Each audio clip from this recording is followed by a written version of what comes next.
And I'm on. There we go. Sorry, I went silent then for a minute. Hope you're doing well. Happy Saturday. Praise be the spiral. Um, yeah, I'm back finally. Feeling a lot better today. Still feel a little bit kind of meh, but not as bad as I have been. So let's get the vodka going. That's what I need right there. Oh, that looks like a lot. I have got ice in there, so it could be why.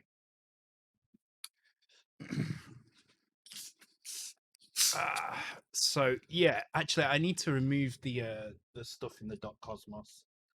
Just put the game stuff in there because about winning the Game Boy, because that is going to happen tonight. The draw has been closed for a couple of days now. In fact, let me go and change that while I talk. The draw has been closed for a couple of days now, and tonight, around about 11:30, we'll be doing the draw to see who wins the Game Boy Color. So it's more of a raffle, this one, than a competition, because it was a paid ticket entry. But it was pretty good. We had 39 different entrants. Some people bought more than one ticket, which will be reflected on the wheel. I do have the wheel set up, but what I'm going to do, in the interest of kind of transparency, um, I'm going to randomize the list of names. Those who bought more than one ticket have their names in the list more than once. So I'm going to use the online list randomize that we use for the competitions to randomize the list of names. And then I'm going to close the browser. I'll show the wheel now, but what I'm going to do is I've already bookmarked it.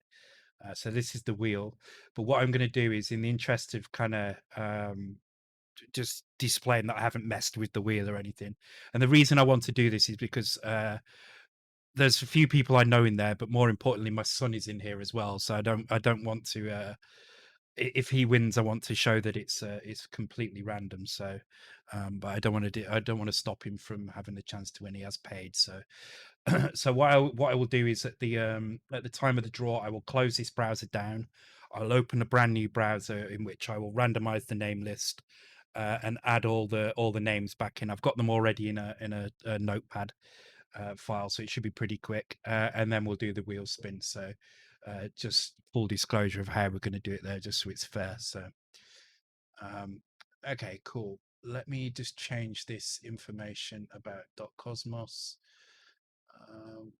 So you can still pre-order the game. I don't know if the code is still working. So let's just remove most of the details from that. So there you go. I'm your son, and so is Joe. Oh, I can't see because of my microphone. Thank you very much for the gift subs, Amok. Cheers. Hope you're doing well. Hope you managed to get the Kira working. I briefly saw something that you'd got it working by switching the joystick ports or something. So that's pretty cool. Thank you very much for the gift subs to Vostiar, Mythical Duck, Michael Jensen, DMX87, and the Jolly Jones. Thank you very much. Okay, maybe G King Wild. Yeah, King Wild is in there for sure. Lurkers exposed. Yeah, it's always the case, isn't it? Okay, that should be updated now on the. There we go. But yeah, that's so we're going to do the draw around about 11:30 for that. What we're going to do tonight is we're going to go and do some stuff on the Mega65. So we've made this raster rewrite buffer thing before. I'm gonna go through that. I'm going to show you it working on the new versions of the emulator. And the reason I want to do this is because of the new competition. So if you haven't already seen it in the Discord, in the monthly giveaway channel, I've announced the new competition. It's another game month, obviously, because it's an even numbered month. Even numbered months are game months, which means there is no first or second or third. It's just a prize draw. Everybody who enters has an equal chance of winning, using the same wheel that we're going to use tonight, or a similar wheel to what we're using tonight. If you enter, you get an entry on the wheel, and if the wheel lands on your name, you get given one of the Nexus A7s, which I actually don't have at the moment because it's somewhere over there. I don't know where it is. Um, let me give you all some points, and then I'll talk through the competition a little bit. So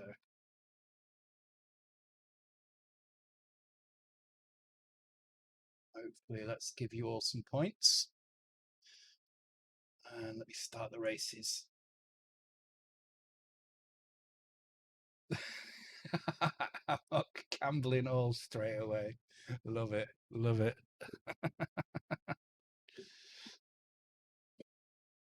Why is this? My mic stand seems to be wonky for some reason.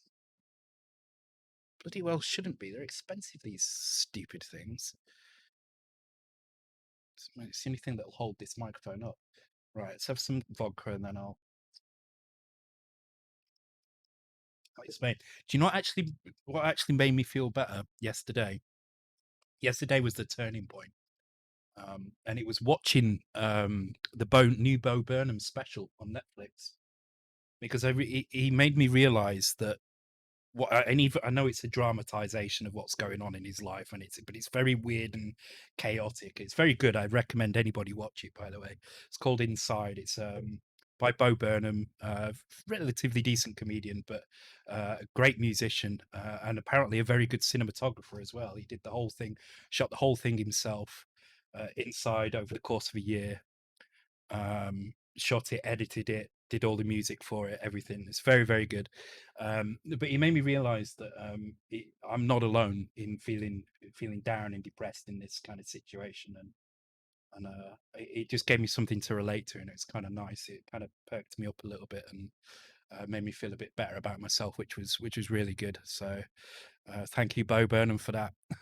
But yeah, definitely go and watch it if you haven't already. It's on Netflix. It's called Inside, and it's absolutely brilliant.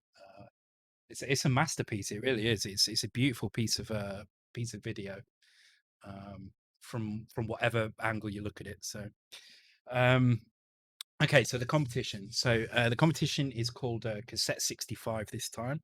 The reason I'm calling it Cassette 65 is because it's kind of loosely based on the kind of the complexity level of games that you would get through Cassette 50. So as a kind of a suggestion, it's not set in stone because if you thank you, Bo Bennett, for bringing Shannon back to you. Uh, yeah, definitely watch it. Definitely watch it if you've got any interest in kind of um it's hard to describe. It's hard to describe. It's good parody music. So if you like Weird Al and Flight of the Conchords and things like that, then you'll like it. It's good music as well. It's very, very good synth pop style music, and it's just a beautiful video as well. Really, really well done. Um, yeah, so anyway, back to the competition. So the competition is well, a challenge. It's not really a competition because it's a prize draw, but the challenge is to make a game using Milfork this month. So Milfork is a mid-level language targeting kind of 6502 and Z80, I believe. And one of the targets is Mega65, thanks to Monsters Go Boom. So the aim today, or the aim this month, sorry, is to build a game using Milfork. There are some examples in the repo. The repo is linked in Discord. So for anybody who hasn't joined my Discord, I highly recommend that you do. That's the Discord link there. Did it? Yeah, I gave him 50k and he immediately gambled it all away.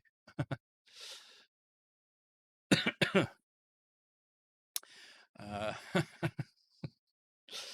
um, yeah, so there's some examples in the repo that Monsters Go Boom has created.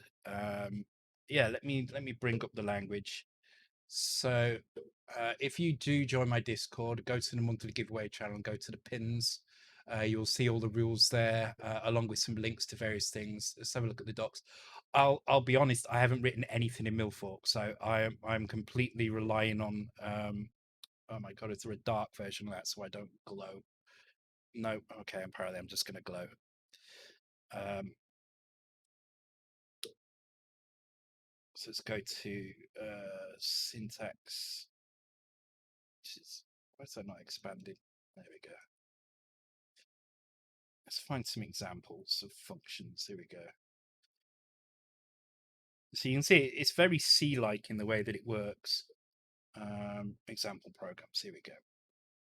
So let's have a look at C64 one.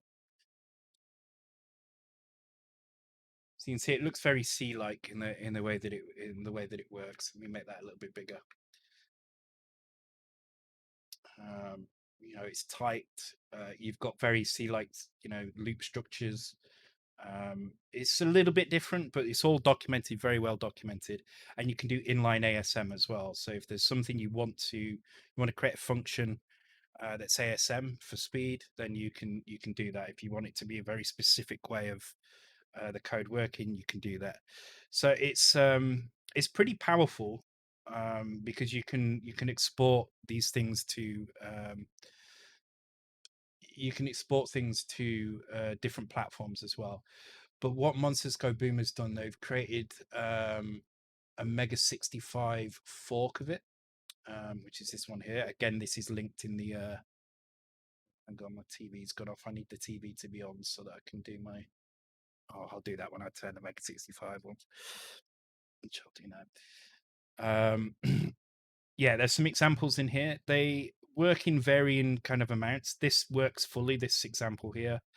This one is partially working. I'm working on kind of getting this to work at the moment.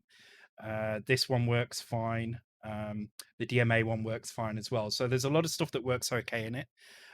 We just need to kind of work on it. So the reasons, the big reason for doing these competitions is to help the Mega65 team find issues, to give the Mega65 some software, and to help the XEMU team with developing something. I've started to kind of help them out a little bit more proactively. So I've been kind of kind of contributing to the project as much as I can. My C is not amazing, so it's going to be a bit slower for me, but I can do some stuff. So you will see more and more of these issues kind of clear up over the next couple of days, a couple of weeks, with an aim to my personal aim is by September to have XEMU in a very, very good state for running pretty much all game software that we can try and run on it. And there's a reason for that. There'll probably be, I'm going to say probably because there's no guarantee, but there'll probably be a very interesting competition announced in September. So in addition to the normal challenges that we're doing. So are you working on the OSX version? I'm just working on XEMU, so I can compile it for any version you want. But if all the pull requests get pulled in and merged, then the CI will automatically build all the different versions as well. So if anybody does have issues with XEMU this time around, please come to me directly. Tell me exactly what they are. I will try and work with you to figure out if it's something that's different from the hardware, if it is a missing feature or a broken feature, and I will then create the tickets needed and potentially the code if I can to fix that issue in XEMU and try and get it done as quickly as possible. So, damn, that was meant to start. I've told you I got rid of my Apple rant today. So, okay, cool. So, yes, I had celebration with the first pull request at XEMU. Yeah. So the Y offset stuff was my fix. Are there any editor plugins for Milfork? I do not know. You will have to speak with Monsters for that. I would check. Join if you join my Discord. If you're not already in there, you can speak with Monsters Go Boom in the Milfork channel, and they'll be able to answer whether or not there are things for that. Any questions you do have about Milfork is probably the best place to go and ask. I honestly don't know anything about it, so it's going to be tricky for me, unfortunately. I'll do my best anyway. I'm a mod on your Discord. Yes, I know. I'm talking generally to people. I've not had enough to drink. This is the first drink I've had all week, so since last weekend actually. So, but yeah. So the idea is to make a game in Milfork that runs through the emulator. The link to the download page is on there. We're going to be using the merger branch, which is the latest branch that LGB and Hernandez been working on. It contains the latest changes for Vic 4 stuff, and anything we discover as we go along, and have time to fix, will get put into there first. That's where you will see it first. So in terms of these competitions and game development through XEMU, that's going to be the best branch to use. It's far ahead of the HMW branch now, so it's definitely best to use that all the time. So yeah, the competition is to make a cassette 50 style game. I recommend you go and take a look at the cassette 50 games and remake, reimagine, rework one of those games, either from the new compilation or the older compilation. Links again are in the Discord channel under the rules. I have added a caveat in that you don't have to create a game based on cassette 50. It's just a suggestion. If you want to create something similarly kind of small and um, simple, then by all means do that. If it would suit a 4K challenge, then it's suitable for this game thing. What I'm trying to do is prevent people from trying to go overboard with their designs and become ultra complicated, in an effort to try and kind of get you to finish something within 3 to 4 weeks. So this challenge will run till the 2nd of July, just before midnight on the 2nd of July. That gives you about 4 weeks to do stuff. Um, Games should be playable, complete and playable. Another reason for doing the 4K kind of version this time.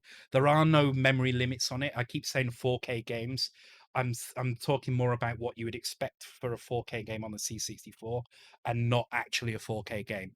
Use as much of the memory as you can, as you want to. It's up to you.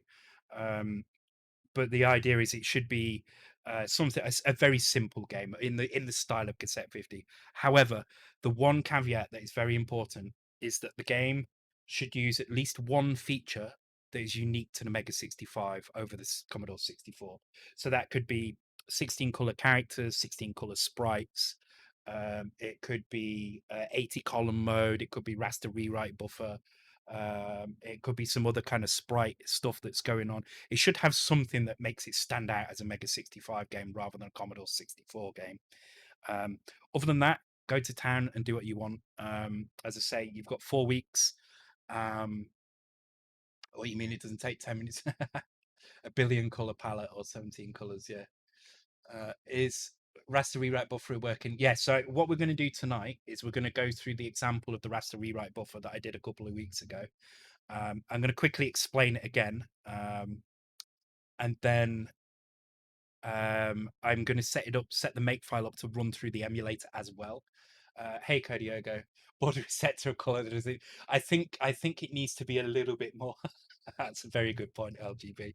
Yeah, a little bit more than just kind of changing the palette. If you just change the palette, that doesn't really count as I mean, it technically does, but it's not in the spirit of the competition. So, I mean, for instance, one thing you could do is you could change it to a palette of 16 shades of grey, right?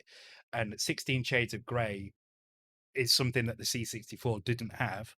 And if you did that in kind of 16 color character mode or full color character mode, you could make some pretty interesting looking games. But is it really in the spirit? I'm not sure. So, um, but I'll leave that up to you. As I say, if as long as it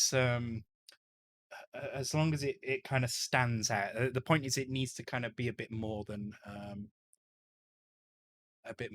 Oh, the cat moved over. Yeah, thanks, Shai. Yeah, no problem. C64 PG child of 50 Shades of Grey. Diego, thank you very much for the resub. Thank you very much indeed. Right. So what have I covered? I've covered the competition. All the rules are there. If anybody has any questions, please feel free to ask me. If you've got any problems with XEMU, please come to me first. I'll try and work out where the problem lies, and kind of get a ticket made up if we need to write a ticket, and try and get a fix done as quickly as possible, either myself or through LGB or Hernand. It's probably going to be those two. My C's not great, so um, if you have Milfork questions, please go and ask in the Milfork channel. Monsters Go Boom is always willing to help, and I'm sure there's other people in there that have been doing Milfork stuff as well. And basically, just enjoy yourself. Don't stress too much. It doesn't have to be the best game in the world. It just has to be a game in order to allow you to enter the competition. Well, it's not even a competition, as I say. It's a prize draw rather than a competition. So just enjoy yourself. Make something as simple or as complicated as you want. It's entirely up to you. This glass is filthy. I can't believe I'm drinking out of that. It's because I had orange juice in it before and didn't wash it out properly. Guess the number 16 color version. Yeah. Okay, cool. Right. So I think that's everything. I think I covered the competition, covered what was the thing I had to cover? Oh, yes. So this, yeah, we've covered this. So we'll be giving this not this one actually. This is mine, but there's the guys at Bitmapsoft have one of these brand new in its box, ready to go to whoever should win tonight. We'll be doing that around about 11:30, so about an hour and a half from now. We should be doing that. BTX Emu, no, there isn't an XEMU background. Oh, there is wins the best game. No, it's completely random. So if you enter a game, you get put into a prize draw, and that's it. So don't worry about it being the best, because the idea with these game challenges is not to force people to make the best games, because it's very tiring if every 2 months I ask you to make the best game you possibly can. That's going to be very difficult for people to do. So the get up to now, the game competitions have been prize draws. So as long as you make a game and it's considered a complete game of or complete enough of a game, then you get entered into the prize draw, and everybody has an equal chance to win. The reason I do this is twofold. We do C64 coding challenges on odd numbers months. Those challenges are the best. The winner wins. The person with the best score wins. Um, those are designed to bring out the best coders and the most kind of dedicated coders, because it's not just about being a good coder, it's about dedicating a lot of time to the optimizations as well. So they're designed to bring out the good and dedicated coders in order to get them onto the Mega65.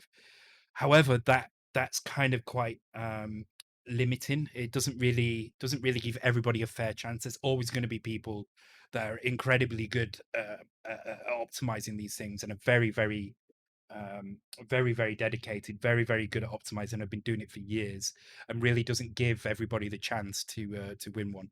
So on the even numbered months, sorry, I do the game giveaways, because that gives everybody a fair chance. The idea is you make a game which gives us content from the Mega65, gets you all practicing the kind of code from the Mega65 to get you kind of encouraged to kind of do stuff for that. Oh, thank you, Rough Knight 86. I missed that. Thank you very much for the sub there. Thank you. It gets you kind of excited about developing it, gets you used to it, and gives one random person who has spent enough time kind of dedicated to making a game, a chance to win one, regardless of whether they're the best coder, worst coder, or whatever. It's an equal chance.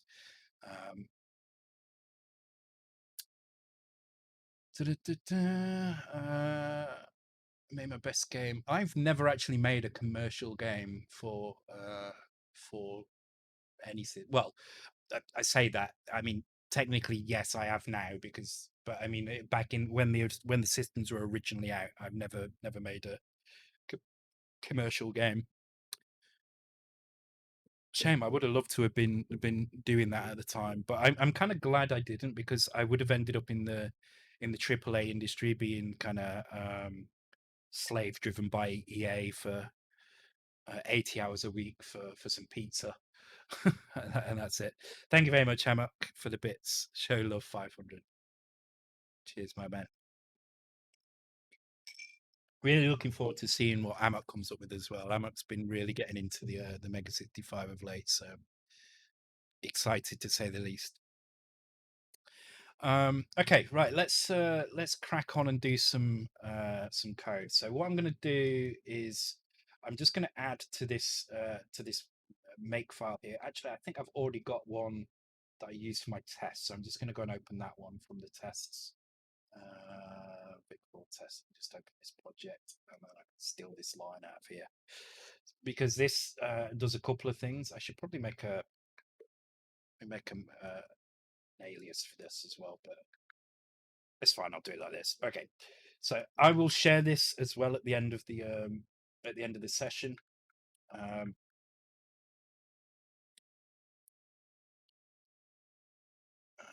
Thank you very much for the bits, Anton. Appreciated.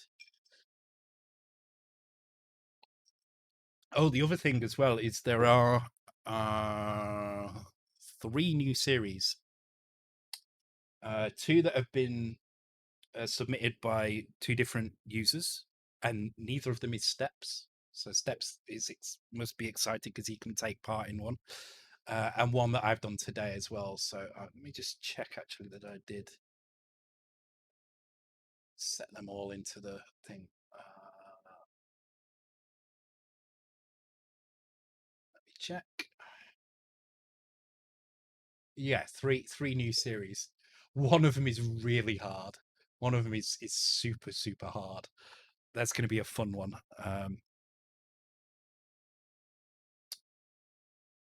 I really should have made sitcom sets a series, shouldn't I? It would have been so much easier. Oh well. Okay, so what I'm doing here is I'm adding an XEMU line into the deploy. So this is the standard deploy script that I've got a make file that I use in Sublime. Let me put word wrap on it, makes it a bit easier to see.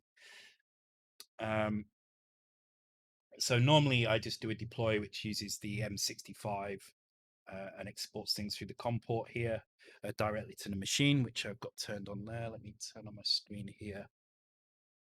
This one here as well. Get my inputs. There we go.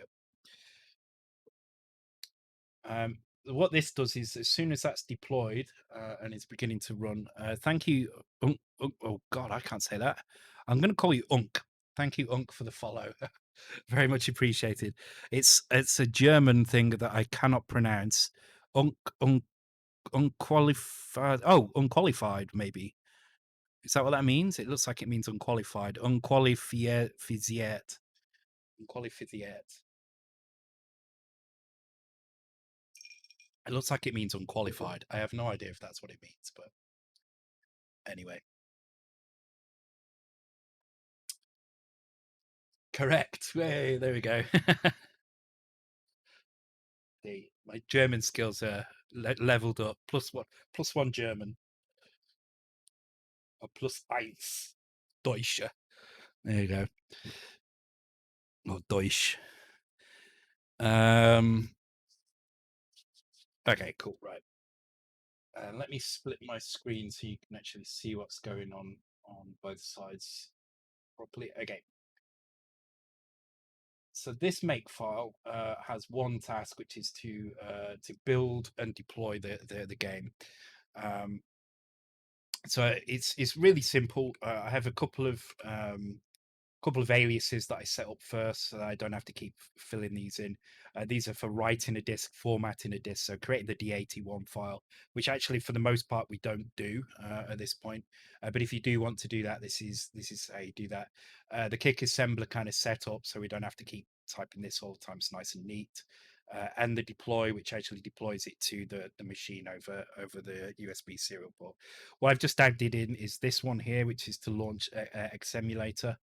XEMU, and this has a couple of things going on in it. Actually, I will let's actually try and sort this out. So, if I just take all of this, actually, let's just move that to there. Yeah, and let's make that into XEMU. So this becomes XEMU like so, and then put this in here.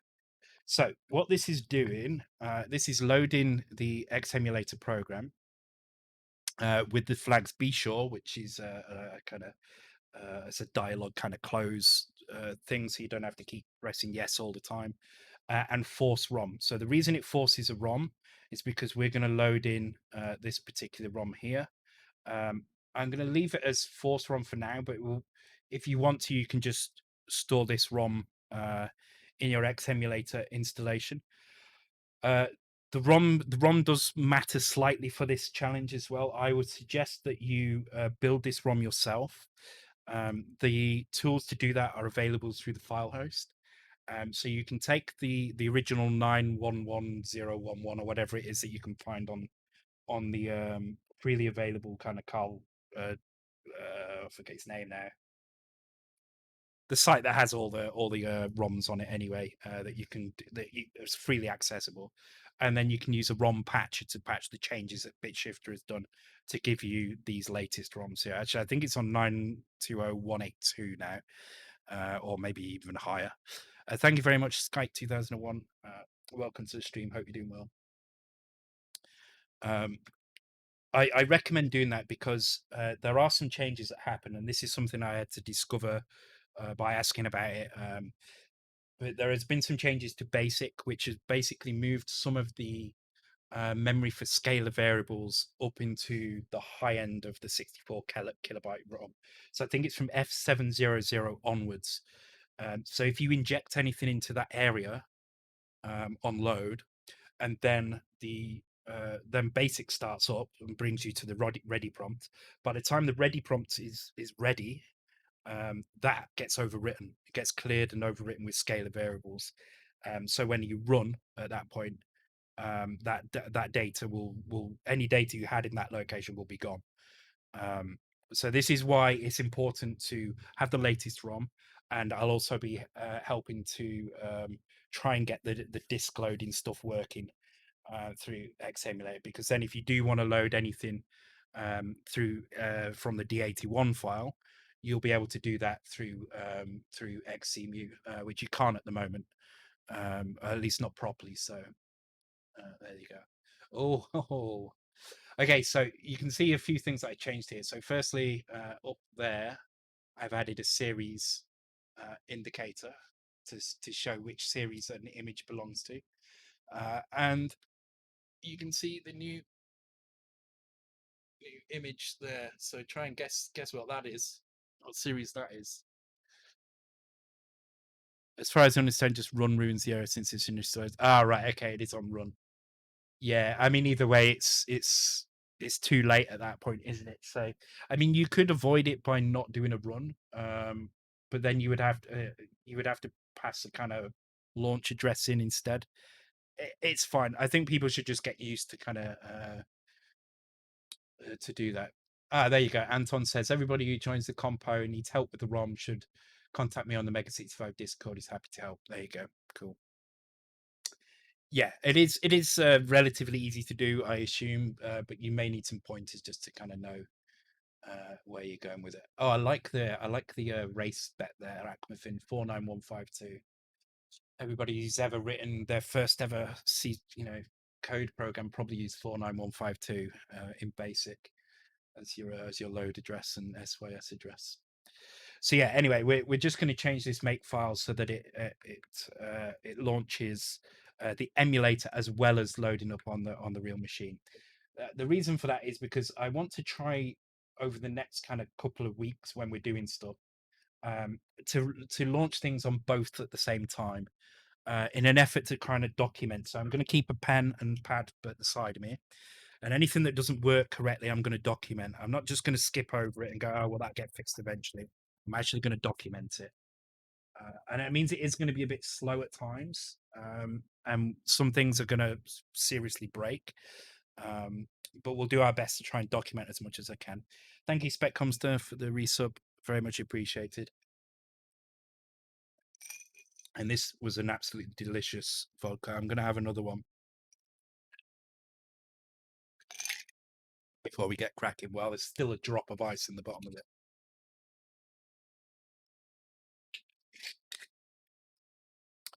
had the vodka in the freezer today as well, so it's warming up very quickly. It's very warm. It's really...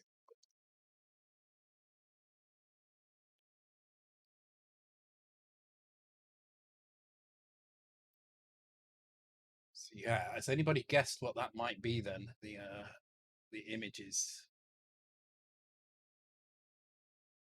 It's going to be a tricky one. I think this is going to be the hardest one so far. Just trying to have a look now if anybody said what it was.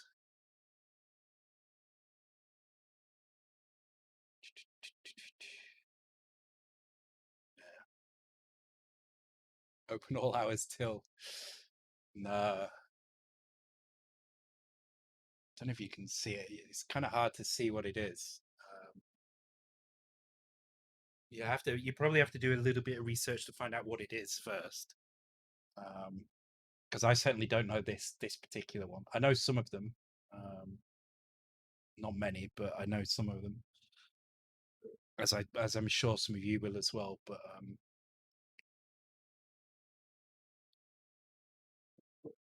I just realised I have to learn Kick-8 to work on that. my plan has worked, Sendar. My plan has worked. Soviet can opener. Stuff which is in Microsoft. Okay, so with that makefile done, again, as I say, I will share this with everybody after the stream. There is a folder in here called, you can't really see it on there, but there's the raster rewrite buffer which we're going to go through now, and an include folder which has the macros, and then there's a make file which is the base make file which I'm going to copy into each of these folders as we do stuff. But for now, let's just go and take a quick look at the raster rewrite buffer stuff. So we looked at this last time. Let me show you this running. Why is that not finding it? Oh, there we go.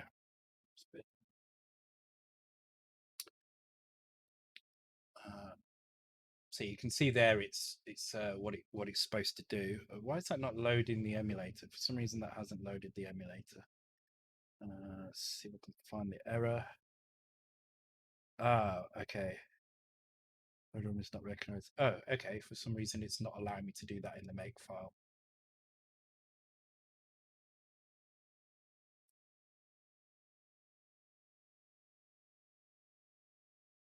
That's really odd. Okay, never mind. I'll put this manually in then for now. So for some reason it's not letting this alias work. I do not know why. So I'm just going to put it in manually for now. I'll worry about that later. But yeah, there you can see the raster rewrite buffer. So what we did is we filled a screen with characters in black, advancing through the characters from the @ symbol all the way up to symbol 39, which is an apostrophe. And then using the raster rewrite buffer, each row had 2 extra characters on the end of it. It's actually 4 extra characters, 2 go to X, which are invisible kind of markers, which just move the redraw position, and then each go to X was followed by another. You guys are getting them, aren't you? Oh my god! Wow, I'm just trying to see what you. Okay. Yeah, you guys have figured it out. Yeah, so the extra 4 bytes on each row is actually 6 bytes on each row. So let me explain. So you've got 40 characters on a row. Then you've got a go to X character, which doesn't draw anything. It's just a marker with a bit of meta information. One of the meta informations is where to start drawing again on the line. So we move the position left and right.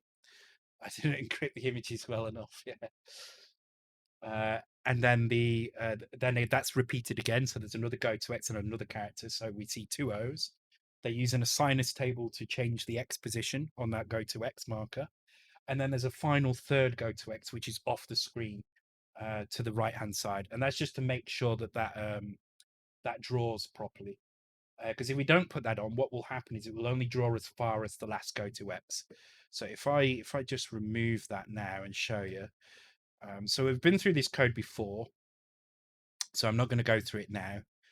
Um, other than kind of the little explanation that I've done now, but what I will do is just show you what happens if you don't draw this final go to X. So we're just going to get rid of the final go to X here, and we're going to change the row size to 44 instead of 46. So we're not going to do the 2 bytes on the end. If I do a little run on this again, and this time you should see X emulator, I keep calling it X emulator. It's hard to describe it properly. Oh, can open file requested by ROMs. Okay, I don't know why it's doing that. Okay, so it does very weird stuff on here, but I'll show you why that's happening in a minute. Oh, it's doing weird stuff on the real device as well. Hang on. 44. Oh, I know why, because I've not cleared the color RAM as well. I've got to clear the 2 out of the color RAM as well. But at least it was doing the same thing on both, which is good. Rotary encoders. So there you can see it draws up to the last go to X. So you see the band right on the edge. The band on the edge there is at the is the final go to X. The other one is the first yellow zeros that are disappearing behind it. They're the first go to X. The second go to X becomes the kind of the leading edge of the line that's being drawn. And this is why you need to finish. You need to terminate a line with another go to X and a blank character. Otherwise, you don't get the full screen drawn. Now you can. I reported this as a bug, and it kind of technically is a bug. However, it's a bug that Paul agreed was probably worth not really changing because it does create a nice, yeah, exactly, Mythical Dirk. It creates a nice demo effect really, which could be used for screen wipes and stuff. So while it's kind of it's not really a bug, it's more of an oversight. It's something that could be very useful in terms of doing a screen wipe. So to do a screen wipe, for instance, you could just have you would have your terminating character as normal in the last position, and then to wipe the screen, you would just move that terminating character to wherever you want to move it to. And because you can you can create a sine wave through it like that, you could create a nice pattern as you do. Could you use that on yeah, you could. So the only problem you're going to have with Showdown is that in order to make this work, you're going to have to change all your screen calculation logic. So at the moment, all the logic in Showdown has a ×2 for the X positions. So what you would need to do is you would need to change the row size. There would be a little bit more logic in it because your row size would no longer be 40. It would be 40 plus whatever your raster rewrite buffer stuff on the end would be. But by all means, dig around and experiment with that. I think it's definitely worth exploring that. I think that's probably a good way to do that effect. It would look kind of nice. But yeah, that's what's happening there. So let's see if that same thing is happening here. Okay, I need to get rid of the ROM load on here. So actually, yeah, it's doing the same thing in here. I definitely wasn't expecting that. So that's really good. That's really good that happens. So that means XEMU is matching,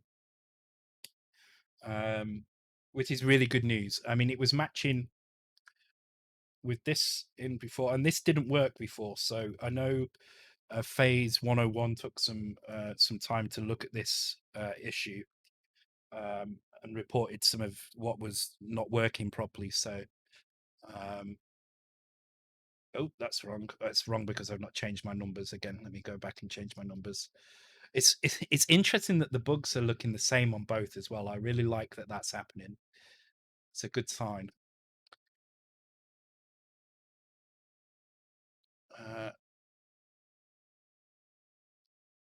So yeah, there you go. There's how it should look. And this wasn't working on Xemulate before. So what changed compared to last time to have XEMU working? So there was a couple of things. There was no transparency on new layers. So when you started a new go to X layer, there was no transparency on it. Even if you turned the transparency on there was no transparency. So that was one thing that There you go. It looks really cool. Some of these devices look really cool. I'd love one of these. Um, so yeah, you wouldn't be able to see through the O. There would just be a black background on it, or whatever the color background was for that area. The second one was the in 40 column mode. The X offset was being incorrectly calculated. It was the X offset was being calculated as if it was an 80 column screen. So you're only ever seeing the raster rewrite buffer stuff shift to halfway across the screen. So all the kind of Terminator characters that I normally put on the right hand side of the screen were actually in the middle instead of on the right and invisible. So that's what kind of fixed those. What's this? I'm trying to think if there was another one. I don't know. I think that's it for this demo. Thanks for raising them and issues and sorting them out. Yeah, no problem. This is so I'll show you what I've been doing actually that's been helping to do this. So whenever I come across an issue, and I'll be doing this with anything that you guys report to me. I've written this small kind of test program, which I might share. In fact, it's on my GitHub. You're welcome to use it if you want. And the idea of this test program is to give you let me try and make that a bit bigger so you can see it. To give you some things to compare against the real device. So you can go into sprites in 16 colors and it will display 16 color sprites with some transfer and explain how they're supposed to work. So this was one thing that was fixed. This had some differences. Transparency wasn't working. The palettes were incorrect. That's now working correctly. It's also some stuff with the 1-bit things. So they should match as well. So basically what I've been doing is writing tests for things. So raster rewrite buffer was this one here. And this never used to work. This looked very different on both devices, because on one device it would be only halfway across the screen, those green dots, and they'd have no transparency on them at all.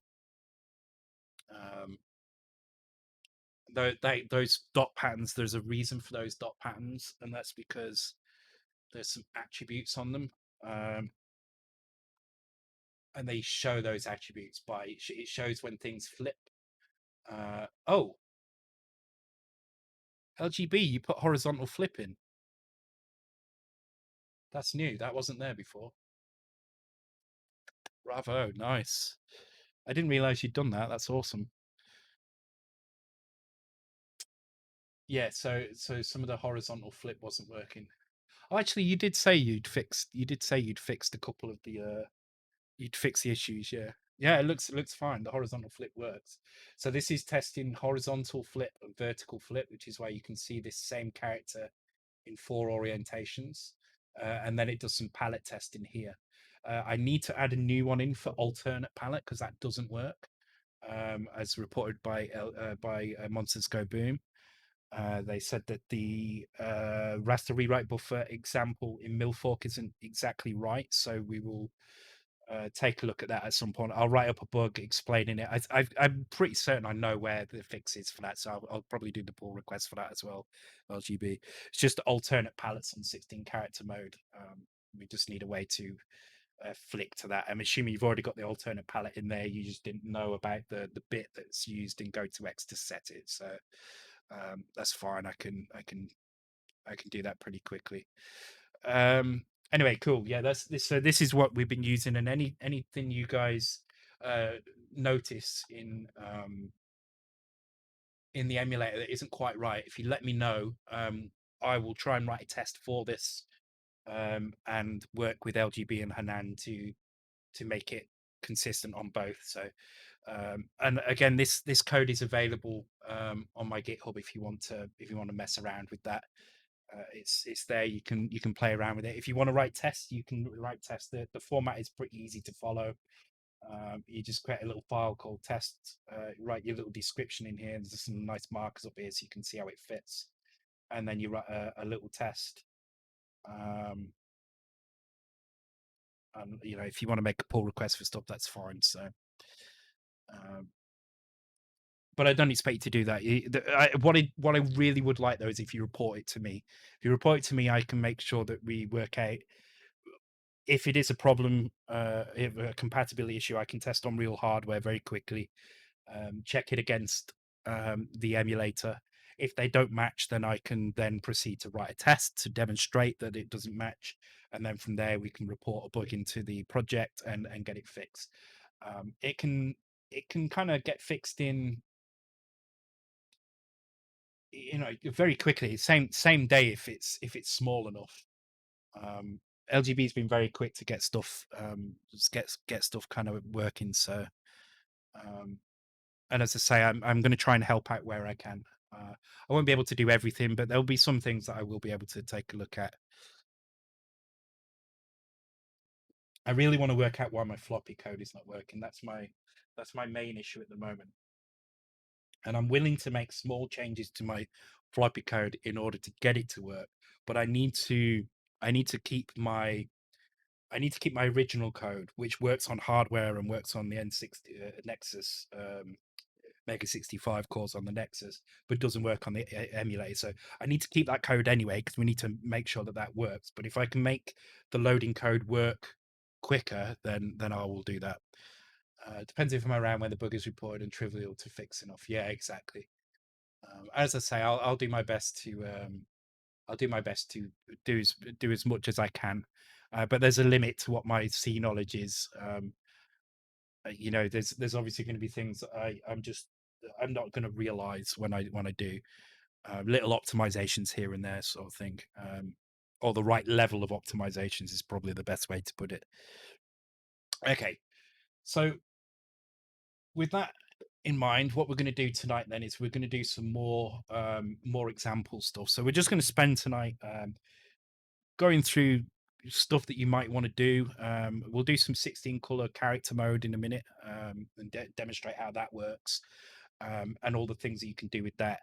I think what we'll do is we'll make a 16 color character demo where we fill the page with a 16 color character pattern of some kind, which we'll draw in. Actually, can I do it in? I don't know if I've got the tools to do this actually.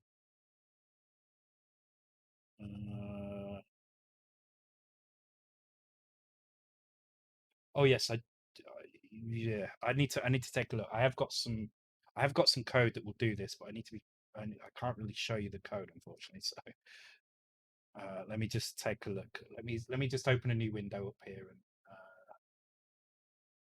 and just take a quick look because this code is, let's just say it's undiscovered code. It's out there to be discovered. It's just no one's discovered it yet. So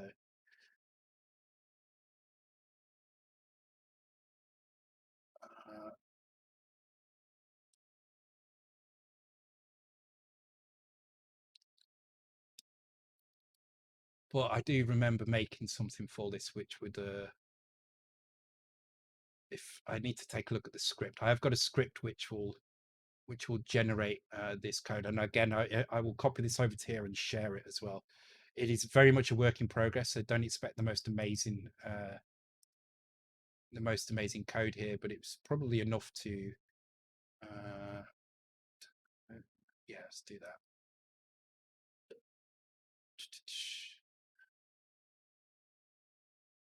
Okay, yeah, let's do that. Okay, so we definitely have, oh, why is it called sprites though? That's weird. Okay, so I'm going to add this into the make file. I'm going to get rid of that X emulate one there. I'm going to replace it in this one. So this is a tool I've written called ASE parse, and what it does is it takes, and I will share this on in this project, and I'll probably upload this to the file host as well. Although it is kind of it's work in progress. I wouldn't, yeah, I wouldn't feel comfortable committing it yet to the repos, but I'll definitely add it into this. It's absolutely fine to use in here, and I'm going to just make sure that this is pointing to this folder instead. So we're going to put it in the include folder.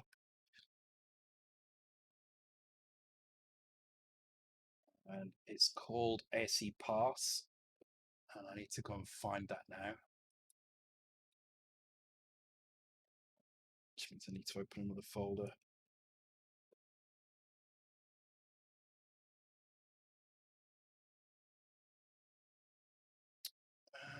And where is it? The details. There we go. Right.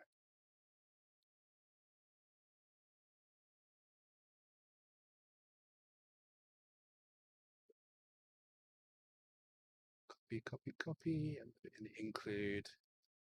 There we go. Right. So that's in the include folder now. It will be if I press refresh folders. There we go. So there's a lot of stuff in here. You basically just need to run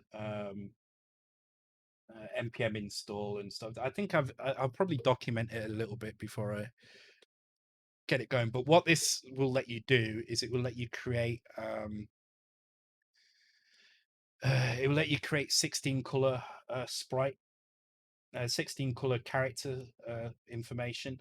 I believe there is some scripts as well that Monsters Go Boom is included as well in Milfork. So you might want to take a look at those as well. Probably a little bit easier to use than this stuff. I can't even remember what half of these things do, but let's open up a thing here and take a look. Actually, oh god, thank you for the follow, Dimitri Maximov Galahad. That's a lot easier to say than I thought it was going to be. So, internet lag is almost a national sport.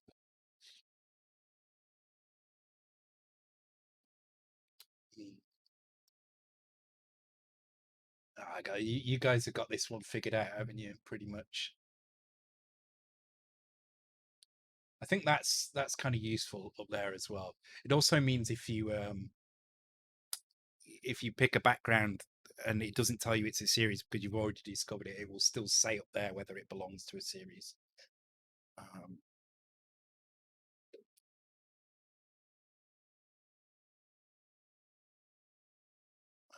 And tell you how many you've got out of that series.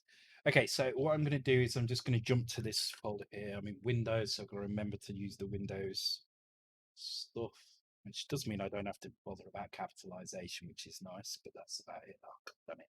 Actually, if I used PowerShell, I could use dir, I could use list as well.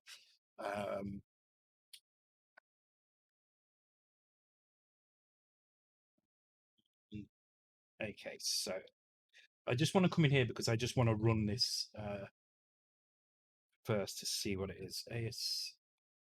CD ASC pass SP65. Oh god damn it.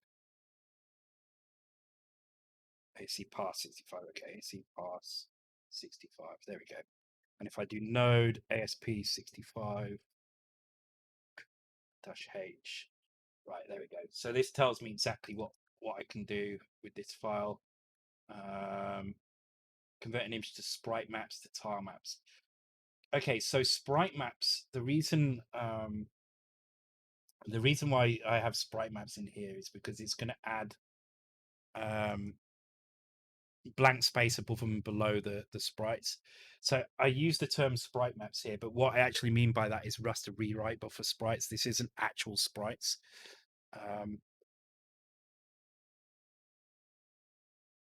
But we'll go through that in a minute. We'll draw some stuff up and we'll use that script to extract them into a project. So what we'll do is we'll create a new folder in here. We'll call this one let's call it Nibble Mode. So the reason we call it Nibble Mode is because the colors in this mode, you have 16 colors per character, per character block. There can be any of the 16 colors from a palette of 256. But the way it works is slightly different to how you would normally define colors like this. You can think of the kind of the palette that we use as not as 256 colors, but 16 palettes of 16 colors. and then that way it's a bit easier to think about it. So you think of the palette, the whole palette, 256 colors. In fact, let's open up a thing in here. So let's do 16 by 16. So let's do 128 by 32. That should give us lots of room. So each one of these blocks is 16 by 16. We set our grid up to match. So in 16 in 16 color character mode, each character is 16 pixels wide and 8 pixels high. So it's double the width of a normal character. Let me save this file as something in our folder. Samples. Mode. There we go. Let's create a new folder, call it assets. I didn't save that. Save as. Oh, I did. There we go. Okay. So the great thing with this script is you can just save it as an Sprite file and it will save, and it will work with it. Okay. So then what you need to do is you need to create a palette of 256 colors. So just go move this until it gets to 256, as you can see down here, and there we go. Thank you very much, Rodrigo Caldera Lima, for the sub. Very much appreciated.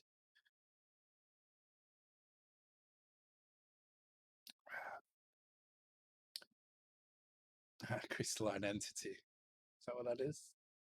That's what it looks like. Somebody said that. I'm assuming that's what it is. It's not though, is it? Or is it? Yeah, it is.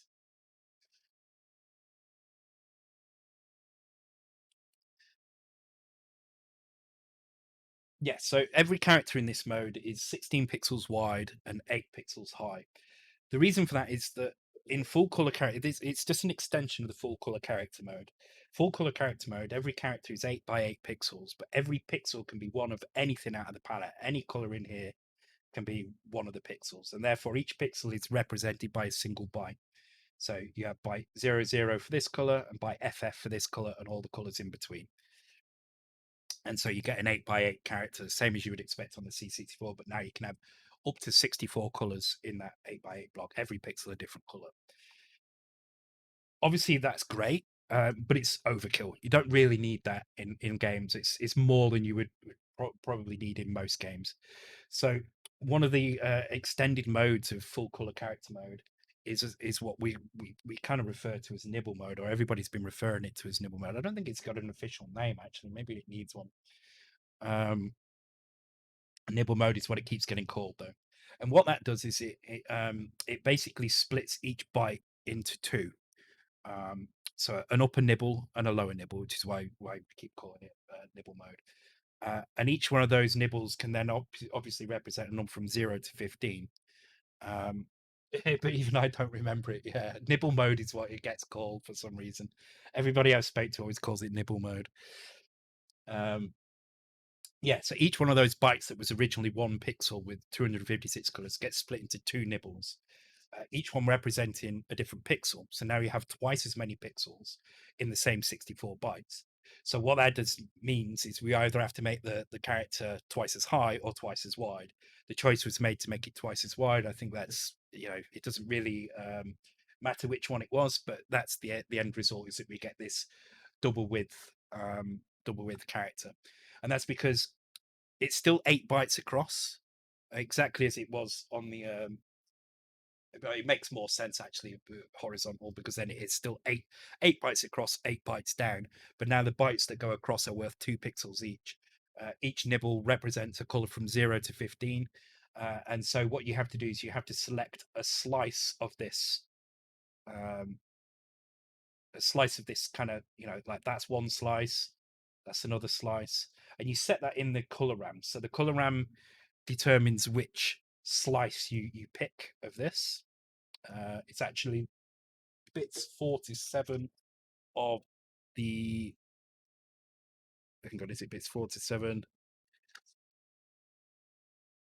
Believe it is, yeah, bits 47 of the color RAM byte one. So there are 2 bytes for the screen RAM, 2 bytes for the color RAM per character, and you set the bits 47 of the byte one of color RAM. to be which slice of this you want. So you set a number from 0 to 15, which picks the palette, and then that palette, you can use all of these 15 colors within that character, 16 colors. And that's why we have it, why they're double wide, because then it still retains the 64 byte size. So it's still one character is still 64 bytes wide. You would still refer to each character with an index that's divided by 4, divided by 64. So everything still matches exactly the same, but now you've got twice as much, twice as much, twice as many pixels for the same amount of data. The advantage that this has is a fewfold. Firstly, it takes half as much memory to fill the screen. So if you fill the screen with normal sized characters, it takes 1,000 characters to fill a 40 by 25 screen.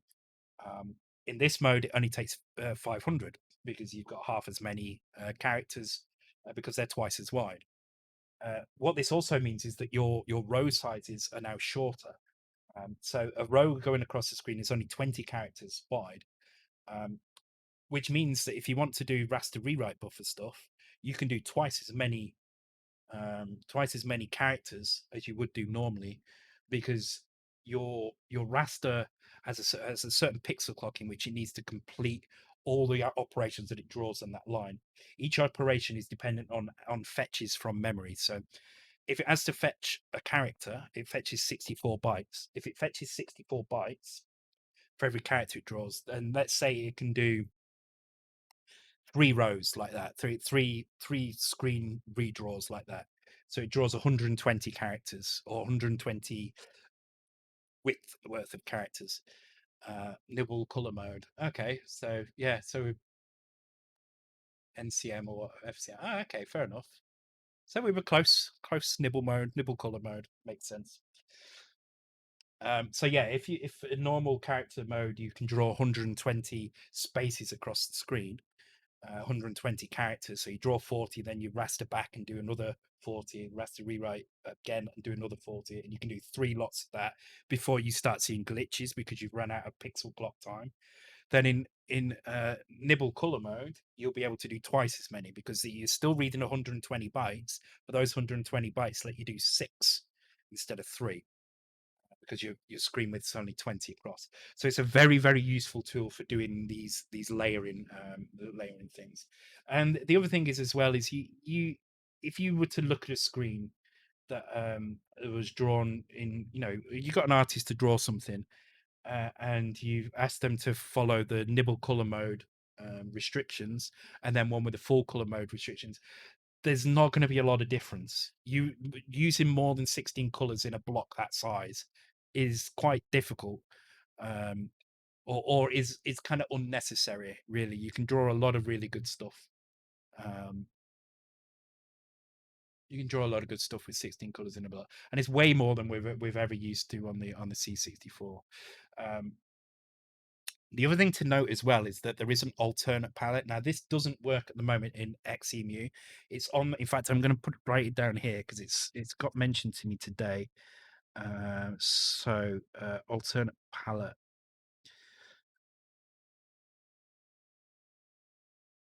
in XEMU. So that's something I'm going to prioritize writing a test for and trying to get the work done on that, because that will help fix one of the problems with Monsters Go Boom's raster rewrite buffer code. And so I'll fix that. And what that allows you to do is whenever you do a go to X, so whenever you start to draw a new layer using the go to X raster rewrite buffer stuff, you can say draw this layer using an alternate palette, and that basically gives you another 512, another 256 colors to pick from. So basically, you can have up to 32 palettes of 16 in this mode. Same applies to full color mode as well. There, by the way, with the alternate palettes. But I'd say I think most games are probably going to use this mode unless they're text heavy. Text heavy games probably won't use this mode because it doesn't really suit text very well, because text tends to be quite square. Having long rectangles like that isn't going to work. That's not to say you couldn't do text like this. Of course you could, and you could probably do a screen split as well if you needed to do that. Actually, you could still use text because the 16 the extra wide nibble mode is something you set per character. So you could have 3 characters that are normal mode, and then you could have a character which is extra wide, and then 3 that are normal again. And you can mix and match them all over the place. So um, you're not limited to a screen of just this or a screen of just full color mode. You can mix and match the two. Um, absolutely fine. I mean, obviously it get quite confusing, but you can do that if you want to.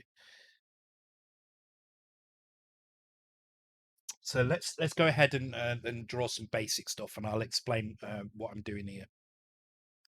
So first of all, what we're going to do is we're going to create a palette. Now, the way I like to do this is I just like to go in as a Sprite, pick a palette that appeals to me. So I've been going for this one, Google UI, or the other one was the Commodore Plus 4 one as well, but the Commodore Plus 4 one is quite muted.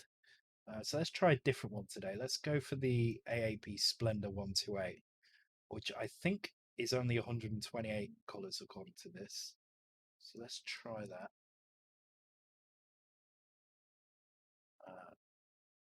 Okay, I think that's done. Yeah, so it's only 128 characters. And you can see actually the colors seem to be in blocks of what they're in.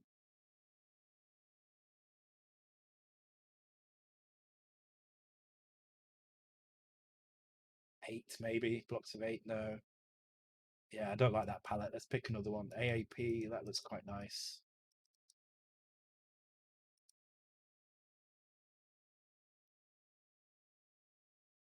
So it seems to be in blocks of 8. Yeah, see, this is why I end up with the Google one. The Google one just works, to be honest. And if I split these up into 16 like that, see, they work really nice. You've got shades of red, shades of purple. So I think we'll stick with this one. But what I'm going to do is I'm going to combine a few different palettes together here. So we're going to keep this one. Cut that out, and then I'm going to stick another palette in here. So I'm actually going to put the Commodore Plus 4 palette in here, like so. And then I'm going to extend and paste that one in as well. So there we go. We've got loads of colors in here now. Okay, let's just delete a few lines up here.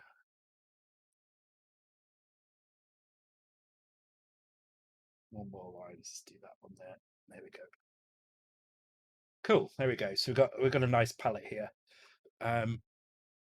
I'll save this palette out so we can use it. In fact, I think I'm pretty sure my script will generate the palette as well. So we shall see. Ah, yeah, it does. Okay. So what my script will try and do is it will try and generate a palette based on the colors that are used, and it will try and be clever about how it arranges things. So even though the palette you see here is this, what will be output by the final version is going to be quite different. But let's go with this for now. So what we're going to do is I'm going to create a simple tile basically. So what I'm going to do, I'm going to draw it into this square here, and then I'm going to split it so that it's sequential, nice and easy. So let's go ahead and draw a gray outline. Oops, with a box. Like so. So I'm going to do something that similar to what I did on Luma. So I'm going to fill that box in with another color. Let's go with a nice purple color for this. Let's go relatively dark. And then what I'm going to do is we're going to add some highlights in. So this is really just art at the moment, but might as well show you what little bits I've learned. So I'm going to redraw these edges now. We're going to put the highlight on this top side here, and the low light on this side here. Okay, and then what I need to do is I need to add another highlight of a much brighter color in here. So there we go. And now what I'm going to do is I'm going to create some kind of pattern just across this middle section. So I'm not going to use this outer bar here, although I am actually going to tone that color down there a little bit. So I'm just going to darken that slightly.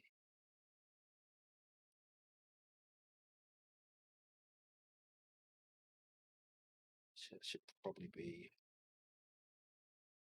to there like that. There we go.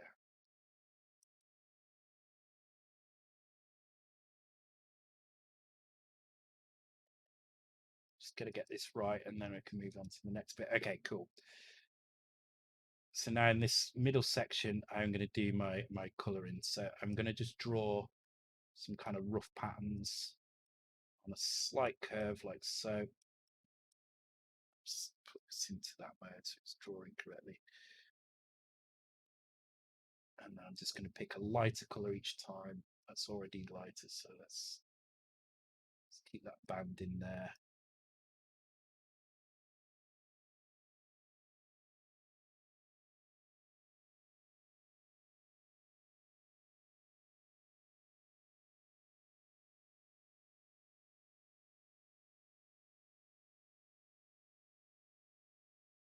Doesn't have to be perfect. I'm just trying to make something that looks half decent.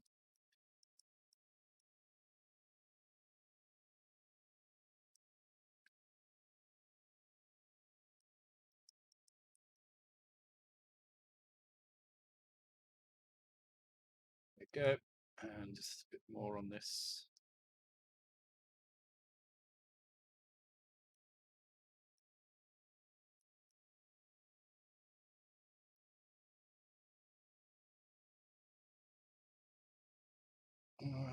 That'll do, I think. Okay, so just trying to demonstrate how to make a simple pattern. I'm going to change. Oh, that is already that color. Okay, let's put that. Let's make this match all the way up here. Actually, I think that's probably better.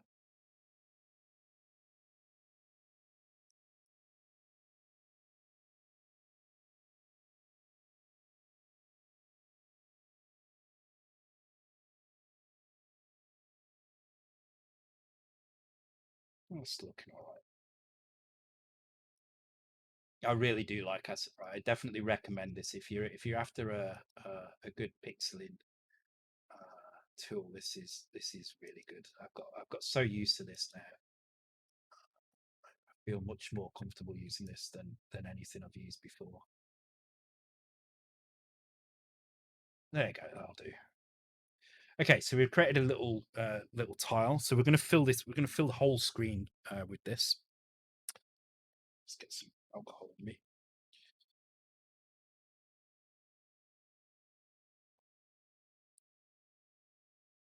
Wait for the timer to run out. Have you got all the backgrounds? Do you get all the rotary encryption machines? Not sure if you got them all now.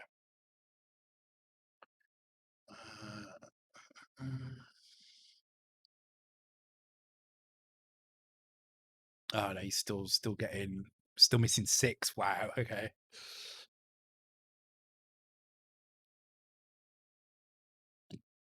You're gonna have some fun ones as well. I think they're whether we do an enigma to me, Ackman film. That's a bad joke, man. That's a bad joke. Okay, just for a bit of variation, what I'm going to do is I'm going to copy this, just so we can kind of make things look kind of cool as we do stuff across the screen. And then what I'm going to do in this one is I'm just going to add some cracks in. So these blacks down here are likely to just be transparent colors. If we're using the palette as we are, but that's not going to be the case when this tool tries to find the transparency. What you need to do is, if anytime you want transparency, you have to use this black here. So it means these blacks can be used for anything else. I'm going to use this black up here though, just to be absolutely sure. Doesn't really matter, because what the tool will do is it will go through and it will say, okay, there are 8 different colors in here, or however many there are, 3, 4, 5, 6, 7, or something like that. And then it will try and build a palette out of all of these things. But what I want to do right now is just add a few cracks to this, just to make some look a little bit different. So I'm going to do that with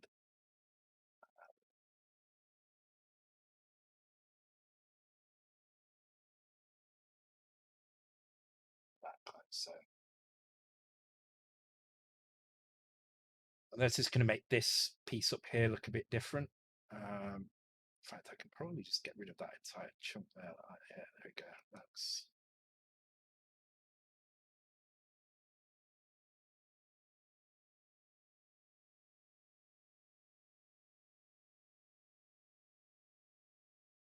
yeah, that's better.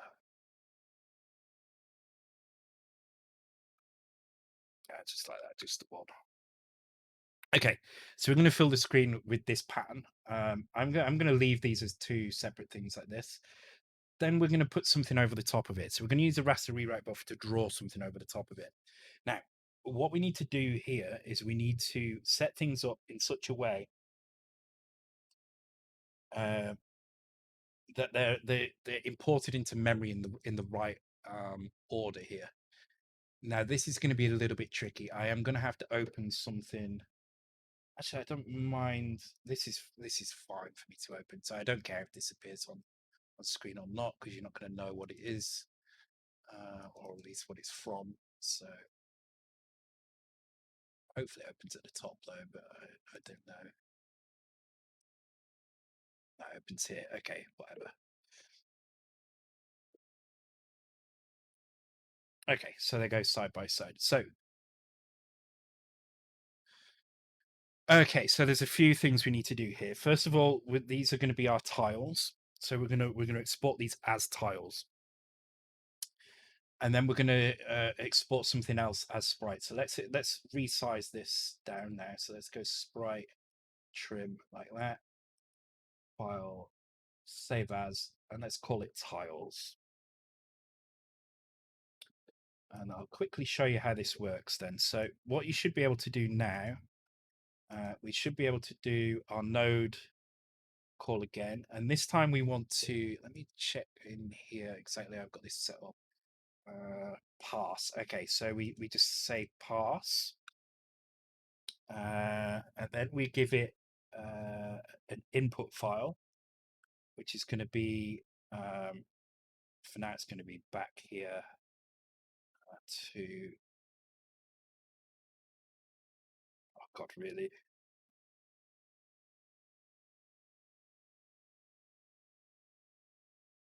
Oh, because it's a PC. God damn it. There we go.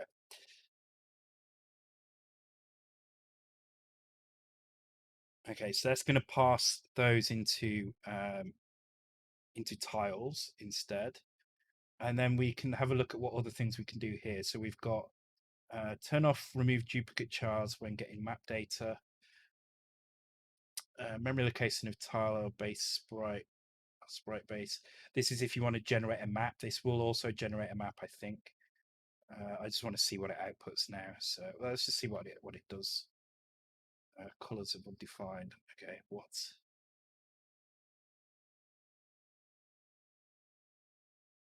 Maybe sprites is the way to go. Let's see what happens if I do sprites. Problem is, this is what you get for having a. Yeah, I need to import all the other stuff. Damn it. Or maybe it's the. Ah, shit! I know what I've done wrong.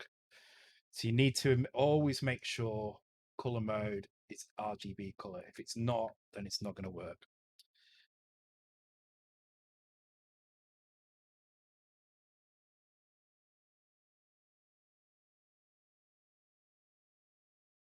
Please use the index color. I just. Oh, see, the problem is now. This is a problem with that supply. So.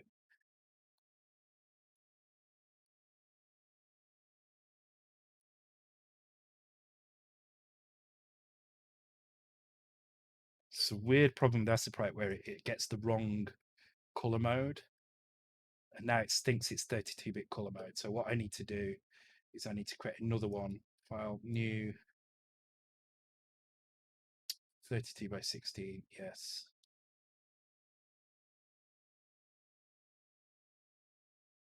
Sprite, color mode, RGB, so I can paste them in. Sprite, color mode, indexed. No. God damn it. New palette from Sprite. There we go. Just grab all of those. There we go. Sprite, color mode, indexed. Save as. Oh, right. Yes. Close that one. See, it's exactly the same file, but it probably won't complain about it now, which is a bug in Acid, right? Let's complain about the freaking colors now, right? It's using index though. Ah, stupid thing. Snagging off PC. Shall I want some back? You're not going to get me on this. I've had my Apple rant for the day, so I'm quite pleased. I've had my go at it. I feel relieved that I've I've released all the negative energy now. Let's have a vodka though. So about half an hour's time, we're going to do the prize draw for the Dot Cosmos Game Boy. As I say, we'll go through kind of fair process to make sure everything is randomized and that you can trust what I'm doing. As I say, my son has entered the competition. I'm not going to prevent him from winning, but I just want to make sure that you can see it's fair. I mean, his odds of winning are the same as everybody else's. Well, the same as everybody that didn't buy more than one ticket. A few people did buy more than one ticket. So, but I know if he whatever happens, if he wins, people are just going to call fix, aren't they? So I can't really win. So in a way, I hope he doesn't win. Sorry, Sean.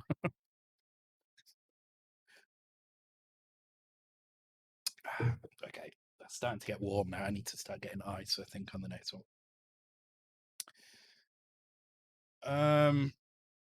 Okay, I don't know why that's not exporting. All right, well let's do the sprites as well. We'll combine it all into one. It doesn't really matter. Let me expand the size of this canvas size. Let's do 64 by 16. Should be plenty, I think. No, actually, it's not going to be enough, is it? Sprite canvas size 128 by 16. There we go. Okay, let's put the grid back in. Width 16, height 8. Okay, cool. We'll get off this in a minute and do something interesting, I promise.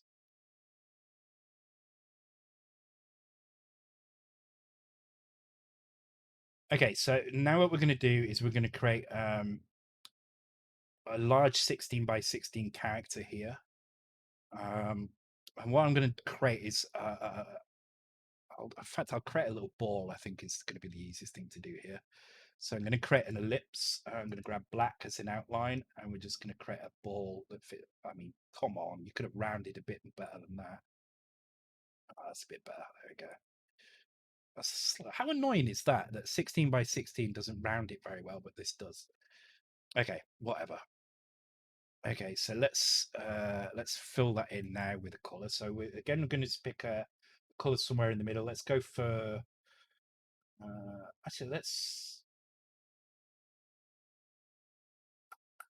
go for orange. All right, it's going to fill this with orange. Actually, let's do the whole thing in orange. Actually, that's probably a better way of doing it. All right, so get the fill tool. So right, and then what I'm going to do is I'm going to get increasingly less bright colors, and I'm just going to make it a bit smaller each time, like so. And then at some point I'm going to move in slightly, like maybe now move in by 1 pixel. As I say, it's not going to be perfect, but that's not perfect at all, is it?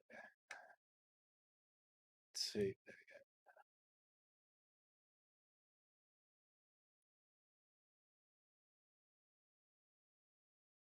we go. And then put a fairly wide dot in the middle. There we go. There we go. We've got an orange ball. Cool. So we've got a tile and some tiles and an orange ball. And what I'm going to do is I'm going to fill the screen with these tiles. So we're going to use a 16 pixel wide character set to do this. And then we're going to create a raster rewrite buffer sprite using the orange ball. And I'll show you how we can we can create the shape that actually that's not quite round, is it? Hang on, let me fix that. We can create the shape that fills this. God damn it, where's my transparent color? There we go. Wait, why's that gone green? What the hell? Oh, because I'm pressing the wrong button. There we go.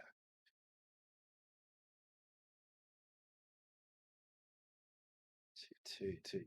Yeah, so I'll show you how we can fill a screen with this 16 character by 16 pixel, and then I'll show you how we can use the raster rewrite buffer to draw this. Even though it's made up of two halves, we'll be able to draw it at any position on the screen. So we'll create a little routine which draws it anywhere we want on the screen, and we'll use the Y offset and the X offset. So we use the go to X and then the layers Y offset to draw this in exactly the right place every time. Okay, let's save that and let's go back to our command prompt and see if we can get this to work. So really doesn't want to work. It keeps complaining about colors. Let's try it with sprites. Maybe we get this different result in there. No, all right. Let's take a look at my other code, which does some other stuff. Okay, so sprites. Okay, so we've got an output. What's the P and the D mean? So this one has got P and D in it, so I don't know what they mean. I need to go and have a look at the help file. P preserves palette information and does not reorder and recalculate. Okay, well, I do want to do that. D adds sprite padding, so we are going to add the sprite padding. So sprite padding, what this does is it adds a space above and below each character. And the reason for that is to do with the raster rewrite buffer and the way it handles Y offsets, which I'll show you in a minute. I've got a really itchy nose again. God damn it. Okay, so let's just do that for now. See if this works, and if I can get this to work. Okay.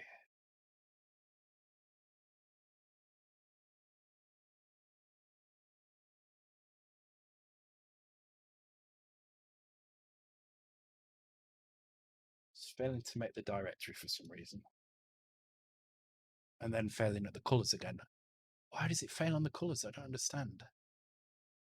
S2, what does that mean? All right, let's take a look at that. So I'm looking at another piece of code which I can't show you, unfortunately. So height of sprites in chars, e.g. Oh, okay. So our sprites are 16 pixels high. So what this will do is this will try and generate. So it'll look at each block in 16 at a time, and it'll generate the data for this with a space above it and a space below it with 16 rows at a time. So that's what that's doing.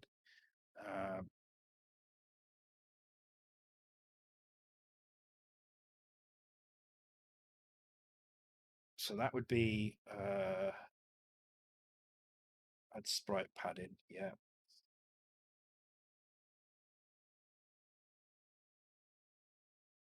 S2 output.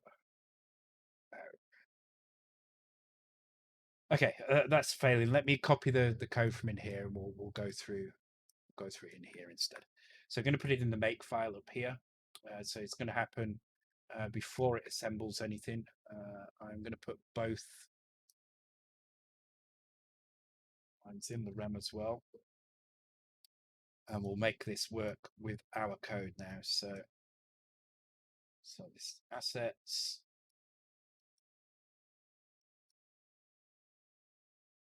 I always struggle when I try and do something new. I always bloody well struggle. Maybe I need to rename this file. I think maybe it's having some problems with it. Don't care about the palette. Do care about that. Do care about this. Okay. So let's give this. It's not really anything to build, but let's just try and build anyway. So let me create a new file. Call it main.s. Save it in here, and let's copy the first line of this in. There we go. We need to copy our make file in, which was unfortunately from the raster buffer, so I've done that wrong. So I need to copy that line there into this one.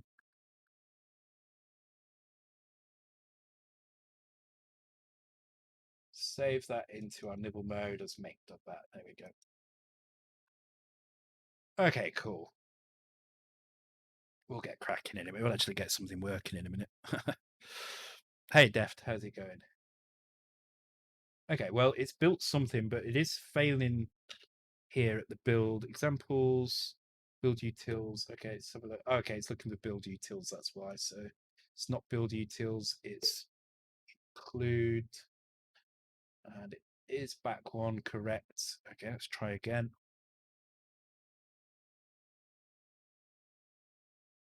No such file tiles to Sprite. That's because it's actually assets. Tiles to Sprite. Cannot read property colors. What the fuck? All right, let me try saving this out as something else. So file, save as. Actually, let me just check that the colors are right in here. Okay, so sprite, color mode, indexed, yes. File, save as. Sprite, sprite, and I'll delete all the other files if this one works. It's probably something stupid like that.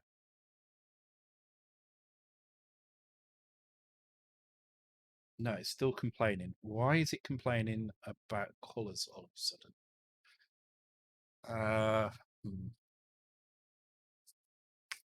Problem is I can't check my script on my original code because I can't run the original code. So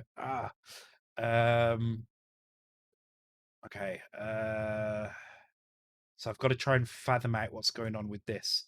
Okay, let's take a well, I kind of know what's going on in the node script. It's failing because it's not passing that file properly, but what I don't know is why. Because that should have the right stuff in it now. It's slightly too big, let's say. So let's knock it down by one. There we go. It's a bit easier. I just drink. I just drink until it goes, until the problem goes away.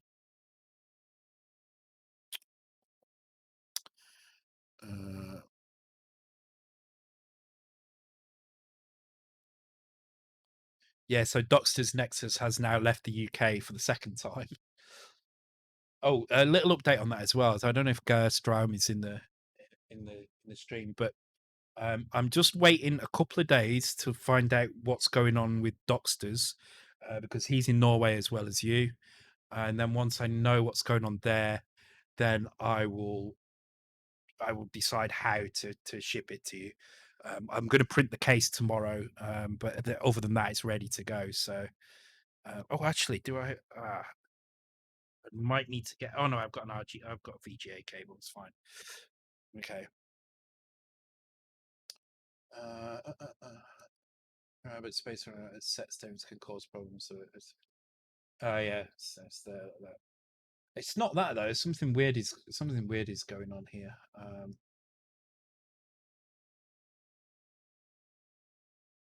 Wait, where's my? I don't have it. It's set in here at all. Oh, it's not being set there. Okay, it's just using that. Let's just close some of these files. There we go. All right. So this is just using Node, so this should just work. Xemu, I'm not too bothered about that at the moment. I can, in fact, I'm just going to put that in manually. That's fine. What I'm bothered about is that for some reason this script, the colors is no longer reading it. I've got to be. I can't unfortunately run. Let me see if I can find something I can run that uses the same script because I think Perseus uses the same script. Yeah, Perseus does actually.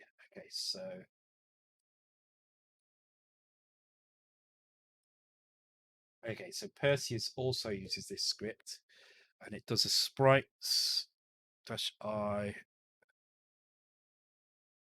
Oh, it says a base value, but I don't think it's that. I mean, I'll try that, but I don't think it is that. I think it is just Asaprite. I think Asaprite has caused. I think I need to close this and reopen it, and then I need to load that.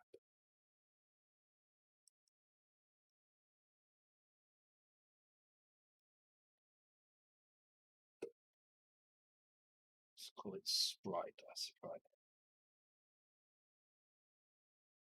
There's definitely a bug with Asaprite in this, so you have to be careful when you do this. It's still not working though. But if I get the Perseus code and run that,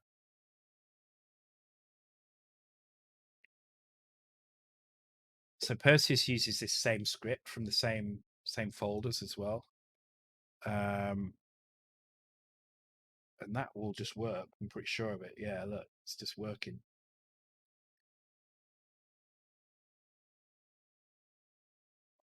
Which is very frustrating.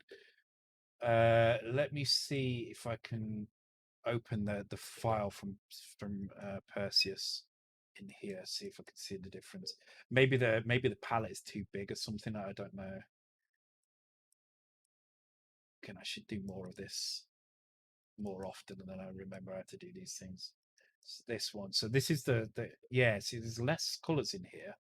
Maybe if I reduce the colors down, it's still indexed though. Okay, let me try that. So let me just let's reduce this down to the colors that we need. So new palette from Sprite. Yep.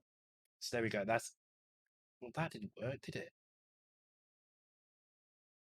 Okay, let's do RGB color. Copy that out. Paste it back in. Palette from Sprite. Okay. Sprite color mode indexed. Save. Right. So now we've got less colors.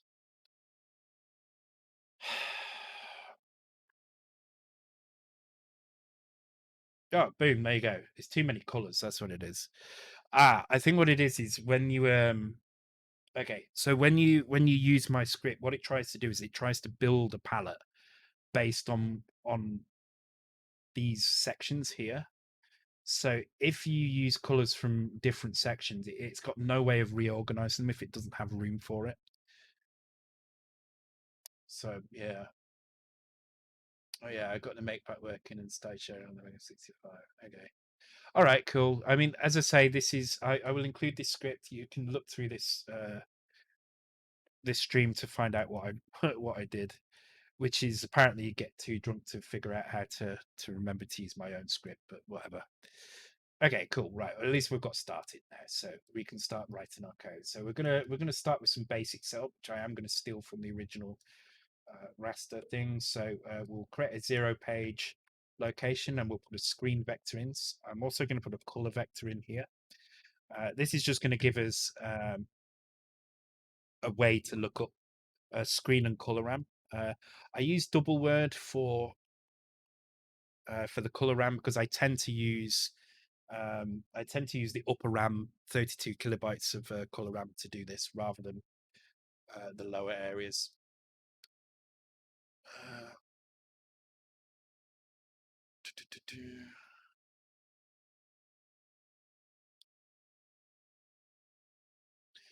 Okay, cool. Okay, let's create our entry as well. So let's keep this the same. Actually, most of this is going to be the same. So let me copy up to the point where I think we need to copy up to. Let me get rid of that. Let me get the Perseus. We don't need that anymore. That's all going to stay the same. That's all going to stay the same. That's all going to stay the same. Right, let's copy that over. Okay, so this is our entry point. And our entry point has got our normal kind of 0 1 kind of memory banking processor kind of banking stuff in it. We've got the enable 40 megahertz, enable the VIC4 registers, disable CIA interrupts, disable C65 ROM. Where there is something, oh, there you go, unmap the C65 ROMs here. Should probably put that together with that one. Like that makes more sense then. But the other thing we actually need to do here, which I don't think I've done, which I will do in a second. So let me just explain the rest. Disable the IRQ interrupts. We're not going to use IRQs here. I will do another example on how to use IRQs, but they're exactly the same as they are on the C64. No difference. So one of the things we need to do is we need to disable. So when you use full color character mode, you enable what's called a super extended attribute mode. And what that lets you do is it lets you do things like blink characters, invert characters, use underlines and things like that. The problem is that stops 16 color character mode from selecting palettes and having actually does it select a yeah, I think it stops it from selecting a palette, but it also stops it from selecting alternate palette. And I think it screws up the Y positioning as well. So what you have to do is you have to turn off this mode. and that's stored in D031. So when we change the mode, we'll do that as well. So that's what we're going to do here. So we'll start doing stuff here. So this is just setting up our mode. Can I get rid of that? There we go. This is just setting up the processor, basically saying what our memory mapping is going to be. Now we're going to set up the VIC4. So the first thing we need to do is we need to set our columns, our row sizes, and our full color mode as well. So we'll start by changing the values in D031, right? So D031 is the value in the VIC3, which is shared with the VIC4 as well, which sets whether or not we're using 80 column mode, attribute modes, things like that. The only one we really care about here is 80 column mode, which we need to clear, and the attribute mode, which we need to color entries, enable extended attributes. Yeah, so we need to clear that one as well. So those are, let's do it like this: 101, and that's right here. So clear bit 7, which equals 80 column. Well, actually, clearing it sets 40 column, and bit 5 called disable extended attributes. Without disabling those extended attributes, what will happen is if you try and use alternate palettes, you will instead get flashing characters. If you try and set Y positioning, you'll get something else. I can't remember what you'll get with the Y positioning, but it is, I think it just doesn't work if you don't set it. So you have to clear these values. So we'll use test and reset bits here. That way we don't touch anything else in that system, and we can be sure that those things are going to work okay. Because otherwise you could accidentally turn on bitplane mode or interlace mode, something like that. So we try and avoid these things. That's set in bit 7, isn't it? No. So TRB will reset the bits that you set in the accumulator. So you set the bits that you want to affect. So this is the equivalent of doing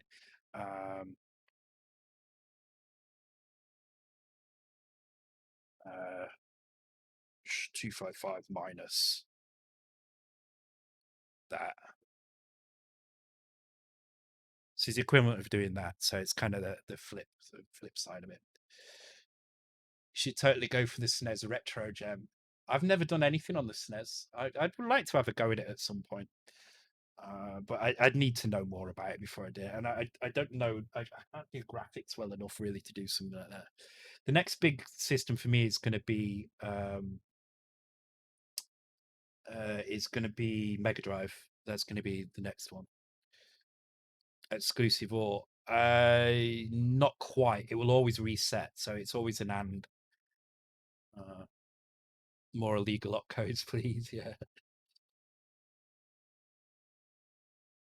It just clears the bits that you've got set in the accumulator.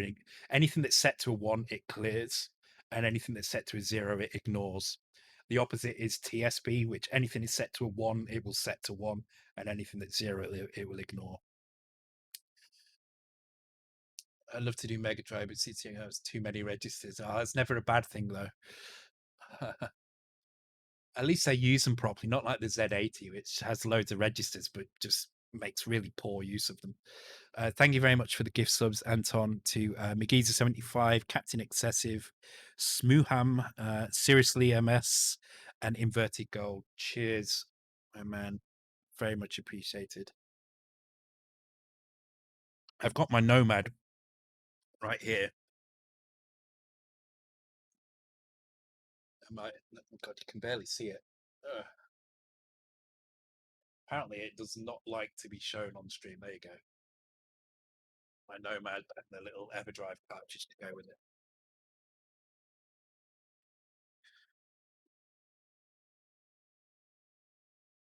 "16 registers enough for everything." Yeah. Well, my plan is to run 5 games at the same time. because I just use 3 registers for each, right? And just have 3 versions of 5 versions of something running. So, what about writing a game for the Amiga? I did consider Amiga for a while. The problem I've got with the Amiga is quite fragmented, and it also doesn't have a tiling. I don't like the bit plane stuff. I'm really not keen on bit planes at all. I mean, I think they're solving a problem they didn't need to solve. I think it was unnecessary for them to be the way they are. I'd much rather have a nice tile system, and Mega Drive supplies that. So yeah, but I did think about it. But the problem with the Amiga is if you want to write something for the Amiga, you have to deal with all the different flavors of the Amiga as well. So you either have to go for the lowest common denominator, or you have to have loads of caveats like this is only going to work on an AGA A1200, with a 8 megabyte expansion, or a this processor. I can't be dealing with that. The Mega Drive is nice and simple. Copper is great, but I yeah. I actually think with the way that the Mega 65 works, you could quite easily write you could take the raster interrupts, and say, okay, your games aren't allowed to use the raster interrupts, but we'll give you this copper like replacement. You could write something similar to copper using using the raster interrupts. So you could just use raster interrupts to trigger on every line if it's set up, and you could just at the end of when you get to the bottom of the screen outside of into the border, then you could process the copper list to see if anything needs to be changed on the next screen. So uh, yeah, I mean the raster rewrite is kind of like a copper but horizontal instead of vertical, if that makes sense. It kind of does similar things in that you're creating a list of instructions. It's not quite because it's not in order, right? You can do it in any order you want in the raster rewrite buffer, but it's kind of the other way around. So uh, yeah, but this is what I really like about the Mega 65. These sort of things. So the raster rewrite buffer is is really powerful, but you need to work at it. You can't just throw things into it and expect it to do stuff, right? It's not just gonna work out of the box. You need to actually understand how it works and build something. And so I kind of see the raster rewrite buffer and building stuff around that kind of like the multiplexer of the Mega 65, in the way that the sprite multiplexer was the thing every game needed, or most games needed, and could end up being quite a complicated system, and a complicated and an expensive raster time system. I kind of see the raster rewrite buffer as the same sort of thing. It's like this piece of code, or this feature of the VIC-4, that if used correctly can be used to kind of multiply the number of moving objects on the screen, but you need to spend some time to make an optimal system to work out the best way to use it. It's not just supplied straight for you out of the box. You need to really work at it a little bit. So, um, so I like that about it, and I think it's the same with the. I think you could emulate the copper quite easily, um, but you would need to spend a bit of time, and I like that. I like the fact that there are these coding challenges inherently in the Mega 65. There are things that you can do. You will have seen other people do them, but doing them yourself is going to be a little bit of a challenge while you work it out. So, um, yeah, so I had a really good thought about the DMA and the raster rewrite buffer the other day. Maybe I'll do a demonstration on this sometime soon on in the next couple of weeks. But I was having a think about a combination of the raster rewrite buffer, uh, and the DMA system to create a particle system with possibly tens of thousands of particles, depending on. I'd have to look into it. I have to look at the speed that it works at, but potentially using a double buffering system, using the raster rewrite buffer. So, but you basically use the raster rewrite buffer to create two screens. Um, that basically get overlaid over your main. So you've got your main screen, then you've got a second screen, and then you've got a third screen. The second and third screen are used for particles, and it's to allow you to draw to one screen while the other one is being displayed. So you don't have to by using the you can make it a lot quicker. The clearing is a lot quicker. Everything should be a lot quicker because you're just flicking between the two, and then using DMA to actually draw and clear the particles as well. So I need to think about it. But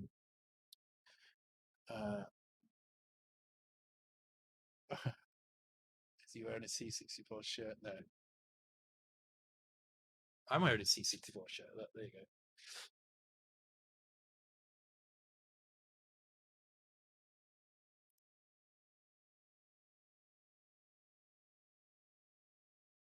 Yeah, but that's what I'm thinking. Because the thing with the raster rewrite buffer is you still need, and you'll see this with this system in a minute. You still need to clear some memory addresses now and again. So especially if you're moving things around into different places, if you're moving a sprite down through layers of raster, you still need to clear things in there and move them up again. So what I was thinking of doing was something similar to my Checkanoid particle system, where it just uses characters, same as normal, but the characters are drawn to on the fly. But those characters can be moved around within the raster rewrite buffer. So instead of it being like a full screen that gets drawn, it's just a limited number of characters. So you would say like, I only want up to 8 characters on this row, 8 characters per row. Which at 16 by 8 is going to be still quite a lot. But the idea is by doing that you can limit how much time it takes to draw them by reusing characters, drawing into the same character and things like that. But you do need a fast way to clear them as well, which is where DMA comes in. But I was thinking if there was a way to draw them using DMA as well, and I think there is. Um, I need to plan it out a little bit, but I might do a stream on it because I reckon I could get 10,000 particles on screen doing that. I reckon if it's done right, and that would be pretty impressive. I think heck, 1,000 would be good, but I reckon I could get 10,000 if it's done right.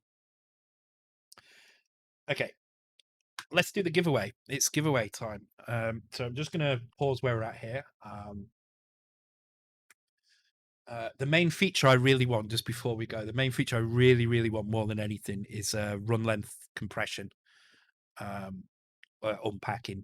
It doesn't have to compress; it just needs to unpack. If it can unpack, um, then that's the key. If we can unpack, then we can easily write a little tool for packing sprites and stuff to generate it. But definitely the unpack is the key because that will kind of massively increase the number of sprites we can fit into memory.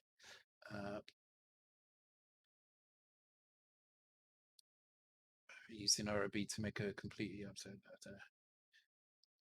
Yeah, yeah, that's basically what I'm thinking. But what my idea is to allow you to use 2 buffers so that you can reduce the number of characters first of all, and use a random, not random, but a kind of dynamic generated grid of characters that get positioned at the right place, which will save on memory that it's going to be used, but also reduce the amount of pixel clock time needed to draw them. And then that means you can still have like a couple of thousand particles over the top of a multi-layered map. So you can have a map with like 3 or 4 layers, like 3 or 4 parallax layers moving, a load of raster rewrite buffer sprites, and then on the top of that 1,000 particles as well. It'd be a nice addition to the engine. I'm gonna have a go at it. Thank you very much, Def, for the bits. Appreciated. Cheers, my man. Right, let's do this. Let's do this giveaway. So I'm going to bring up the wheel which I've got here. We'll refresh this. In fact, no. Let me bring up a fresh browser. So let me open a fresh browser window. There we go. I've got the wheel of names up here.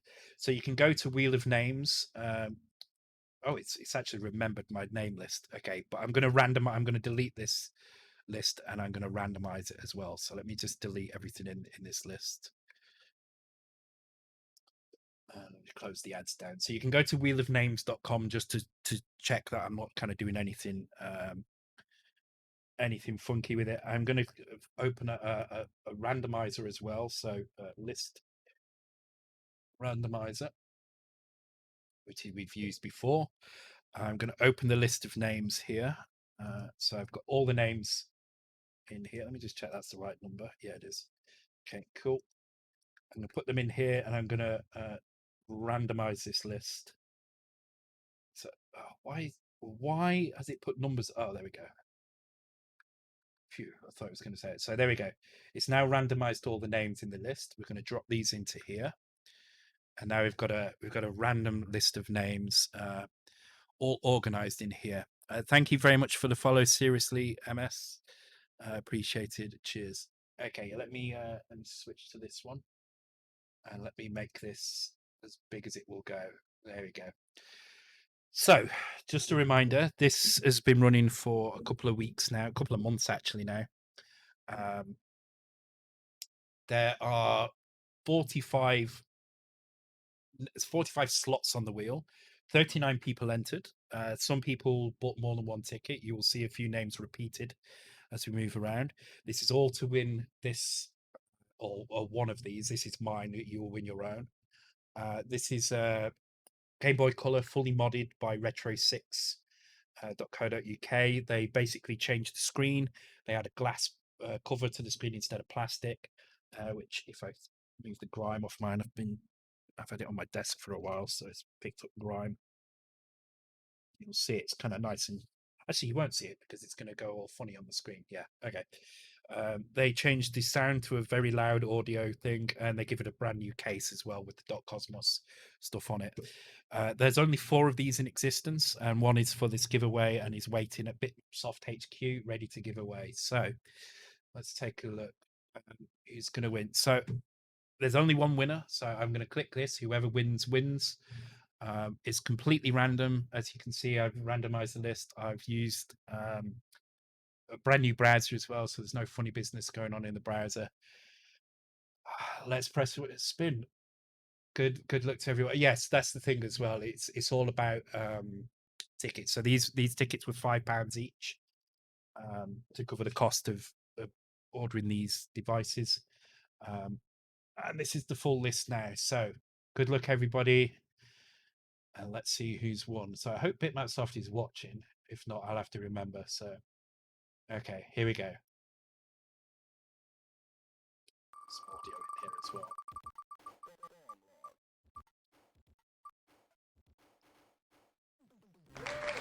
Ross Murphy. Well done, Ross. So I don't know if you're in the stream right now. You may be, you may not be. I know it was emailed out to say that this was happening tonight.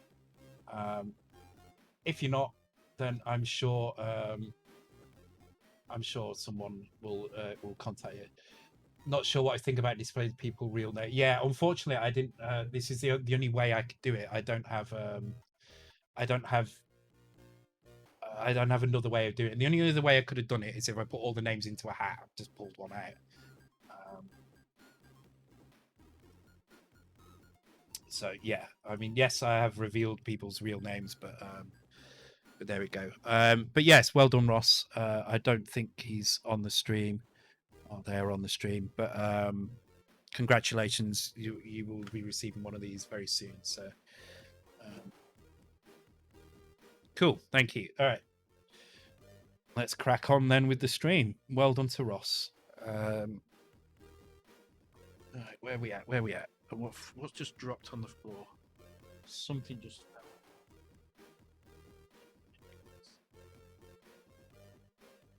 Yeah. I'm going to discover something missing at some point.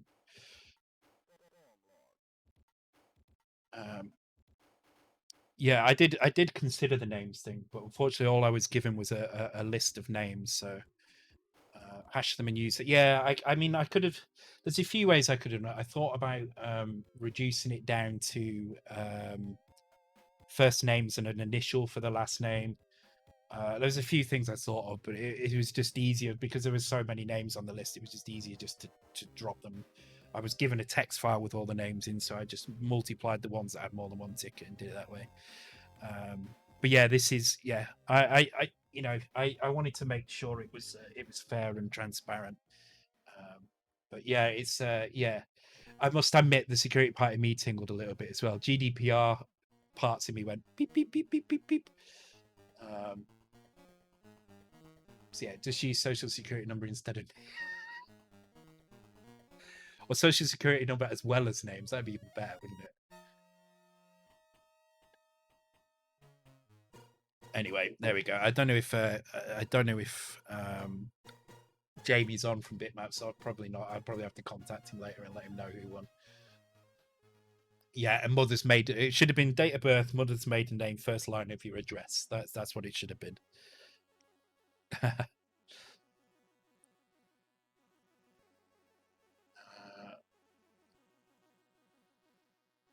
Fair as less information. Yeah, I mean these are all names. I mean you could just do a random search on Facebook, right? Bring up a shitload of random names. I mean nobody knows who these people are unless you know somebody on that list. There are people on that list I definitely do know. But I have no idea who Ross Murphy is, but well done, Ross Murphy. Anyway. Okay. Right, let's carry on with this. Okay, so as I say, we were setting up the Vic. We've cleared bit 7 and bit 5, so we disabled the extended attributes and we set 40 column mode. Let me bring up this again. No GDPR for you. I think we're sticking with the GDPR stuff actually. At least we have been doing it at work. I assume it's going to be the same everywhere. I guess, anyway. Oh, thank you, Anton. I need more vodka. Hang on. Thank on.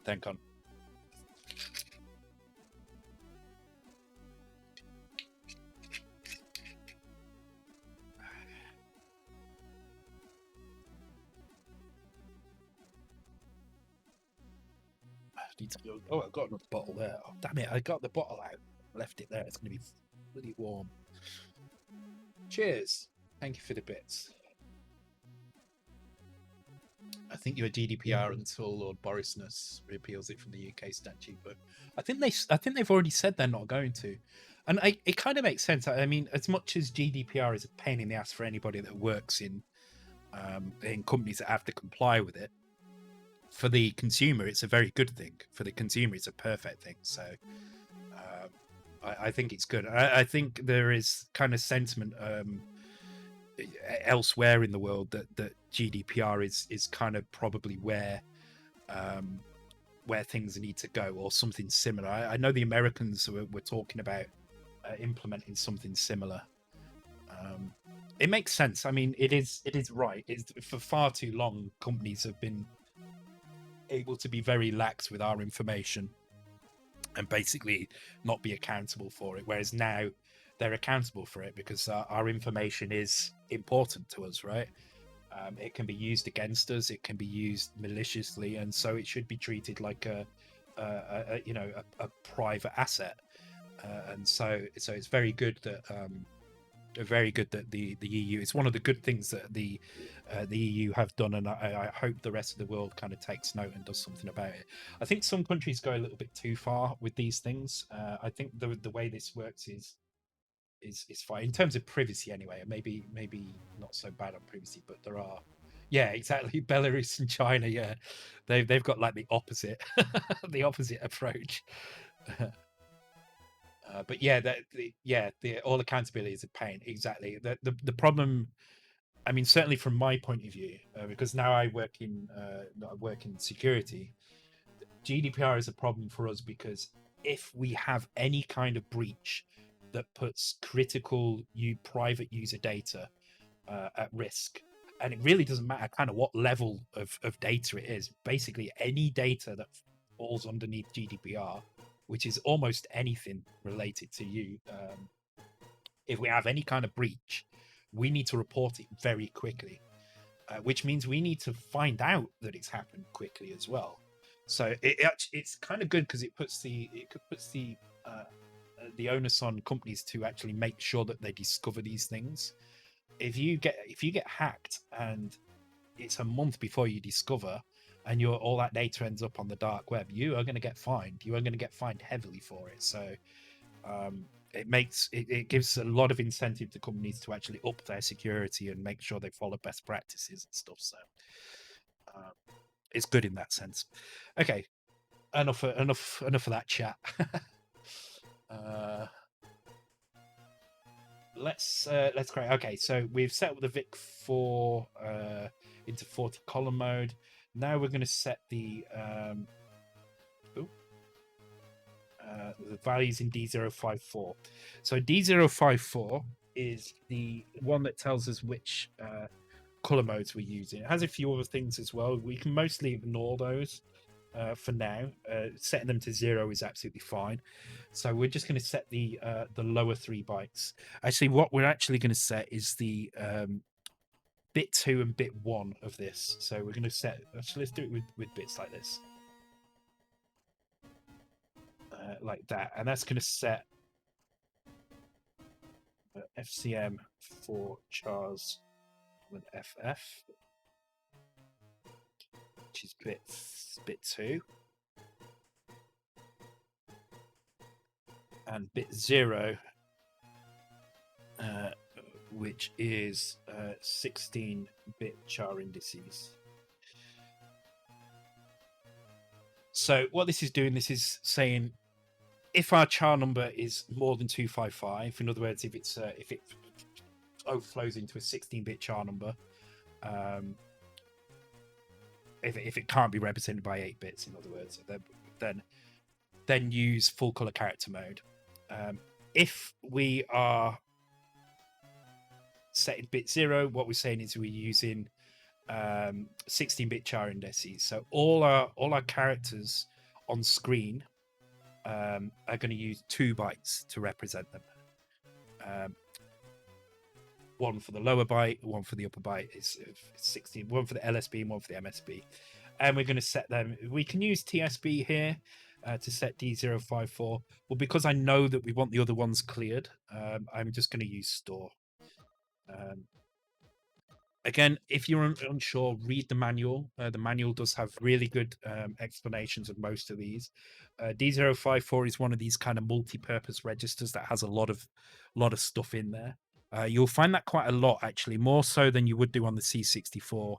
C64 didn't have very many of these, actually, on the C64. You had like D011, D016, D011, D016, D019, and D01A.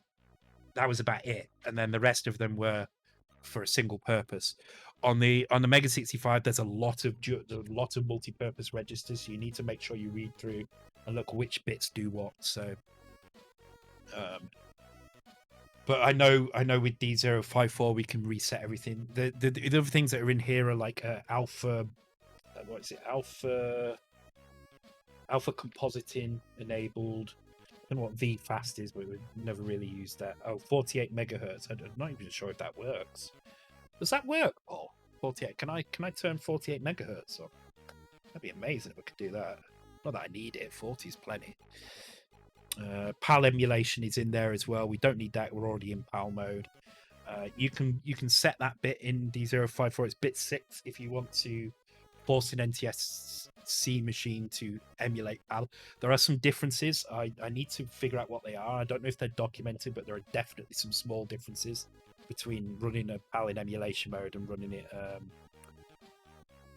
it natively. Yeah, there's like horizontal smoothing, which will turn off as well. Sprite 640 mode, which is this is what stretches the sprite all the way across the screen, which doesn't work actually in Xemute, which is something I'm going to list on here. Actually, Sprite 640 is something I need to look at. It's probably quite an easy one to fix, that I would imagine. But we'll go and check that out at some point. Thank you, Sender. Go and get some sleep. Yeah, I don't blame you. So I'm going to do this till about 1 o'clock, 1:30. I'm going to make sure I leave it in a good situation. So I'm not going to, I'm not just going to end random on an exact time. I'm going to make sure I can wrap this up neatly, and then when I do, we're going to continue with the Resident Evil 1 playthrough. I can't even remember where I was in that. That's going to be fun remembering. Try not to die while I do. Right, where's my... I think I know what I dropped. Oh no, I didn't. It's in front of me. Milfork is like C optimized for the platform. Yeah, it is pretty much. Yeah, it's definitely it's definitely more optimal than using most C compilers. I mean, obviously, it's not going to be as easy as using C compilers because you're not going to have hundreds of libraries that you can just drop in and use. You need to use the Milfork ones. You're not going to have all that kind of C experience to use. You have to learn a little bit different, but it does allow you to use a kind of mid-level language to write fairly optimal code. It does a very good job of optimizing. That's the great thing about it. GDPR, 4% of turnover or 20 million euro. Yeah, which is insane as well. Because you think about it, it's not profit, it's turnover. So, you know, if you make no profit but you have millions going through the business, that can really screw you over. You need to be very, very careful. And the reason they've done that is because they know that if they just did it based on profits, then people would just write stuff off all the time. In the same way they try and get out of taxes and things. Looking at you, Apple. Actually, looking at everybody, Amazon as well is bad for that. So I think Google's bad for that as well, aren't they? They're all the big companies are bad for that. The richer you are, the less you pay. That seems to be the mantra of the big companies anyway. All right, let's so we've set up the full color mode. We turn that on. So remember, the Nibble color mode is just a subset of full color mode. Nibble color mode is just full color mode where you've set a particular flag on a character, and that turns that character into 16 pixels wide. Thanks, Quadrasaur. Good night. Take care. And they're looking to change that now after the G7 meeting. Oh. Change what? The taxes or the GDPR fines? It's crazy how much sway these big companies have over state government. It's kind of corporation taxes. Yeah, they damn well should as well. I mean, it's disgusting how many.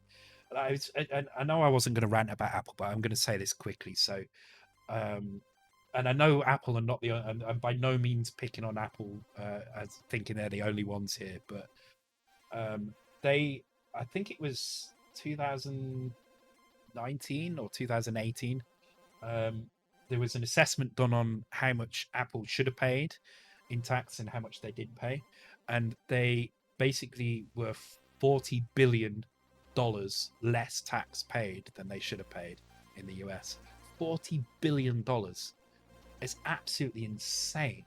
Absolutely insane that they can do that. They find ways, and it's the same. All of these companies that are multinational companies find ways to do it by moving stuff around, and just it's crazy, absolutely crazy that they can do it.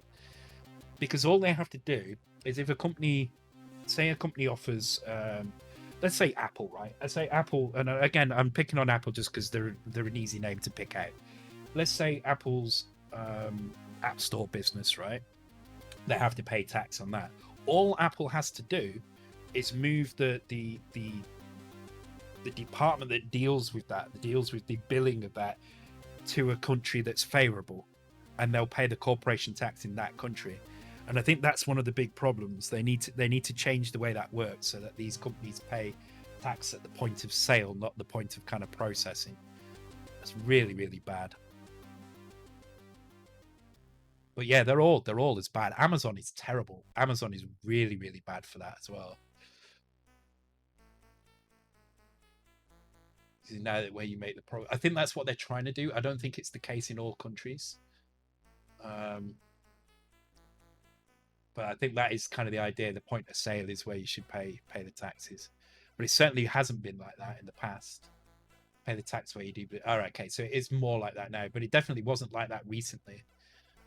As as early as like 4 or 5 years ago, it was definitely not like that, and they were, you know, countries were losing lots of money in taxes from this. But again, pay the tax where you do the business. I can guarantee you the legal people at Apple, at Google, at Amazon, at Facebook will have found loopholes to even with that to say, oh no. Oh, from today. Oh. Yeah, they'll just find that they'll find ways around it. They'll find ways around it, I guarantee it.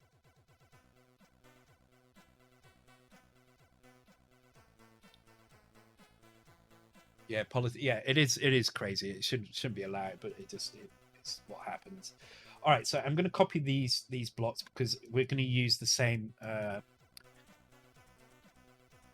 values at the top up here. So what this is doing now is I'm going to set these values exactly the same up here. I say so these are our constants. So color RAM, obviously that's where color RAM is. We're going to set a row size and we're going to set a logical row size based on this. For now, we're just going to set a row size of 40. We're not going to use any raster rewrite buffer for now. We're just going to draw a grid. So we set our logical row size. Our logical row size is how many bytes a row takes up. So if our screen is 40 characters wide, then our logical row size is going to be 80. We're using double width characters, so this is actually going to be 20. Our row size is 20 characters wide, which means our logical row size is 40 bytes. So we set a logical row size of 40 bytes, and we set a row size of 20. And we're going to relocate actually no, we won't relocate the screen. We'll keep the screen where it is. So the screen is going to be at 0800. I don't see any purpose in moving that. Oh, actually, yes, I do. We will move it. So what we're going to do is we're going to relocate the screen.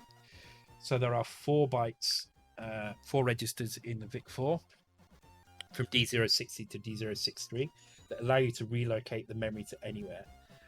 The last one of those, D063, is a multi-purpose register. It also has a char count in there as well, which is the upper bytes of the of this one here, row size. So again, it's fine to set that one to 0.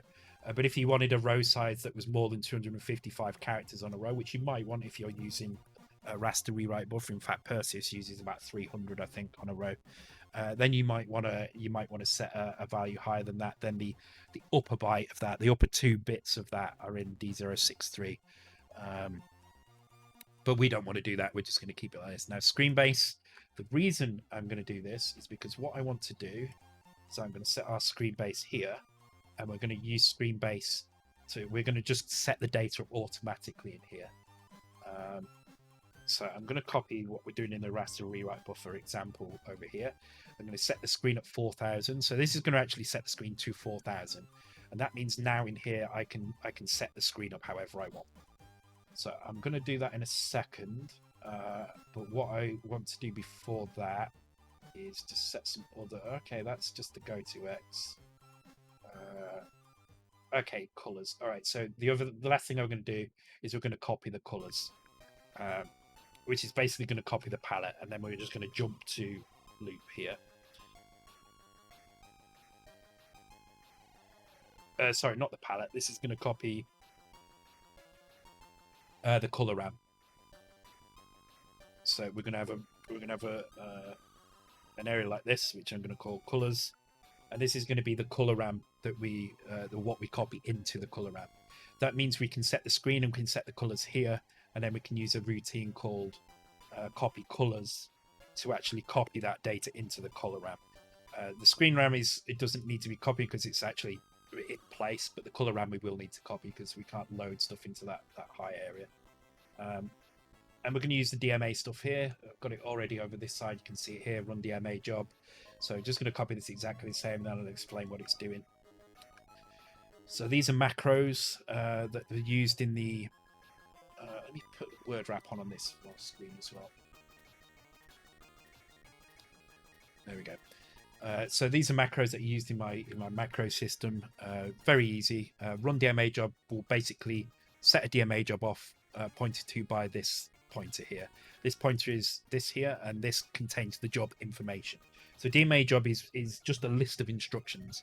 It has a header which defines whereabouts these things are in memory, like where the source and target are in memory, which megabyte block they belong to. And you can see here, this is the megabyte block for the source, this is the megabyte block for the target. And then you define jobs that follow after that. So the header will set up the source and target, as well as a few other minor things, and then the copy job, the jobs themselves. So you've got copy jobs and fill jobs and mix jobs as well, I think. Oh, I've done it in the wrong place. There we go. It should be there.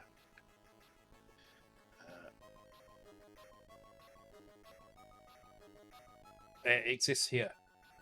Yeah.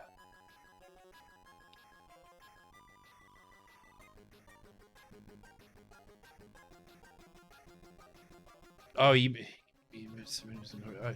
don't know what you're saying.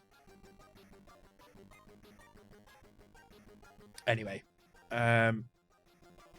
yeah, and this copy job is basically just going to copy data from colors, which is here, into color RAM, which is defined up here. And the size it's going to copy is our logical row size times 25, and this is whether or not it chains, or whether it goes backwards and whether it chains. Cool. So that's our colors set off. Now we just need to fill them with some stuff. So we'll go through and we'll set these up, and then we'll give that a run. Before I do that, though, what we're also going to do is we're going to copy palette, because we've not done any palette copying yet. And if I go and have a look in assets, sprites, you should see sprite palette blue, green, and red. So we need to copy these in as well. So I haven't got the code already for. I mean, I've got it written in other places, but let's just write it from scratch. You can see what I'm doing. So what we want to do here is we want to copy some data into the palette entries so we can use them. So what we're going to do is we're going to create a palette here. We're going to import the files that we need. So we're going to use import binary, and we're going to import the files that we want. So we want assets dot, was it sprite red dot bin, and that should be 256 bytes, which it is. So now we can just copy like this and change these to green and blue. So what I do is I store these as part of our PRG. So I store these three palette sections, basically a red section, a green and blue, RGB. Always remember RGB, that's the order it goes in, nice and simple. And it's the same in here as well. So D070 is our palette entry. And what you need to do at D070 is you need to tell it which palette you want to use, which palette you're currently going to edit. So we're going to edit palette 0. And then you need to tell it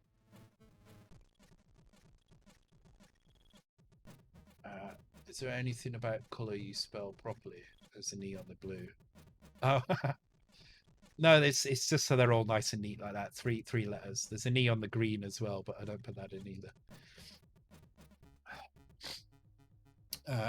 So yeah, the first the bit 6 and 7 are which sprite palette we're currently going to edit. Then you need to tell it, and you can look again. You can look this up in here. You need to tell it what our text palette is going to be. So our text palette is going to be 0. What our sprite palette is going to be. Well, we're not using sprites, but we'll put 0, 1 in, so it's just a different palette. And what our alternate palette is. So we'll set an alternate palette of 1, 0. So that's basically 3 separate palettes here. So let's put them in here. So what they are. So bit pairs equal front palette, text palette, sprite palette, alt palette. And that's what those pairs mean. So what we're saying is we're going to edit. This is our current palette. So when you set the current palette, what you do is you map that palette into D100, D200, and D300 for red, green, and blue. And then that means anything you write into those locations will be added to the palette for that particular number. So there's 4 different palettes: 0, 0, 0, 1, 1, 0, 1, 1, 0 to 3. And we want to edit the text palette. So we set the text palette to be 0, and then we say that the current palette is 0. So we're editing this palette, and it happens to be the same as the text palette. And we're just setting the other ones to these, just so they've got palettes assigned to them. It doesn't really matter. You can set them all to 0 if you wanted to, but let's put in here what we're doing. So text equals 0, 0.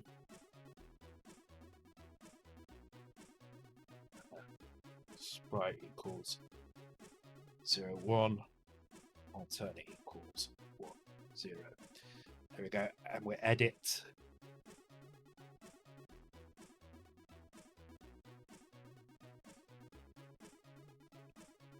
And we just store that at D017. Now that means that palette itself, you don't need to change that value again. The only other time you need to change that is if you want to change a new palette, if you want to edit a new palette.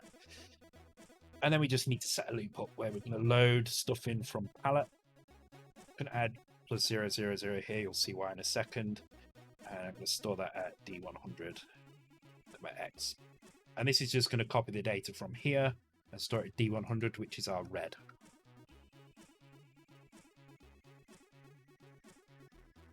So then to get green, we just need to add 100 onto here. To get blue, we just need to add 200. Obviously, these values are in hex. Oops. And these need to be D1, D2, and D300 sequence. And that's just going to copy all the data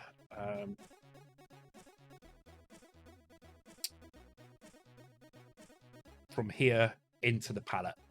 So now when we display stuff, it's going to use the proper palette.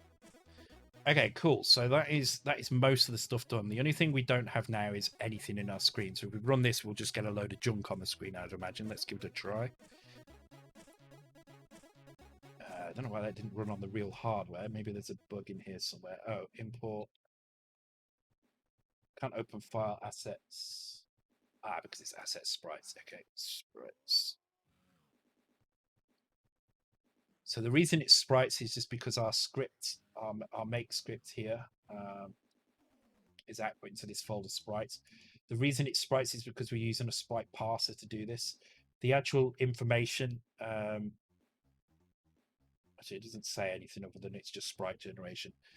The only thing that made the difference between tiles and sprite generation is my script for tiles will just generate data sequentially.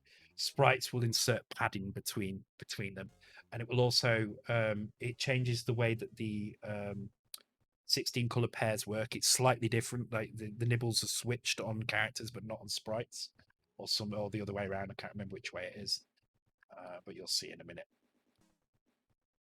Actually, it doesn't matter because we're not using tiles, and sprites in this sense are essentially the same. They're just characters. It's just calling them sprites adds that padding above and below, which you'll see why we need shortly. So let's try again. Let's try running that. There we go. We've got something running. Device at the bottom. So yeah, as you can see, junk on the screen. And the reason there's junk on the screen is because we don't have color RAM set up, and we don't have screen RAM set up. We don't have anything there.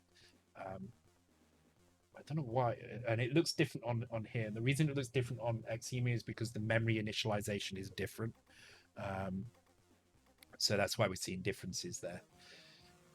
Let me fix some stuff in here because it's almost like force ROM didn't seem to work. Maybe force ROM needs to be after this for some reason.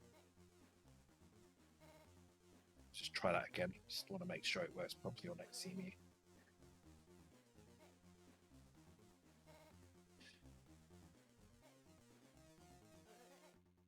I'm pleased with the backgrounds tonight. Nobody's discovered. Oh, yeah, the load ROM didn't work. Okay.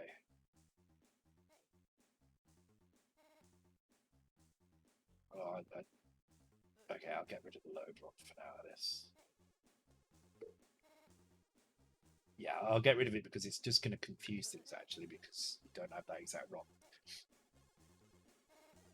There's some interesting backgrounds that you like that joke, don't you? There's some interesting backgrounds that just aren't haven't been discovered yet, so I'm quite pleased. Gives me less work to do for the next stream. God, I haven't worked with sprints for a year. Why am I saying sprints? Almost a year anyway. I'm so glad I don't have to as well. Sprints are annoying. I mean, they serve a purpose, but they're annoying. Iceland. Yep. That's pretty much 90% of Iceland. It's like that, right? Or more.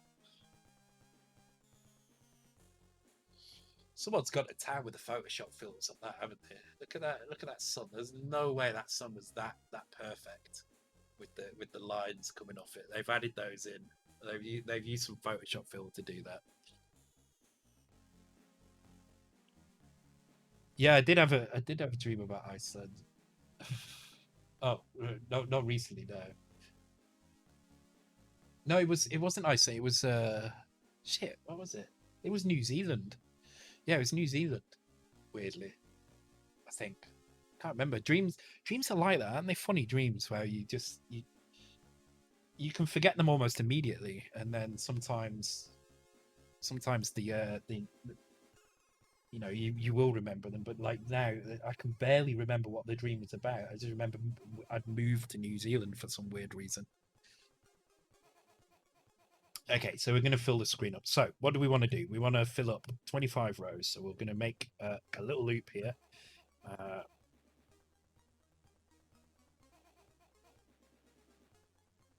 And what do we want to do? We want to fill 20 columns. So we're going to do var C, 0, C is less than 20, C++.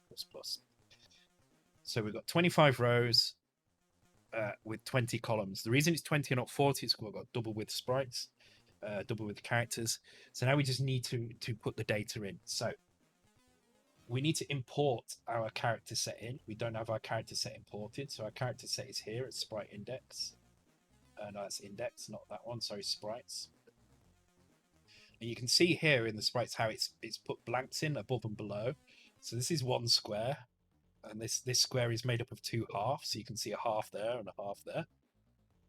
Let's put a blank above it, a blank below it, and then there's another square, and there's a blank above it, and a blank below it, and then there's a ball. There's a reason for this, and you'll see what this is shortly when we come around to doing it. But for now, let's just go and drop these in at, let's put them at 8,000. It's nice and round. And let's put a little note in here to say this is our sprites. And again, I'm calling them sprites because that's how they've been output. But these are just the same data for raster rewrite buffer sprites and for characters. The only reason I'm calling them sprites is because of this padding. So this padding that fits between them means we can use them as raster rewrite buffer sprites. Again, you will see why shortly. But essentially, that's why I'm calling them sprites. So this is a index equals 0-200. So our very first character is at 0200. So what do we want to do? Okay, so we're doing a tiled system here. So what we need to do is we need to decide how this is going to work. So the way that the sprite system works when you export is it creates a blank here. So this is 0-200.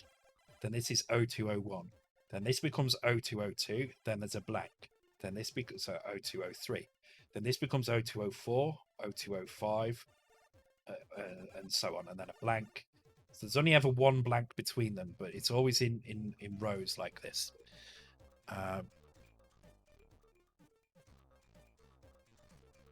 Yeah, padding sprays, yeah. Okay, so we'll start by just filling it in with this character here. So this is 0201 and 0202. So on even numbered rows, we want like that, 0201. It's in little endian format. But then on the other rows, we want 0202. So we need to decide which one of these it's going to be. So we can do this in a number of ways. I'm going to use an if statement just because it's a bit clearer. And I'm going to do if R... Actually, I can't do that. Can it has to be R if mod R2 equals 0. So this is using modulus. If the modulus of R divided by 2, in other words, the remainder is 0, then we'll use this one. In other words, if it's even, we'll use this one. If it's odd, we'll use this one here. So I definitely recommend looking up the mass function if you haven't already in Kick Assembler. They make doing kind of complex kind of systems like this much easier, and allows you to very, very quickly kind of fill a screen with a kind of nice tiled pattern like this without having to manually type out the pattern. So we need to do the same for the color ramp as well, and the color ramp is going to be a lot simpler, really. So all we need to do in the color ramp, and again, this is probably my most used. There are 2 pages that are used the most for me in this manual.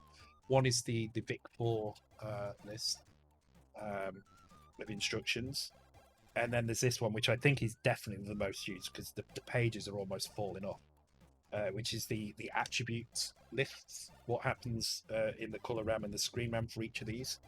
So what do we want to set? So we want to just set zeros for all of these. Not quite, actually. We want to set mostly 0, but we do want to say that this character is 16 pixels wide. If we don't do that, then what we'll... In fact, let's do it without first. Let's show you what happens if we do it without. So just put zeros in and run this.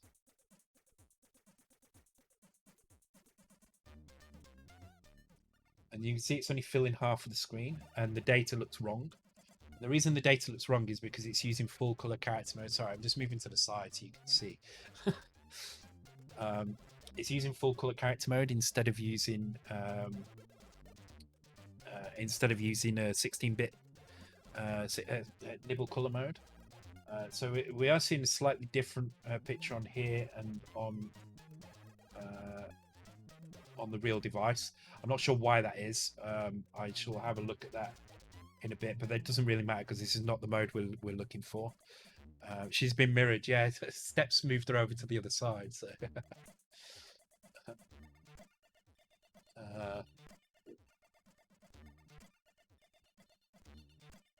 God, he's always in the way. Oh God, there you go. There you go. I'll just slide over this way so I just disappear off the screen. But now it just looks like my hand is in like.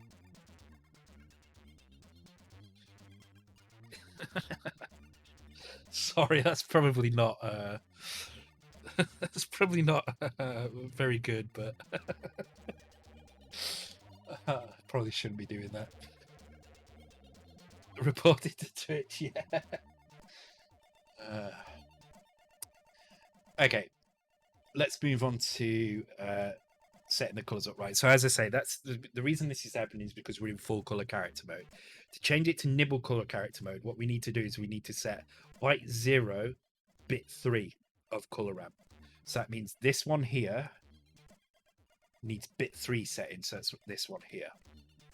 So I'm going to put this in here. So bit 3, so sorry, byte 0 bit 3 equal enable NCM mode. Nibble color mode. If we don't set that, then the characters will just be full color mode. So this will actually set the proper mode here.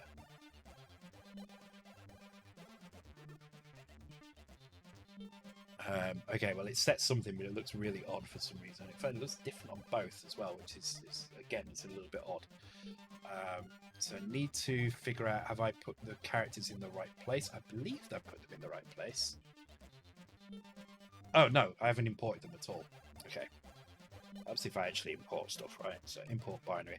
And again, that's why we're seeing the difference, because there's different data in these locations.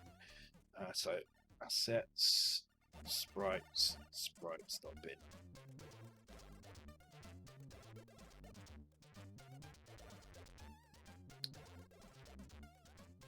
Makes sense. If you want to see stuff, you have to move them. And there we go. And now we have tiles all the way across the screen.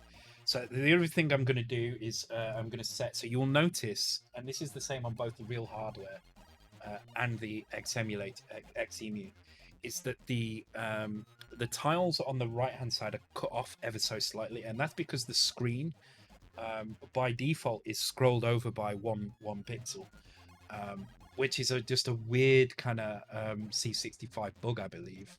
So what I'm going to do is, before I do any of the other VIC4 setup stuff, I'm going to change a VIC2 register, which is I'm going to set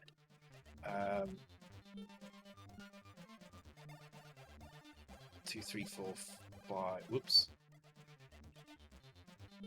5, 1, 2, 3, like that. And I'm going to clear that. So this is just the horizontal scroll register, and I never remember which way around this is. I think it's D016, but I'm going to be wrong. I know it, because I never get it right. It is D016. Bloody hell, makes a change. So we're just going to reset that in D016, and that's just going to fix that scroll on that side of the screen. It's a weird C65 thing for some reason. It's still not right, actually. Oh no, it is right. It is right. Sorry, I forget there's a color change on that side, but yeah, there you go. Okay, cool. The other thing I'm going to do is I'm actually going to get rid of this last row here, because it just looks a bit weird. Let's make it nice and neat and cut that section off, and then I'm going to change the background color for both to black. So let's do that here. So by the way, the reason I do this here, put a note here, change Vic2 stuff here.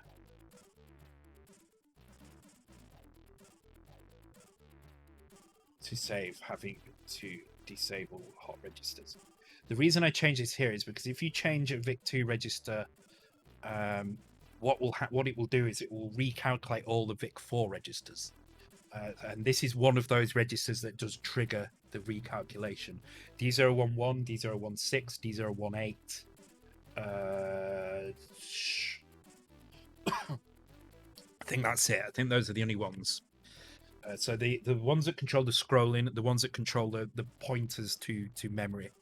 The reason why they changed things, because if you change those, you're actually changing stuff in the VIC4. You're changing some position.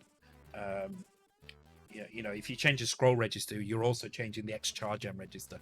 So set those first before you go and change any VIC4 registers, and then these don't get reset. What's TRB? TRB is from the 65 CEO2 instruction set. It's called test and reset bit.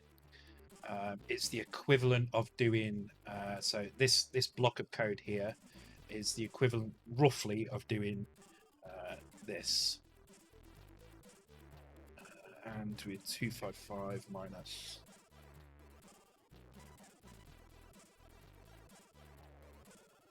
but it also does a test as well. So it also does this first and stores this. So if you imagine, God, this is kind of hard to do without. Well, I mean, you can't do this in 6502, but if you could, it would be doing this as well. So it actually tests that bit first. But then it basically turns off. It basically turns off the bits that you've got masked. So it takes this mask and it says, okay, any bit that's 0, ignore. Any bit that's 1, turn it off. And that's what reset does. So it resets. The opposite is TSB, where any bit that's 0, it will ignore, and any bit that's 1, it will turn on. So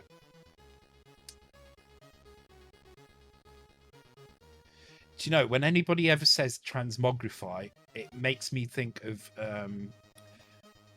first it makes me think of a dance tune from the 90s, which had the words transmogrification, blah blah blah, which was sampled from Red Dwarf. And yeah, so it makes me think of Red Dwarf. Yeah, it's really cool.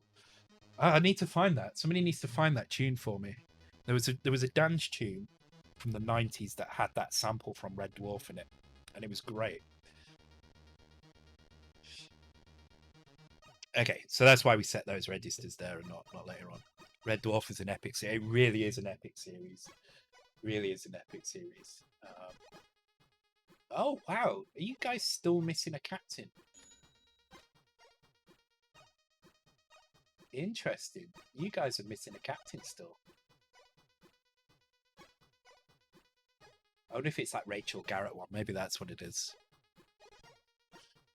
It looks like you've only got 11 out of 12. So yeah, maybe it's the Rachel Garrett one. Maybe it needs re-triggering or something. Spell. I thought it'd already been added, but maybe not. It was that as well. Yeah, there you go. Rachel Garrett, there you go. Got them all now. I thought I'd made that automatically fix itself, but I guess not. Okay, so what we're going to do, we're going to move that bottom row and we're going to pick a color from the palette. So let's just have a look at the palettes at the moment. So obviously 0 is going to be transparent in terms of the characters, but it is black. If you look, it's always 0, 0 here. So we can set our border and background to black, and that will obviously border and background can't be transparent because they're the last thing on the page. So I'm going to store that at D020, D021. So, and let's go and remove that last row. So all I want to do here is just remove the last row like that. And we still need to include the last row in the data. So what we'll do here is actually need to change these from 20. Actually, no, 20 is fine. Okay. Because we'll add more stuff in here. It's fine. All right. And the reason I'm doing it like this, actually no, let's just do it like this. Let's do it manually. All right, fair enough. I'm trying to be clever. I should probably not be that clever. My stream overlay really leveled up. Yeah, it's I'm constantly adding stuff to it, so. I've had a C64 back in the day. I was insanely jealous of its ability to display grey. At least you said grey and not brown. Most people say brown. No need to be clear, it's not an MCB chat. Could you shift the bottom border up to hide the part? Yeah, you could do that as well. In fact, I'll show you how to do that. So let's just put this back. Let's move the bottom border up as well. Fortunately, I don't know what the bottom border position is by default, so we're just going to have to experiment a little bit here. So there is a value which is top border, bottom border. It is D04A and 4 bits of D04B. So let's put a little note in here. Move bottom border. Actually, by doing that, what it means as well is we don't have to include. We can just put 24 rows in. We can actually change the row count, I believe. So it'll only render 24 rows. But for now, I'm going to leave 25 in so we can see the border moving.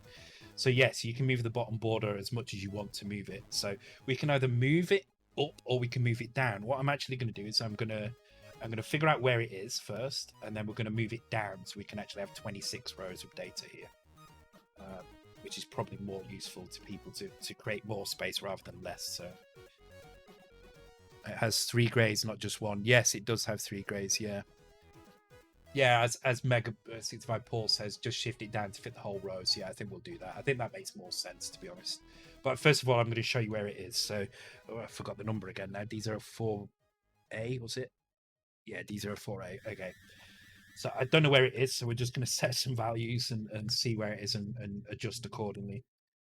So D04A and D04B has sprite bit plane. Okay, so we can set this value directly as well. So let's set 01. Now, on the C64, your screen would start at 0 at the top in the border, go down to 50 for the top border, 250 for the bottom border, and then you'd have all your kind of your V blank period down there. Now this is different on the Mega65 because the Mega65 has twice as many raster lines in the same amount of space. So this is likely to be round about here instead. But let's just try it on 01 and see what happens. See where this adjusting. Also, I have no idea if this works in X Emulator, so it's going to be a good one to put in. It does seem to work in Xemu, and it does seem to match as well. 1, 2, 3, 4, 5. Yeah, so it's matching, so that's good. Okay, but it's way out of place, right? So we need to move this down. What was it? 26, so 13 rows total. So this probably needs about another. Well, it probably needs at least that, like that. Let's double it, see what happens. Who's Enterprise Captain's only? Yes, it's done now. Okay, there we go. So it looks like we're over the border at the bottom here. So let's just move it back slightly. I just want to figure out exactly where the bottom border is, because it'd be a good kind of thing to know actually. So this is one of those details I should be remembering. Okay, so we've definitely found something because we've moved it into this area now. So if I move this back another 8, that's probably going to be the bottom border, which actually makes sense looking at that. Yeah, that makes sense. So this number here is 488, I believe. Hang on, let me check that in the calculator. I think it's 488. 188. Yeah, 488. So if you take 488 and divide that by 2, you get 244, which is not quite, but almost about. So it is kind of roughly the bottom of the screen of the C64 doubled. So this is the bottom. Oh no, sorry, that's 244 plus 16 would be 260. So that's where we want it to be. Sorry, no, 252 double. So actually we would want this to be F8 like that. Yeah, so that is actually spot on. It is double what it is on the C64. Need to update some fill statements to do 26 rows. Yes. So actually we don't need to update the, well, it is kind of filled. I'm sure that's not exact level. I'm going to move the side border as well. So we'll show how to move this side border over here. So let's move right border. Actually, I think it's both borders at the same time, and we'll move here. So let's do that, and then we'll do the 26th row. So the side border is D05C. So let's just store a value in there. We can change D05D as well, but it's already going to be 0. We don't need to make the border particularly big. So did you move the charge end display up a bit so it all stays centered vertically? No, I haven't. Actually, we'll do that as well. Let's just get it kind of looking exactly right, and then we'll shift it as well. So as Paul says, you can move the charge end position. So the charge end position is the X and Y where the screen actually starts drawing. Thank you for the follow, Davros. Cheers and welcome to the stream. So that actually hasn't changed anything, has it? Let's try changing that to 0 and see what happens. I don't think we're going to see that character properly. Oh yeah, that's a good point. That's a very good point. Oh, we were spot on actually. We don't need to move the side border. It's an illusion because the white we're expecting that white grid to continue all the way around, but actually the grid is just on the top on the left hand side. And so it looks like it's missing, but it's not. So let's not move the right border. But yeah, let's change the background to be different to the foreground. So let's keep that black. Sorry, the background of the border to be different. Let's keep that on that color. The problem is I don't know what color that's going to pick now. It's probably going to pick a random.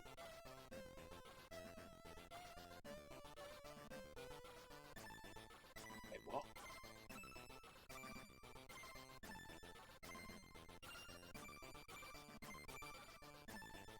Oh, because it should be this way around, really.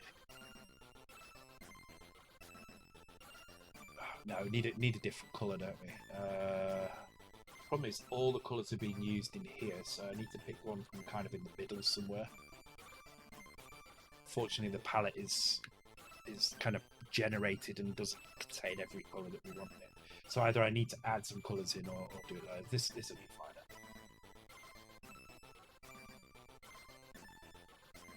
fine. Okay, so that seems to be. I've not seen any border here at all. So if I was to move this border down now, so if I move this 16 down, so it becomes 0.8, like that. what we'll probably see at the bottom is a gap there as well. Yeah, there we go. So you can see that purple thing at the bottom. So let's add the 26th row in. So that's nice and easy. All we have to do is we just add another row in here. So now we're using 26 rows. And then we need to tell the Vic4 that we're going to draw 26 rows. And I need to find the location for that.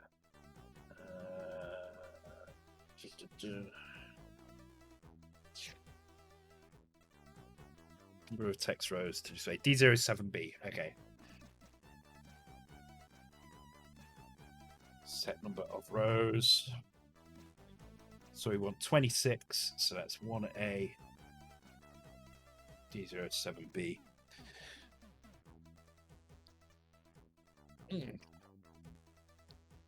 Increase D0 to, oh yeah. Wow, this is working now anyway. Though it's not set the, oh, interesting. So you'll notice that this is something that does not work on Xemu. So in that case, yeah, I don't know what to do. Yeah, no, I will keep this because it's a good demonstration of something I need to fix. Okay, so first of all, let me make a note of that in here. So D07B row count. Okay, that's definitely going to need fixing because that's one of the things that I think a lot of devs are going to do is they're going to try and increase the amount of screen space they have by moving things around a little bit. So it's going to be quite important that we get this right. Also, it looks like it's not kind of quite running right on the real hardware. But I think there's probably something to do with my code somewhere. So let's just take a quick look. Screen base looks fine. Color, that's fine. Ah, here we go. Color copy is wrong because now we've got number of rows here. So let me change this to number of rows. Then I can use this here and here, and we can set it up at the top up here. Okay, so maybe this might work on Xemu. We don't know. We'll find out. Yeah, it might do. It might just be because the color RAM is initialized differently. So no, it doesn't. Okay, cool. So it is working on real hardware, but you can see Xemu is not using. It's not using that last row there. So that's fine. I will take a look at that. I've got a list of a couple of things to take a look at. I should have them fixed pretty soon, I think. Okay, that's fine. Right, so now what we're going to do is we're going to just shift things up a little bit. So it's probably quite hard to tell on here because that's nudged down a little bit. So let me just move this up. Not that. That's fine. There we go. That thing. We've added an extra 8 rows of pixels here, which is actually 16 in terms of Mega65. In terms of Mega65 kind of pixel heights, because in this mode everything is 2 pixels. Every pixel is actually 2 by 2 pixels. It's sort of in kind of Mega65 space, if you like. So what we're going to do is we're going to move the charge gen up. So charge gen is how we do scrolling on the hardware scrolling on the Mega65. So we're used to using D016 to do horizontal scrolling, D011 to do vertical scrolling. But the Mega65 offers 2 new values, which is charge NX and or text. Is it text Y positive, text X positive bolded here? Yeah. Okay. Which is D04C and D04E, and these are basically just locations on the screen where we want to draw. So what we're going to do now is move the text Y charge M position. So it uses the same pixel space as we're using here. And we know that the C64 starts at position 50 or 52, I think it is. No, it's 50, isn't it? Position 50.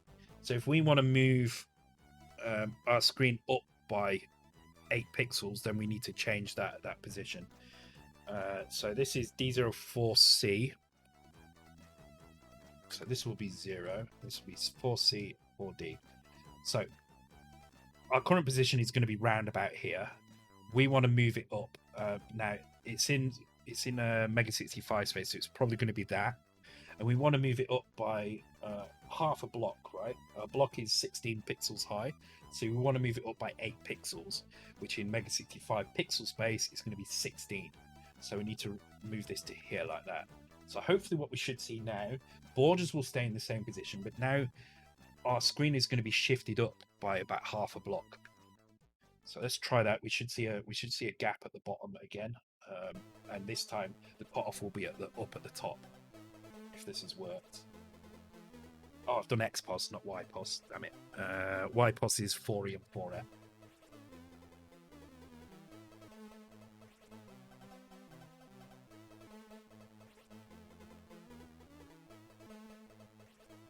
You see, the great thing with this is you can scroll a screen all sorts of speeds and directions across. Like you can move a lot. Basically, you're not limited to 8 pixels like you are on the C64. Okay, so we have moved on. It looks like there's more than. Oh, this is XEME, which doesn't work. Okay, but it looks fine on the real hardware. Cool. So now what we're going to do is we're going to move the border up by that as well. So we're going to move 1 0 up, which becomes that. But now we need to move the top border as well.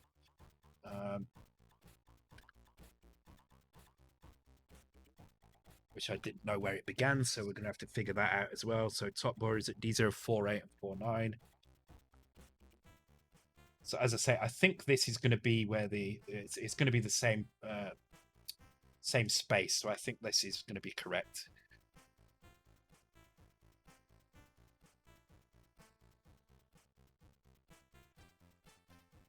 Cool, and there we go. Looks just about right. Let me check on there. No, I can see 1 row of pixels too much at the bottom there, or is that 2 rows of? It might be 2 rows of pixels. So I just need to nudge the charge end down and then the top border down a little bit. So I'm going to nudge this down by 2. I'm going to nudge the charge end down by 2.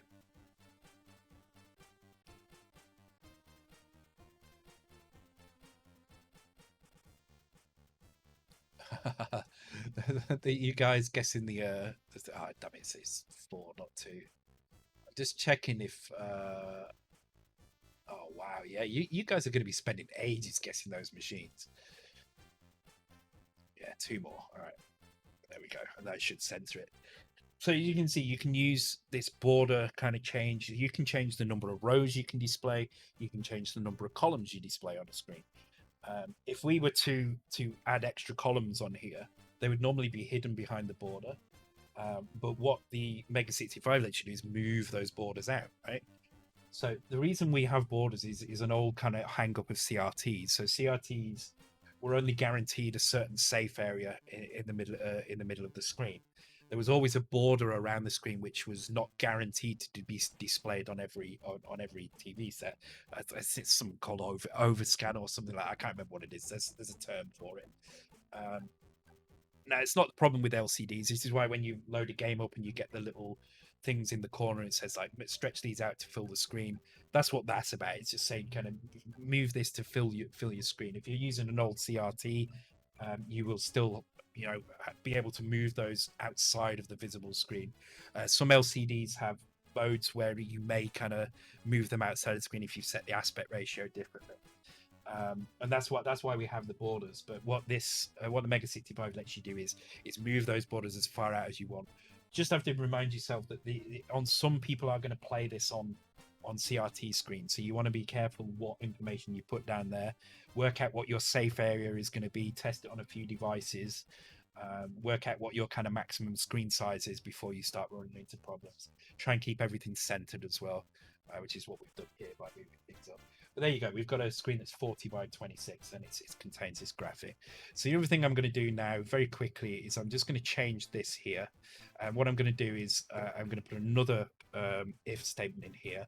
And what I'm going to do is I'm going to do it if random is less than 0.1, then we're going to do something else. Otherwise, we're going to do the normal brick, which is this one here.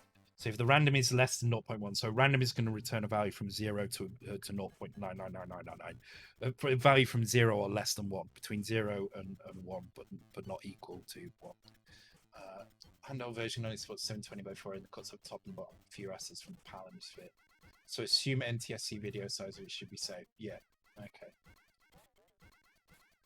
Yeah, I mean, I'm always going to leave a little bit of border in there just because I know some people are going to play things on CRTs. I mean, you know, you don't buy a Mega65 just to always try an LCD. You're going to want to try things on a Commodore, you know, 1701S or whatever they're called. So there are going to be some people who play that on a CRT, and if your game is going to try and use all of the screen and it's going to crop off on a CRT, it's going to be a little bit frustrating. So, okay, so what am I trying to do here? I'm trying to display this piece here. So this is, let's go through the sprites again. Remember, there's a space above and below each sprite, but they're stored in a strip. So you've got 0, 1, 2, 3, 4. So this is 0, 4. The reason why there's not a space here and a space here is because there doesn't need to be. There needs to be one space between each character. So space, character, space, character, space, character. Not space, character, space, space, character, space, space. See what I mean? So the script will create 0, 1, 2, space, 3, 4, space, 5, 0, 1, 2, space 3, 4, 5, space 6, 7, 8, space 7. So 0, 1, 2, 3, 4. So 0, 2, 0, 4. So every 10th tile roughly should have a crack in it this time.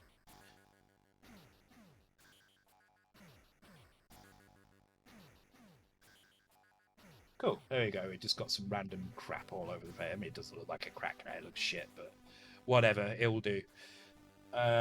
It's really just to demonstrate a point here. Okay, cool. So that's how we use 16 color mode to display things on the screen. So what we're going to do now is we're going to use 16 color mode to create a raster rewrite buffer sprite over the top.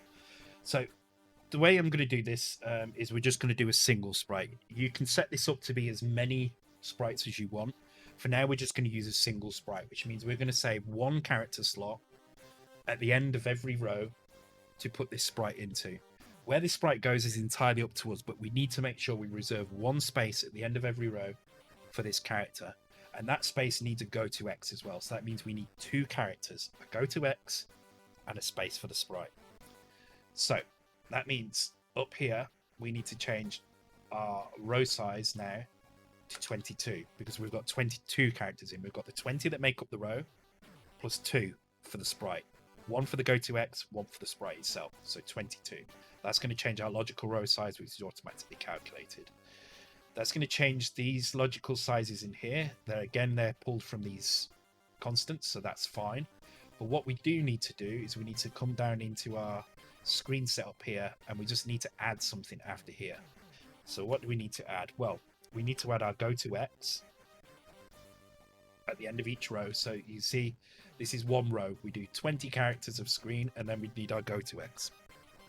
So again, looking at the manual, you'll see go to X is color RAM byte 0 bit 4. So actually, we don't need to set anything in this particular instance. This is just our position. So this is our go to X position.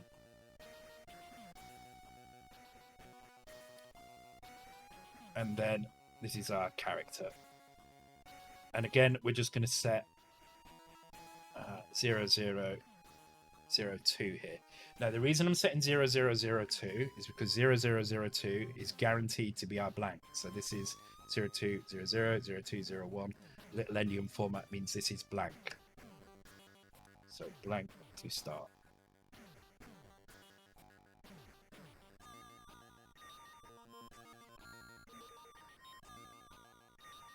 Okay, cool. So then to do our color RAM, we need to do the same thing. So we need to set our go to X marker. Now the go to X marker is color RAM byte 0 bit 4, but we also need to set the vertical flip. And the reason we set the vertical flip is because that sets the transparency. So bit 4 equals go to X marker, and bit 7 equals transparency. If we don't turn transparency on, what we'll get is the black won't be transparent, it will just be black. So you get the orange ball with a black background, and we don't want that. Right, I need a vodka. Hang on. Ugh. I'm going through this vodka pretty quickly, so I've had half a bottle already. Not really hitting me very much though. But then again, I haven't stood up yet, so I'm sure when I stand up, it's just gonna go bang and hit me like a ton of bricks.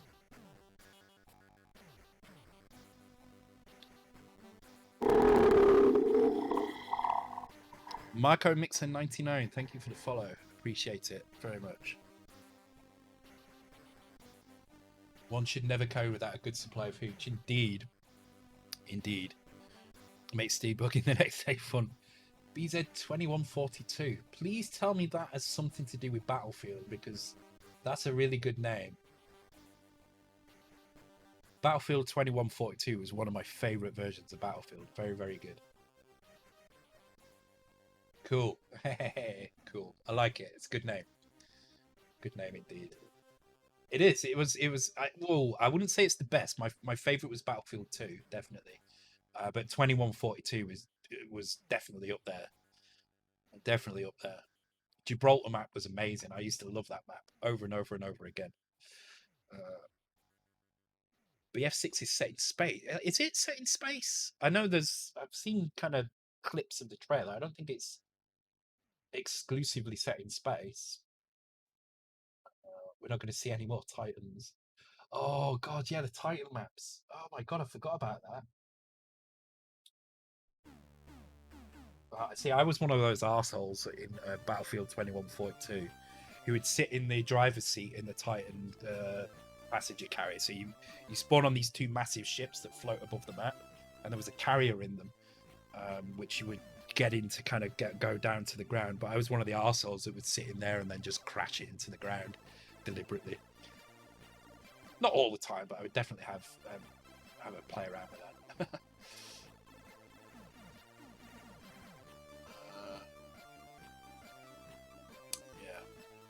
Dive bomber, yeah, I was an arsehole with it. If I'd start playing the game normally, but if you know, like when you have those, somebody will shoot you and you're convinced it's a cheat. You know it's not a cheat.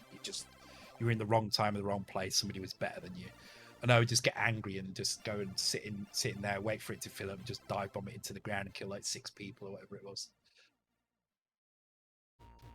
Yeah,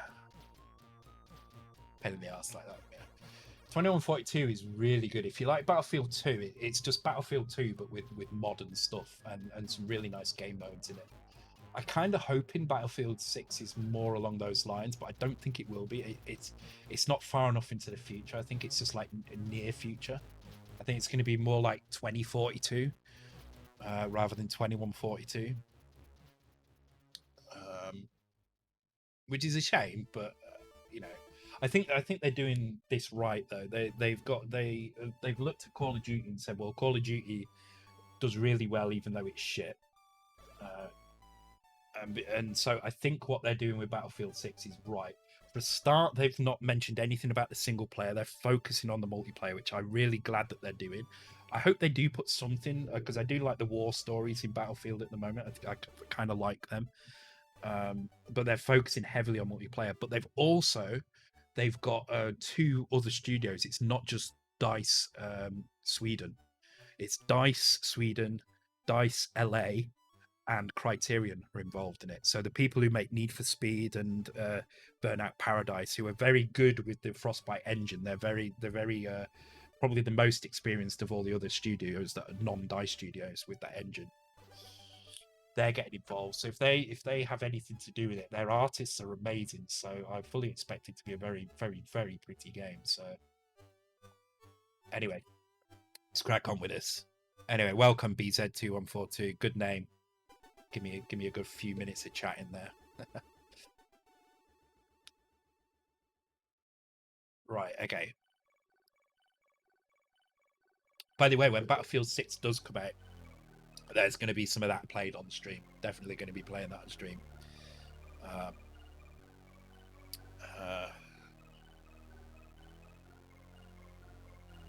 Let's take a blather break. Yeah.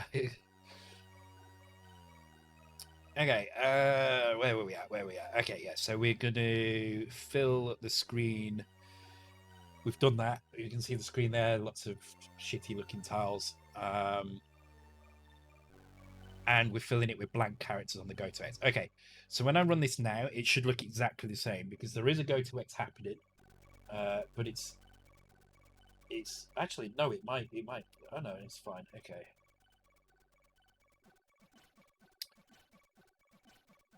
That's because we're not actually drawing anything. We're just drawing a black. Oh, because we haven't put the go to X marker in. That's why. So the go to X marker is bit 4 and bit 7 of byte 0.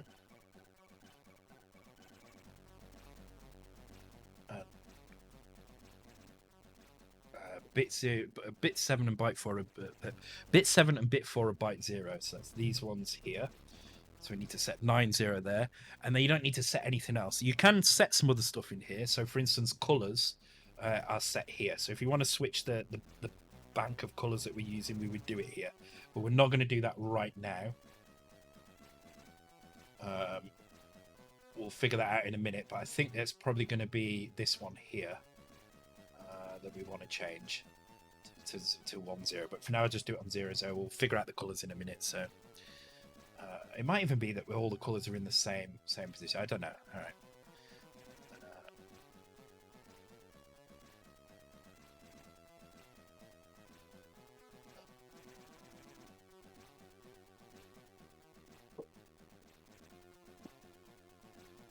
I was quite lucky with my, so I got a 3090 RTX really early on, just before it kind of went crazy.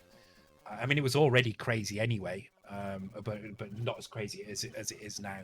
But I ordered one on overclockers at 11 minutes after they went live. So and it was only 11 minutes because I was refreshing the page like crazy, and it was just failing all the time. Probably because I was refreshing the page like crazy. But I managed to get through after 11 minutes and got one, and it still took 2 months to get to me. I was still in a queue for 2 months on a card that I bought 11 minutes after it came out. So 11 minutes after it was announced and went live on the site, I managed to order one, and it took 2 months to get to me still because they were so backed up with stock requests and queues and stuff. So it gives you an idea of just how hard they are to get hold of. So I was quite lucky to get one. So I'm kind of pleased I've got one. But 3080 Ti, 3090 with half the RAM. Yeah, it's ridiculous as well. So I paid roughly the price that you would get, well, about $100 more, $100 or $200 more than you would get, than you would pay for a 3080 Ti for a 3090. Because I didn't care about getting the high binned kind of third party ones.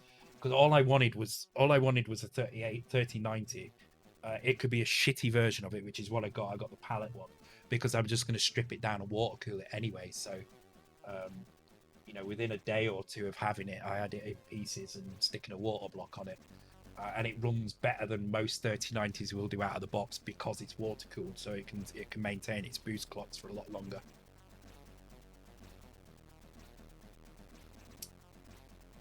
But yeah, I paid almost what? Well, probably paid less than what people are going to end up paying for 3080 Ti's at the moment, because I imagine that they're going to go for like $2,000 or something stupid. Yes, it is really dumb. All right, so let's put this in now. What this is going to do, this is probably going to stop drawing the screen now, because what we've done is we've added a go to X, but it's right over on the left hand side of the screen. So this is probably not going to draw anything on the screen now. We're probably just going to get blank, I think. Yeah, okay. So it's just drawing the first row of characters and nothing more. And that's because our go to X position is over on that left hand side of the screen.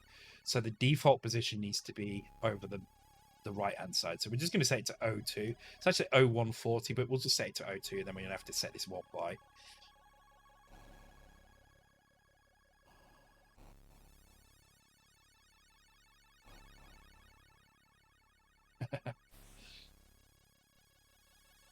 Oh, that's interesting. Different result from XEMU here. That's What? Okay, I need to check this because this might be something I have to write down. Okay, right. Let me just try moving it over to 140. So this is like the actual right-hand side of the screen. If this works now, then I think there's a problem with taking this position beyond 02. I think it's wrapping round. Yes.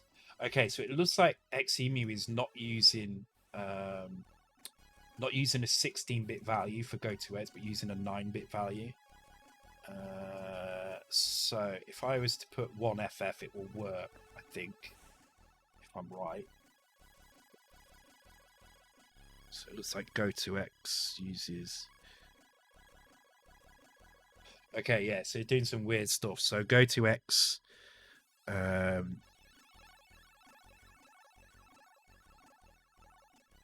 value's wrong, over 140.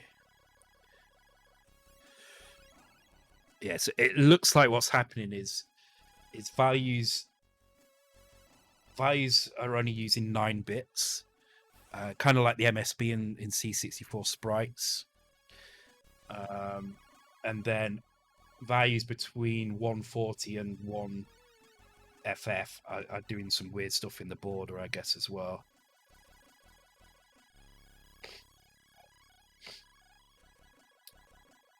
Yeah, see, they're doing strange stuff over here. So it seems if you do a value like, well, let's see, if I just go 1 over the border size. Oops.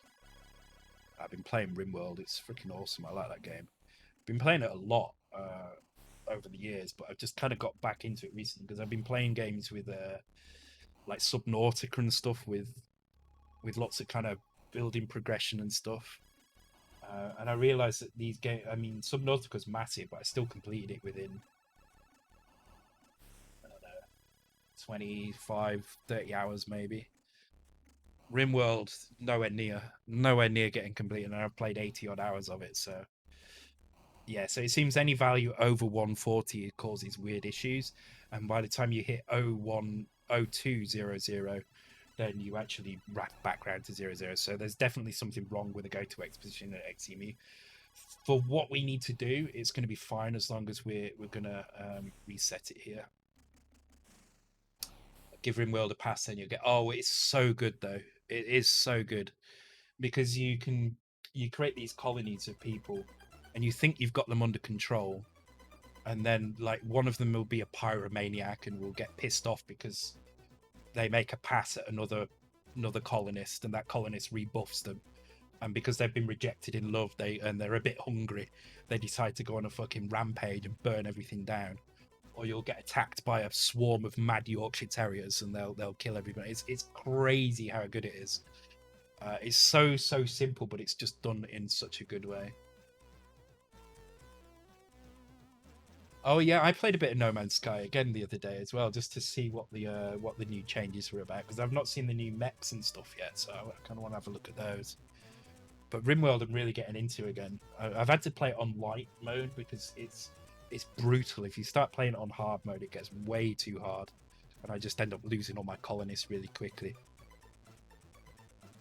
I had one guy had a mental breakdown, stood in a corridor between the bedrooms and the kitchen.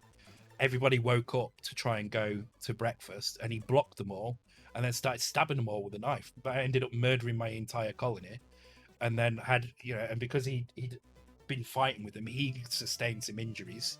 He was the only one alive, and then he just died of an infection. He just bled out and died of an infection, and that was it. That was the game over, just because he had a mental breakdown. It is really, really good. It sounds hard work, but it's so much fun. So I had to put it on easy to stop the crazy shit from happening as often. I mean, it still happens, but not quite as often. I should play that on stream sometime as well. It's a lot of fun. Okay, right, okay, so we're setting these blanks up, and we've basically got it in place. So now what we're going to do is we're going to set up some loops here. So first of all, we're going to wait for Raster here. So wait for Raster. So we're going to wait for it to hit FF. So we're going to wait for it to hit the bottom of the screen. Now, the Mega65 is so quick that what you're best off doing is waiting for a raster and then waiting for the next line as well. Because if you don't do that, I mean, you can do this with IRQs and it's a lot easier, but if you're just doing it like this, you're better off waiting for two. Otherwise, you may accidentally trigger more than once in a row. So what I like to do is just duplicate it twice like that. Make one less. Okay, so now we're waiting for this line to be hit, but only after we've hit that line. And so here what we're going to do is move ball. Well, actually what we'll do is RRB sprite. So we're gonna load this little section up here. And this is going to do our full update. So what we're going to do is, first of all, clear RRB sprites.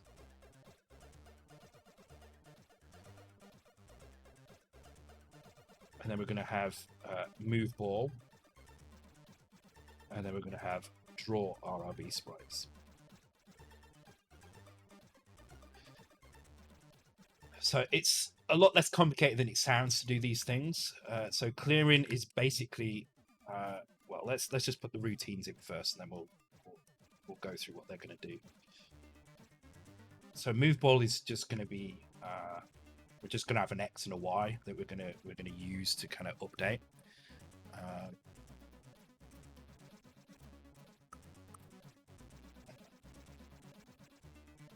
Finished. I never got on with Mass Effect. I tried so hard to get on with Mass Effect that I couldn't get on with it at all. I keep getting tempted to go back and play the Andromeda.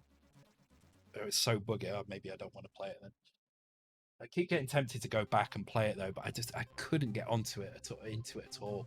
I found it super repetitive. It just wasn't fun for me at all. I'm kind of like that with a lot of BioWare games. I think it is BioWare, isn't it, as well? Yeah, I just don't get on with BioWare storytelling for some reason. Thanks for the follow, Alref. Appreciated. Cheers. I think we're going to be a bit late getting to Resident Evil, but let's get this done. Okay, so how do we clear the raster? So what do I mean by clear the raster? We went off first sprite. So we've got a single sprite. To draw this sprite, we need to basically draw one character at the end of a row in the raster rewrite buffer section, which is going to be in these positions here, basically. So in order to do that, the easiest way for me to do this is to create a table, which I'm going to do here, which I'm going to call RRB row table. And I'm going to have low and I'm going to have high as well. Now, the reason I've got this is so that I can change these values in here. I don't need to change these. These are going to stay the same. These are not going to change at all. Go to its marker. This needs to be... that's the character there. This needs to be black. Let's color a white one. Yeah, I think those need to be black. I'll find out anyway. But basically, I want to set markers for these positions here, so I can reference them very, very quickly and easily. Now, this is only going to be useful for drawing the character. When we want to actually clear the character, we're going to do this very, very differently indeed. Thank you.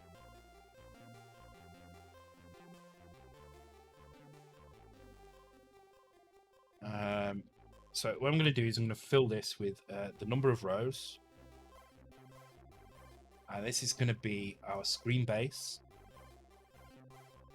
plus our row number times the logical row size, which is going to give us the beginning of each row. So it's going to give us this position here plus this value here times 2. So 40, which is going to move us to this position here. And this needs to be the low byte of that. And then this needs to be the high byte. So the reason I have this is so it's very quick for me to address something in this row. However, clearing the table is even easier than that. So with clearing, what we can do is we can use the DMA jobs. So we can copy, let's just go and copy what we've got in our DMA job for clearing the, for copying the colors, wherever that is. Here. All right. It's not quite going to be like this, but let's set it up like this. Okay. So we want to clear the sprites, which means we don't want to touch the color ramp. This isn't going to change. These are still go to X. That's not going to change. All we want to change is this position. We don't need to change this because it doesn't matter what character we draw. We just want to move it across to the edge. So all we want to do is change these two positions. Now, the easiest way to do this normally is just to set this to 0, 2. In fact, I'm going to do it this way anyway. Is to set this byte to 0, 2, because that's going to be outside the screen. So the screen goes from 0, 0, 0 to 0, 1, 40. Anything beyond that is outside of the screen. So I'm actually going to set this to 0, 2. And you'll see on the real hardware, so if you look at the screen, the real hardware screen, our screen looks correct. But if you look at Xemu, it's going to be blanked over the side. So that's something I need to fix in Xemu. I'll work with LGB to get that done for this demo. But for now, just know that this will work on real hardware. So by setting this value to 0, 2, we're going to basically clear those go to X. So we can do this with DMA. So the way we do this is we use a fill job. And we need to set some step values. So let me just open. I don't know if I've even got the step values in here. Well, we're going to find out, I guess. Just make sure you can see that on the screen. Yeah, DMA step. There we go. Source step, fractional, 4 step. Yeah, no. Okay, so you set a header. So our source and destination doesn't really matter what the source is because this is a fill job. So fill doesn't have a source. But it does have a destination. Our destination is 0, 0 because we're using screen RAM, screen base here. And what we want to do is we want to fill our location in. So let's have a look at fill job. Fill job is here. Source byte, destination, length, and chain. So our source byte is 0, 2, which is what we want to put. Our destination is where we start. So we're going to start at screen base plus 40 gives us this byte here. We want this byte here, so it's actually plus 41. And then our size is how many rows there are. That's how many times we want to do this. So number of rows. And length and length and chain. Is it a chain? No, it's not. So false. So at the moment, what that's going to do, it's going to do 26 twos all in a row. That's not what we want. What we want to do is we want to do 26 twos, but 40 whatever the logical row size is apart. So to do that, we need to add step in here, and that tells the DMA job that we need to do things in a slightly different step. So source doesn't matter, so they can be zeros. Because this is fill, we don't have a source step. The value is always going to be 2, but destination we do need. So we can set this. The fractional doesn't matter, so the last byte will be 0. Fractional is used in Mega Maze for doing a texture stuff. So basically, what you can say is, I want to copy data to or copy data from or to this destination, but I want to move fractionally across. So that means you can take an image that's 8 pixels wide and copy it to a space that's 23 pixels wide by using fractional values or less or whatever. So you can zoom in and out on an image, and that's a great thing if you want to do textures. So the only value we need to do here is our non-fractional step value here, and that fraction needs to be our logical row size. So that means every time we write a value to that go to X position, we then advance to the next row, the same byte on the same row. And that's it. That's all we need to do. That's going to clear our byte every time. So that's this one done. Okay, so move ball, I'm not going to do anything. We'll just RTS here for now, and then draw RRB sprite. So let's just put a demo in here for now. So let's take the sprite and draw it. So we've got our table here, low and high. So what we can do is we can load row RB row table low, comma X, store that at but it has to be a 0 page, I guess. So let's take a look. Screen vector. Actually, we're not even using color vector, so I'm going to get rid of that out of here. So store that at screen vector. Equals 0.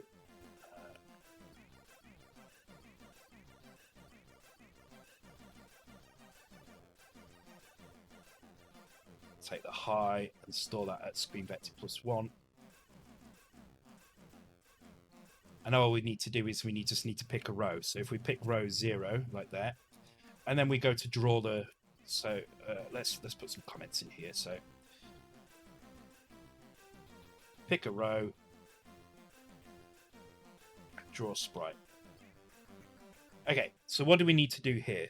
Okay, so the first thing we need to do is we need to say where on the screen it's going to be. So at the moment we're pointing to this location here. So we need to set a position. So let's go ahead and set a position. So let's create a position first. Let's do it nearby this move ball. So let's have ball X, and we'll make that a word. And we'll have ball Y. Make that a word. Well, actually, that just needs to be a byte. Actually, not a word. Okay, so we'll start with the X first. We won't care about the Y. We'll always just do it on. We'll pick a row here. We'll worry about the position later. So let's start with the X position. So to draw that sprite in that position, what we need to do is we need to first of all load Y with 0. So we've got our lookup, and then we need to load the accumulator with ball X +0. So that's going to give our lower byte, and we can store that at screen vector comma Y. Oops. And then we're going to increase Y, and then we're going to load ball X +1. So now we've set the position. At the moment that is 0, 0, which is actually going to be right up against the edge of the screen. This is in character generator space, not in sprite space. If you want a raster rewrite buffer sprite to go off the edge of the screen, then your best bet is to set your character generator to display. Actually, no. The easiest way to do this is to set the first row to have a go to X. So all that grid in the background there, just have a go to X at the beginning, and just shift it across, and then set your charge ends to display it back where it should be. So it looks exactly the same as this, but technically the edge is now 16, not 0. But well, that's one for another time. That's what Perseus is doing. We can talk about that at a later date, probably when we get around to Perseus again. I still need to update the engine slightly for that. But I thought I'd do this because this is going to help you guys a little bit, and it's going to give me some. I mean, it's already given me 4 things I need to check in XEMU, so that's good. Okay, so that's going to set our position. It's going to be at 0, 0 at row 0. So we should see something in the very top left corner here. Except we're not drawing anything yet. So let's set this to position X sprite. Okay. And then this one will be draw sprite. And same thing again here. We just need to take our value and store it in the right places here. So what are we drawing here? Okay, so what we're drawing here is going to be the top half of our ball character. So our ball character is going to be this thing here. It's made of 2. It starts at 0, 1, 2, 3, 4, 5, 6, 7. So this is 7 and this is 8. So put 0, 7 in and store that at screen vector, comma Y. And we need 0, 2 because that's the MSB for this. So it's 0207 and 0208, which are the 16-bit values for these indexes. And that's it. That draws the top half of our character. So let's quickly test that. Hopefully we should see a ball in that top corner then.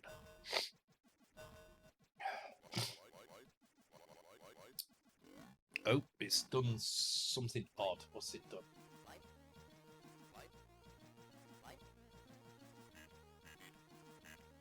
Not sure what it's done there. Let's go through this. First of all, let's take out the clear. Maybe it's the clear. It's likely to be the clear. I tend to do things wrong with these DMA things.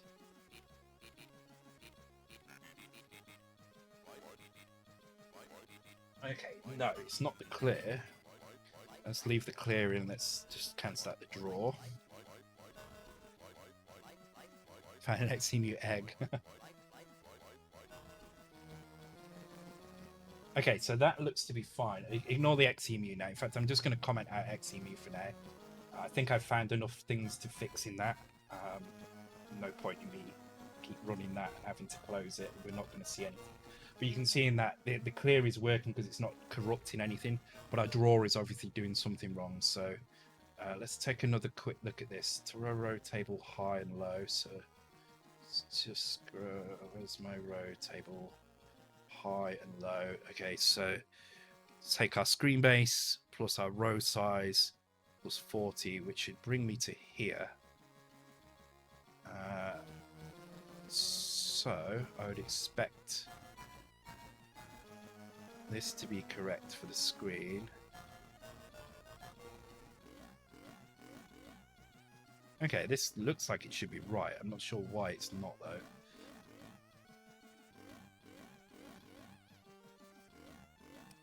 Because it seems like drawing in that position just cancels everything on that row. Ah, I know why. I know why. Okay, so it is correct, but the problem is what it's doing now is it's not... we don't have a final go to X on that row. So what we need to do is we need to go back up here. And we need to set our Terminator character on this row. So we need another 2 characters on here, row size. So we need to make that to 24. And then we need to go down. So remember what I said about it not clearing the row properly? So we do need to have this marker in, which actually means this will work on XEMU as well. So I might turn that back on in a second. So maybe the way we'll clear this is not by clearing the position, but by clearing the character instead. Yeah, I think I might do that, actually. That's probably going to work better. Okay, so we need to set another go to X. So we're going to set one right at the edge of the screen here at 0140, and the character is going to be blank here. So I'm going to set it to 00, like so. And we'll do the same here. It needs to be another go to X marker just at the edge of the screen, just to allow it to kind of draw the entire row there. This remains to be 40 because this is just the first byte in that row. The clear is going to change, so instead of being that's copy, where's the clear? So instead of being 41 here, what we're going to change instead is going to be this one here to 00. So we're just going to change it, so this will be either 207, 208 or 200, and that's what we're going to set the 200 here. So that's actually where's it gone? 2 there. Right, okay, so let's just quickly try that, make sure that hasn't broken anything, and then we'll turn the drawer on again.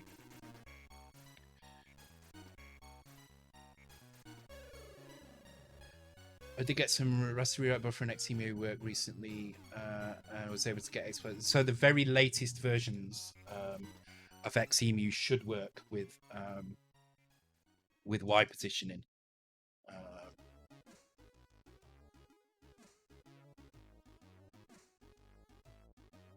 Don't know why it's displaying like that now.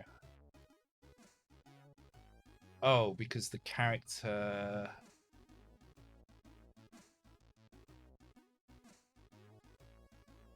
Oh, we still need to set this 08. So we still need to say that these are NCM mode, otherwise it's not going to display correctly. Okay. So even though it's Raster rewrite buffer, you still have to tell it exactly what kind of mode you're in. NCM is just an attribute in full color mode, and there you go. You can see it's actually drawing something. It shouldn't be drawing anything there, but it is. So let's work out why it's doing that. 0200, it shouldn't be drawing anything. This is this one here. The only reason it would draw that is if there was some kind of Y shift on here, and there should not be a Y shift on here. In fact, it's drawing the bottom half. Why is it drawing the bottom half? That's weird. Just check. Okay, let's turn the clear off. maybe my clear's wrong. I think I've got my clear wrong. I think that's what it is. Oh yeah, it is. I've got the clear wrong, and the reason the clear is wrong is because before I was setting it to 0-2, and now I need to set it to 0-0 because I was setting a position before, and now I'm setting a blank space. So this should solve the issue now. Cool. There we go. Right. So that's working. Yeah, Skunk Monkey got it right. I'm going to give Skunk Monkey some points for that. So there you go.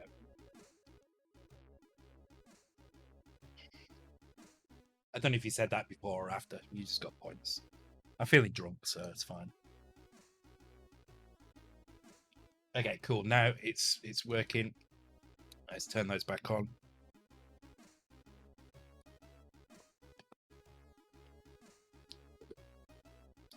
I got to say, guys, thank you so much for making my streams fun. I'm really I really appreciate it. I really do. I've needed this tonight quite a lot, and it's been good. So thank you so much for supporting me, for coming along, for making my life much more interesting and happy. Oh my god, I'm welling up. God, much more happy and interesting than it would be normally without this. So I appreciate it a lot.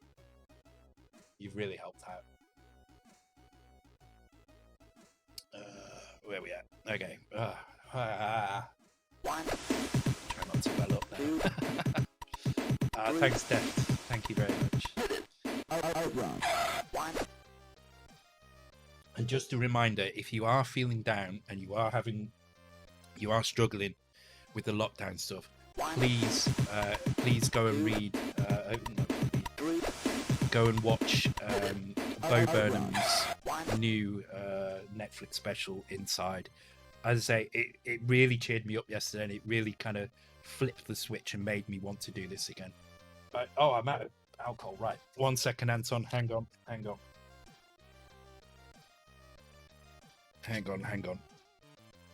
Yeah, it's very good anyway. I definitely recommend it.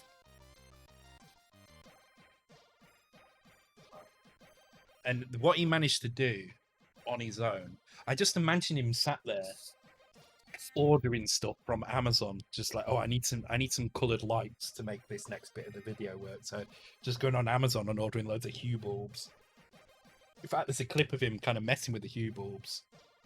Is it like a short movie? It's a comedy special, but it's a comedy special with no audience, just him in one room. So it's him doing lots of musical parodies and talking about what he's doing. And it's a kind of slightly funny, slightly depressing in a way, because I can't even describe it. You have to watch it. It's so, I actually think it's really good. I think it's one of the best pieces of Netflix, TV, film, whatever you want to call it, that I've seen this year by a long shot.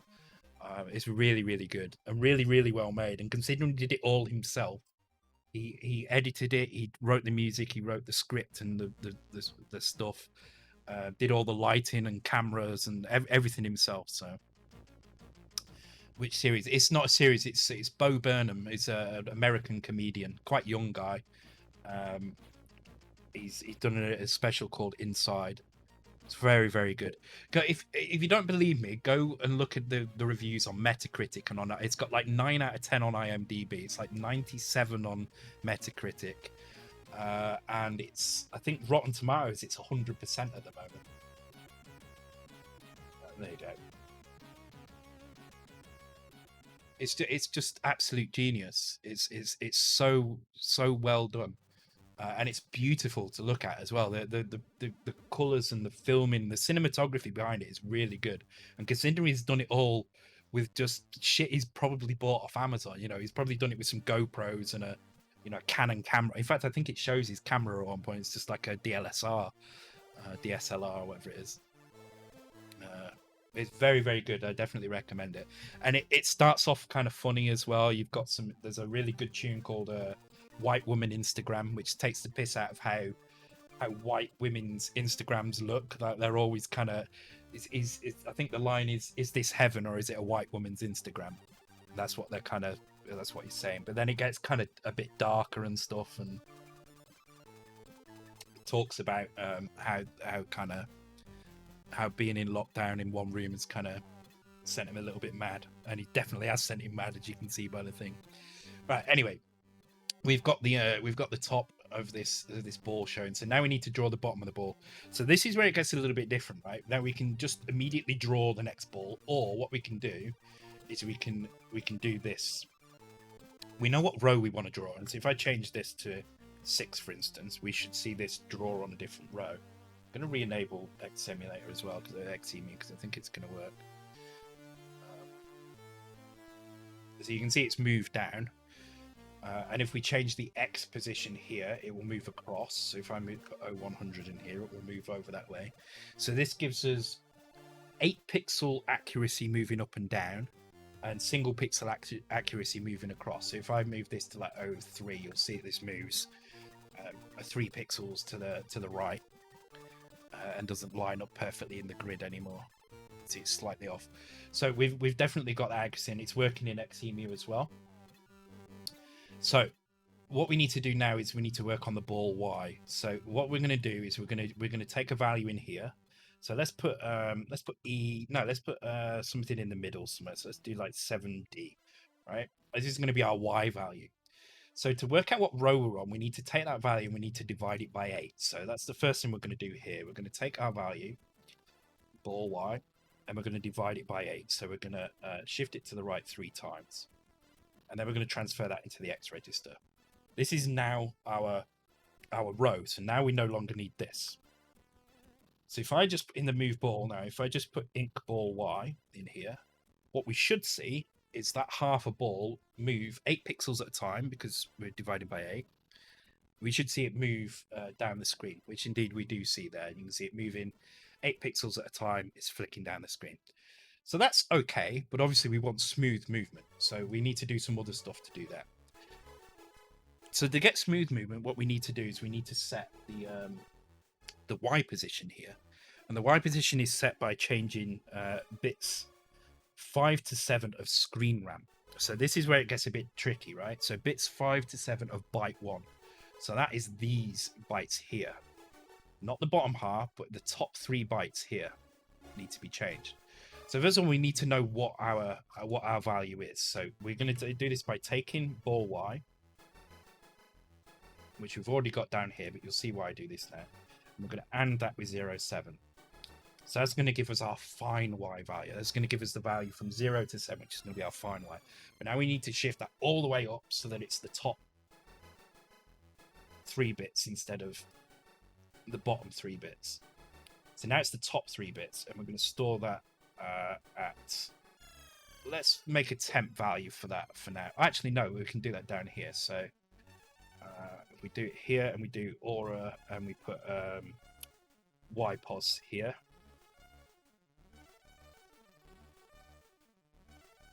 So we're using self mod here, and what we're going to do is we're just going to say change this value, just cancel that out.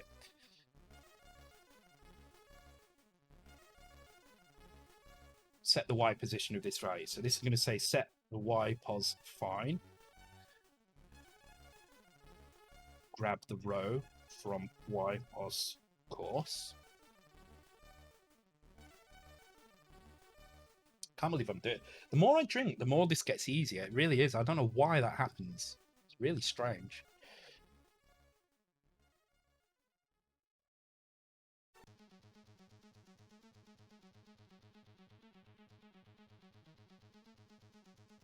Oh, actually, that's not working. That's not the right YPOS, is it? Okay, let me just check my test code. So the logic behind it is fine, but the actual value is in the wrong place. So let me just check my tests. Big Y. Sinus RB Y, blah blah blah, or sinus X high. Okay, so that is in the. Oh, it's in the. Okay, it's in the. Byte 1. Oh, have I put it in the wrong? I put it in the wrong byte, I think. No, it's in the right byte. Okay. Bypos FF. Am I just grabbing the wrong number there? ASL. Stuck in here. YPOS. What am I doing wrong? I'm doing something wrong here. take the Y position. Okay, store it there. Okay, so what am I doing differently? D031 reset A0. Let's go and check that. 031 A0, yeah, it's the same. Mega65. You have to set the X trim bits. I thought that's what I'm setting. Trim bits, yeah. That's on. Yeah, I think that's what I'm setting. Hang on, let me just check that I'm doing this right. Right, in fact, I'll tell you what I can do. Let's just set this to be something in the middle. So if I was to set C0 here, so I'm loading that, and this is the trim bits. This is screen RAM, byte 1, bits 5 to 7. Oh wait, hang on. Yeah, so that's the go to X. This is the actual screen RAM. Okay. Oh no, I'm setting it in the wrong place. Aha. It's because what I should be doing is setting it here. You don't set it on individual characters, you set the entire row. That's why. So, yeah, this is the mistake I'm making. So, it's not XY confusion. What it is the trim bits will still trim. You can see there it is trimming the ball as it moves down. However, to shift the Y, what you do is you do it on the go to X byte. This isn't the go to X byte. This is the actual sprite. This is the go to X. So if you don't do it on the go to X, then you will get this and you will get this trimming. However, to make it work properly, you do the Y positioning in the go to X. So go to X sets the X position, but it also sets the Y position as well. Okay. So now we're seeing some odd stuff happening. But you will notice that the sprite is now moving pixel at a time. Now, the first thing that you'll notice is that it's moving the wrong way, right? It's moving up. So if we change that in here, ignore that with 0.7.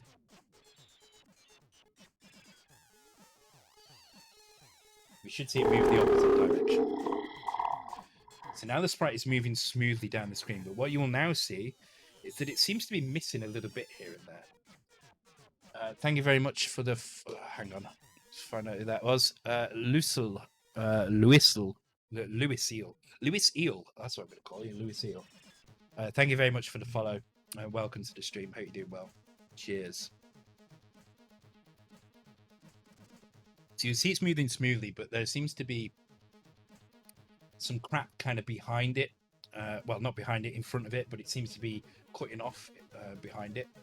The reason it's cutting off behind it is because what we're doing now is we're actually offsetting where this is drawn from. So the way this works is, if you imagine memory as let's imagine rows as filled or not filled, right? So our ball is like this. Okay, 8 rows with filled data in. Actually, it's actually 7 rows, but let's just say it's 8 rows with filled data in. So what this is doing is, this is the character before it. The character before it has zeros in it, and the character after it has zeros in it. And what we're telling it to do when we do the Y position is, instead of drawing it from here, which is position 0, okay, this is the first, or this is, let's call it row 0 of the character, right? Instead of drawing from this position, what we say is if we want to move something in the Y position, let's shift this offset. So let's move this offset forward. So if the position is 3, we move it to row 3. So now what we see, instead of drawing the entire ball, is we see, actually it should be one more 1 there. We see 5 rows of the ball, the last 5 rows of the ball, and then 3 rows of blank. And that's what you see there. You can see the blank pieces. It looks like the ball's been chopped off at the top, but what's actually happening is we're starting to draw the ball from a later and later position, and it's actually drawing these blanks at the end here instead. And this is how we do the this is how we do the kind of Y positioning. So it means we need to do 2 things. First of all, we need to have blanks behind and behind each sprite and in front of each sprite, so that we can draw correctly. But we also need to work out when we need to draw this sprite. So if we want to draw something 3 positions down, what we actually need to be doing is drawing from here. We need to draw from this row 3 of the previous character. Then we're going to draw, Actually, there's too many there now. 1, 2, 3, 4, yeah. Then this way we're going to draw this first, and then on the next row we draw from 3 off again, but we draw the next character and we draw the bottom half, and this is how we make this work. That's probably quite hard to follow, so let me demonstrate properly with code. Hey, Zach Makes Games, welcome to the stream. Hope you're doing well, and cheers. Hi, Sai2002. Welcome to 2022. It's good job. It's a good job. Donald Trump has disappeared, and that the world has changed now. 2022 is much better. I say that now. Watch 2022 arrive, and it all go to shit again. I should not tempt fate like that. Done it now, haven't I? All right. So yeah, what we need to do is we need to work out where we need to draw. Now, the way we do that is we're going to take our find value here, and we're going to use this to work out what we want to draw. So if our find value is 0, let's look again at this. Let's do it in terms of 2 rows on each, right? So if our Y position is 0, then we want to start drawing this character, and we only want to draw 1, right? So let's set a loop up here. Let's use Z for the loop, and let's say we're always going to draw 2, right? And then we'll do a decrease here. Okay, so now this is going to draw 2 things in the loop. So let's make this a self mod, and we're going to work out how many rows we need to draw. Okay, so by default we're going to draw 2. So let's start by work out how many rows to draw. So let's do this really simply. Let's just take Z, set to 0, 2, and store that in rows to draw. But what we're going to do in the middle here is now we're going to check the accumulator here, because the accumulator now contains a value from 0 to 7. If the value is 0, then we know that we only need to draw 2 rows. However, if the value is anything other, 1 row. If the value is anything, well, no, it'd be 2 rows, because we've got the top half of the ball and the bottom half of the ball. So this is the top half, this is the bottom half of the ball, right? If the value is anything other than 0, then what we need to draw is part of this one and part of this one, and then so it will be 3. So let's store that there, and then let's do a check here. So let's compare YPOS to 2. So not to 2, to 0. Actually, we can do that.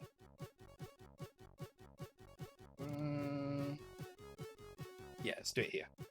So we're going to compare to 0, which is a bit awkward, but if it is 0, then we're just going to skip ahead. We're not going to do anything. Otherwise, we're going to increment this value. We're going to draw 1 extra row. So the other thing we need to do before this is we also need to decide what we need to draw in these positions. So this is our position. We don't need to do anything here, but we do need to work out what we need to do here. So our sprite is going to start at 0, 7. But the only time it's going to start at 0, 7 is if we're on 0. If we're not on 0, then it needs to start at the blank above it here at 0, 6. So let's do the same again, right? Let's take 0, 6, store that in charter draw. Okay, and then that means here again we can say we are at YPOS find equals 0, so just draw 2 chars. So again here we do the same, we increment char to draw. So now instead of drawing 0, 6, we're drawing 0, 7. So we'll start at 0, 6, which is set here by these ones. That's why I draw 0, 7. Then that's it. That's all we do. We draw a row, and then when we get to the end here, we do the same again. We increment our char to draw. We want to say what our next character to draw is. And that's the only thing we need to change. We don't need to change that. We just need to change the character to draw. So let's draw this again. And hopefully now we should see a ball with both halves moving down the screen. And we don't. We see lots of flickering madness. So what have I done wrong? Okay. Rows to draw. Okay, that doesn't change. So let's just leave that as it is for now. Let's not do any of that. And see what happens. Let's draw that char there like so.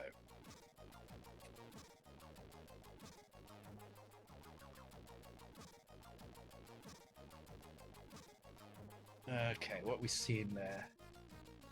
It's drawing something, but what's it drawing? And rows to draw 2, yes. Ah, we need to increment this value as well. So I need to put that in here. There's the X register, we need to increment the row, so that would increase here to grab the correct vector from here. The only thing we need to do is we need to make sure this is not outside, so outside our row. So let's go to exit here. Oops.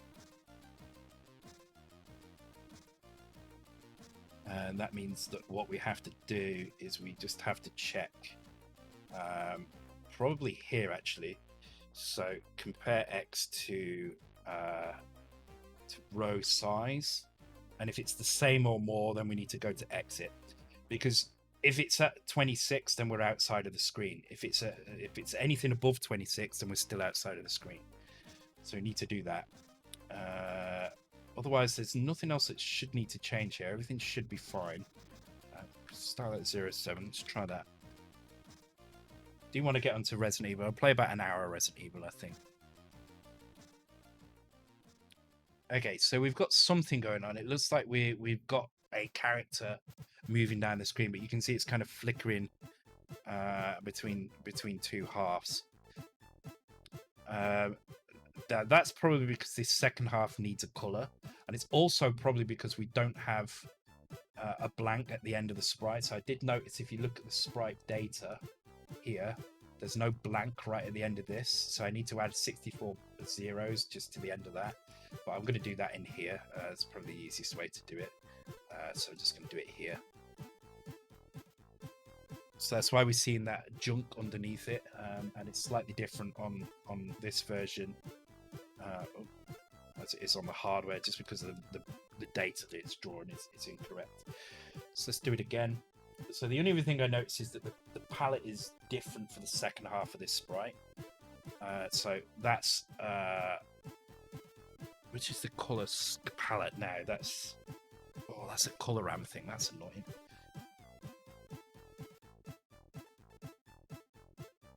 Okay, so we do need to draw something into color RAM. And also we've got a little space over one side. I don't know what that's about. But let's get it working first, and then we'll fix the palette. Okay, so we're kind of almost there now.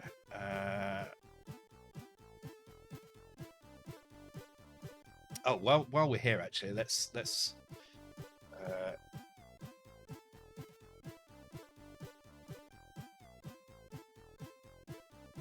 so we can increase word as well, which is like increase, but it increases 2 bytes instead. But then I'm going to take, seems a bit counterintuitive, but I'm going to do this anyway, just so you can see increased word. Really, there we go. We can make this bounce around, but I'm trying to be a bit quicker and efficient with this. Something's, oh no, it needs to be 0 page. Damn it! All right, no, we can't do that. Okay.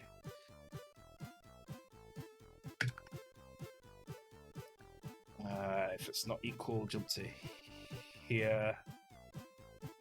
Otherwise, I'm going to just ignore.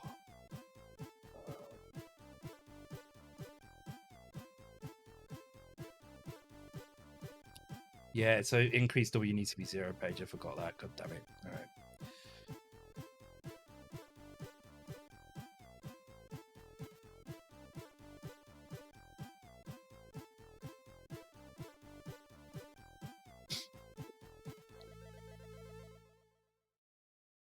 Hot tub.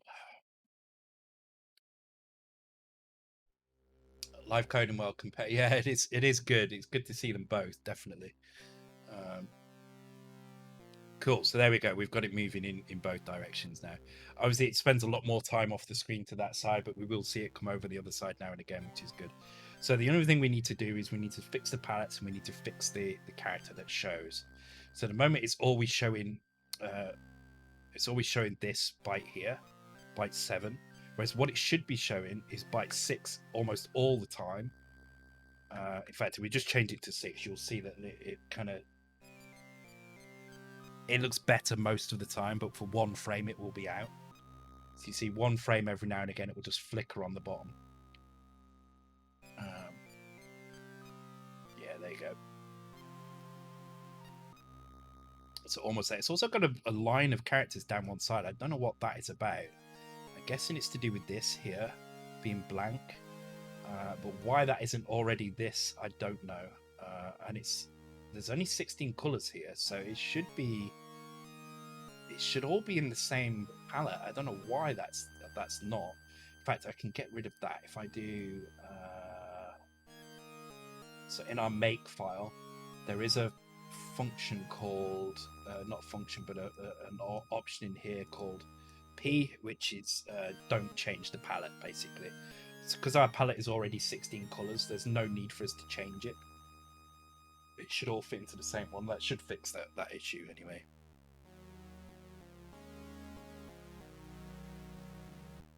So there you go. We've got the colors right now.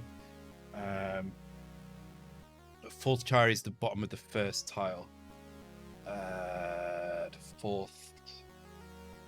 So it goes each one of these strips. Think of these as strips. Each one of these has got a blank above it. So blank, strip, strip, blank, strip, strip, blank, strip, strip. So this is 7. This is 6, 5, 4, 3, 2, 1, 0. That's how it works at the moment. Oh, well done. 8 out of 12 on that one there. Enigma M4. Yeah. Wait, hang on. Is that? Have I spelt that wrong? God damn it! I've done that wrong, haven't I?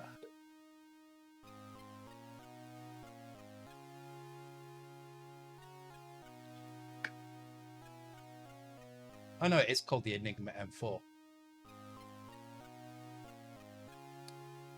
Yeah, it's called the Enigma M4, so that's correct. Okay, ignore me there. I was thinking, oh, okay, yeah, that's the layer. So it's just the way my script generates sprites from this. It should actually add another one on the end. What's bothering me more is that it's not adding a blank in this section here. It should be blank down here, and it's not for some reason. Oops. You can see that it's adding that final row on the right hand side. I don't know why that's doing that. There's probably an error in the sprite somehow. Let me just take a quick look. That's the sprite. I want that one. This one. So this is our ball here, and it's these bytes on this side. Yeah, see, look, there's a 1 on each side here. So if I was to change this to zeros here, because the nibbles are flipped, that would fix it. So I don't know what that's probably a bug to set the X trim to 1 for those. That's a good point. Oh, that's still not worked. Why has that still not worked? Okay. Well, I'll tell you what. I'll come back to that in a minute. I'll figure out. Oh, it's not worked because every time I compile, it's redoing it. That's why. No, I'll tell you what. The solution to this is. The solution to this is to just.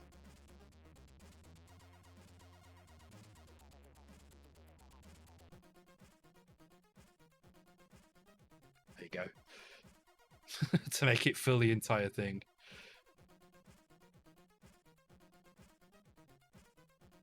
There we go. Right, so the only problem we've got now is the bottom half is still flickering on and off.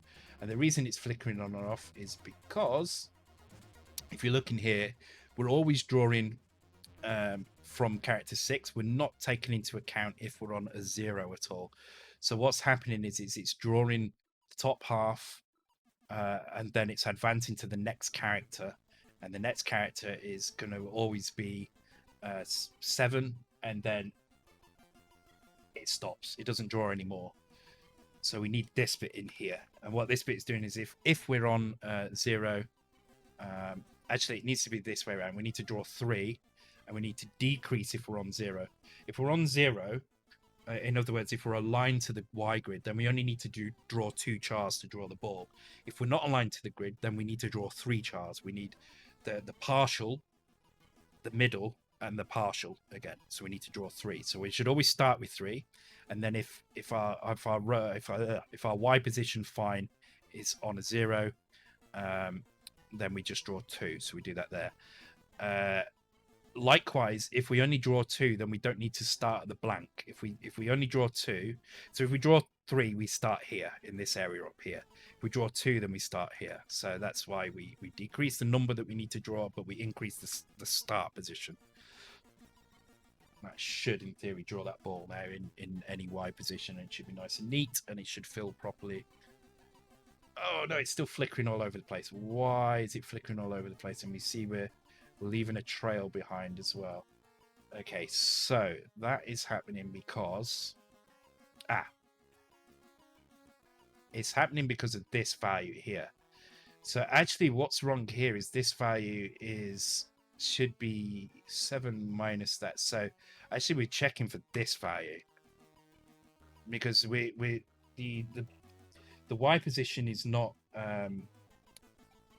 in the positive, is not down in the positive direction. It's the other way, because if we want to move the sprite up, then we basically advance the Y down.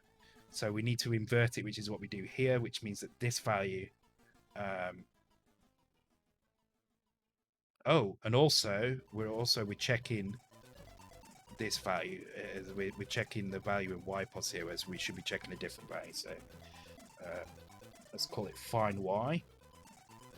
Put 0 in here, and we can get rid of that compare. We don't need that anymore, and instead we can just do this store fine Y. There we go. I think that's it. I think that should be everything. If that is the case, then we will take a quick break. No, it's not quite. Damn it. All right. Almost there. What's going on then? So we're drawing...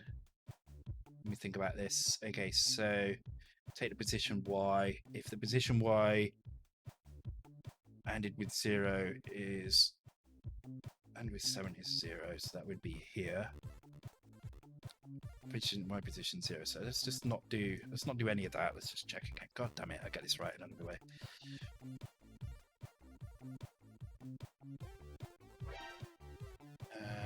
Put another way, the Y just adds 8 times Y to the address of the child area effectively. Yeah, it does. It's essentially you shift the character up, but you don't draw the bits that you've shifted up. You just start from a bit later on.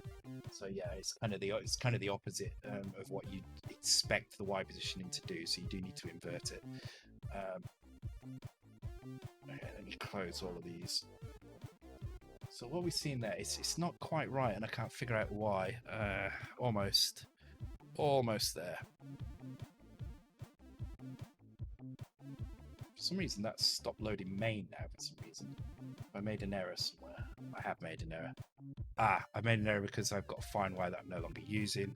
So let's put that back again, and we're just going to be back to this again, aren't we? Damn it! All right. Okay, so let's think about this. Kind of drunk. That's the problem. Hey, son of a bitch, it's working. It's not drawing that bottom row.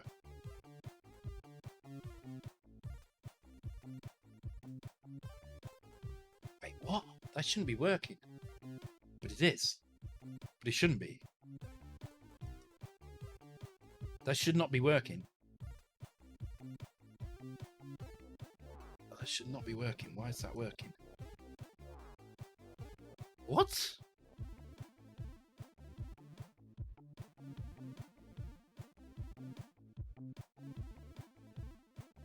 That should not be working. I've deleted the code that should make that work. That's weird.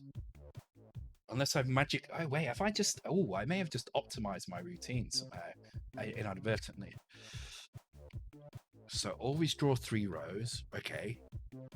Oh, shit. Yes, this will work. But wait, how is it drawing? I don't get how it's drawing that last row. That's what I don't understand.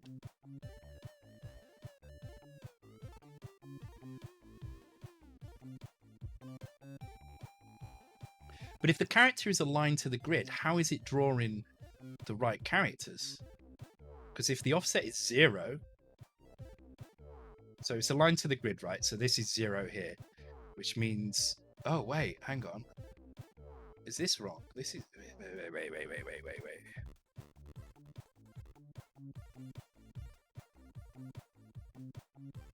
No, I've had this problem many times, and I think I have accidentally done something. Because that seems to be working. I mean, the last row is not drawing correctly, but that's probably to do with this. I think if I just do that plus 1 here, it will be fine.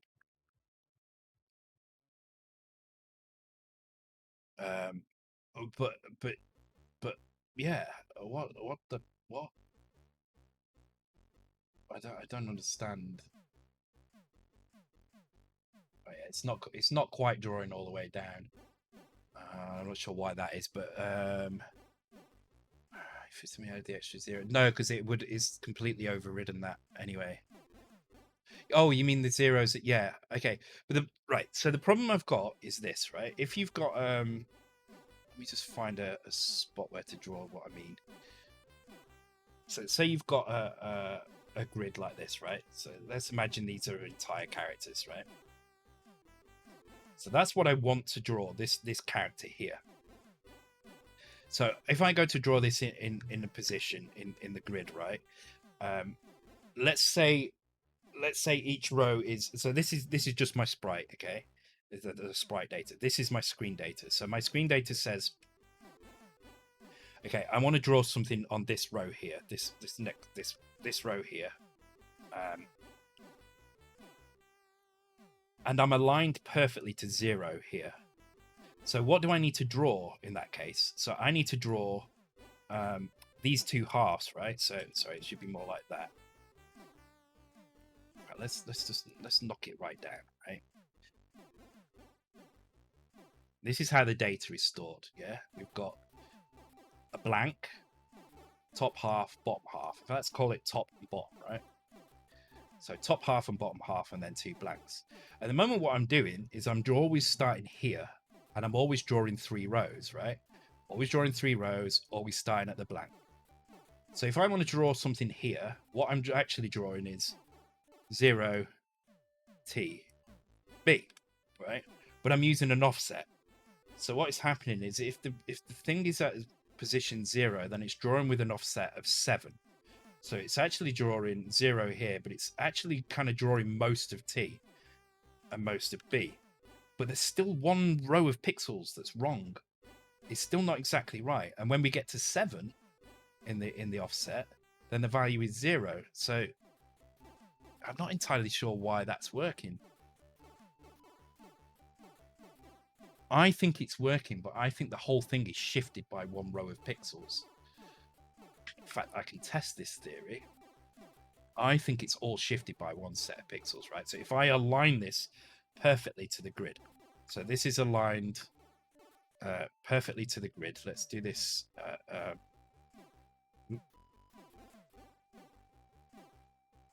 30. So this should be exactly lined up with the grid. I think it's going to be nudged down by 1 or up by 1. That's what I think is going to happen.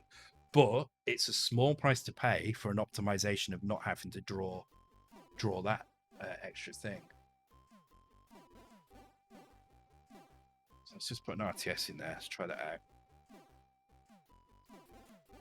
Oh shit, what did I do? Press the wrong button. Yeah, it is. It's nudged down by 1.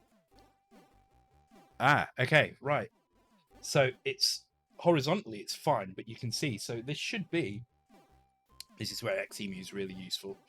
So it should be this white grid line is the top and the left-hand side.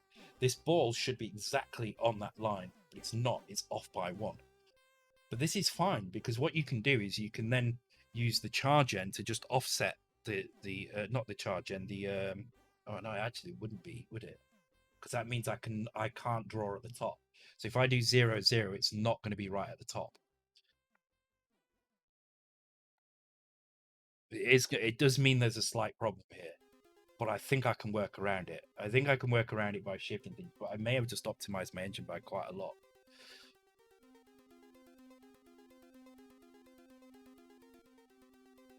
Actually, the only downside to this is that you're always drawing 3 characters. So regardless of whether you're aligned to the grid or not, you're always drawing 3 characters. So I have an optimization that 1 out of 8 Y positions, you don't have to draw 3, you only draw 2. However, that's only 1 in 8, right? So it's quite a low chance. And all I have to do, yeah, exactly, just make the screen one. Well, I don't even have to do that. So what I tend to do, just make pixel 1, pixel never. Yeah, I can't do it on Y. I can do it on X, can't I? So, I mean, it's really not a huge problem. I could continue to draw it like this and just nudge the border down by 1 pixel, and you would never see that, right? It would just crop off the top perfectly. Yeah, okay. I mean, this is a nice optimization, actually. Actually, start sprite data in the last. Oh yeah. That's another way of doing it as well. Actually, moving the pixel, moving the data back by 1 pixel. Yeah. Well, I'm not going to do that now anyway, but that's really cool. I'm kind of I've got to see if I remember this though now. So this is one. So I was doing this kind of check all the time, and while it's not a huge amount of time at 40 megahertz, it's still some time, right? So this is gonna get rid of that. On another note, I did see somebody found a new background, Hellblade: Senua's Sacrifice. I hope you figure out what that's about. Yeah, it does make it a lot easier. I'm probably going to spend a bit of time tweaking my Raster rewrite, but I never thought of it like that. That's actually the only reason I was doing that, was to make sure that 0 was 0.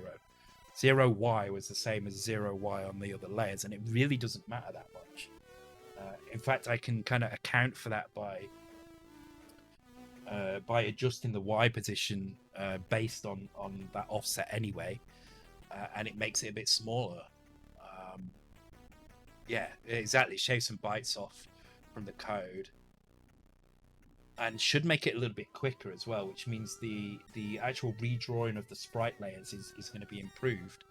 Okay, let's put that all back together again. I'm going to take a quick break for about 5 minutes. Let me just quickly run this, make sure it works. Mostly works in the emulator as well, which is good.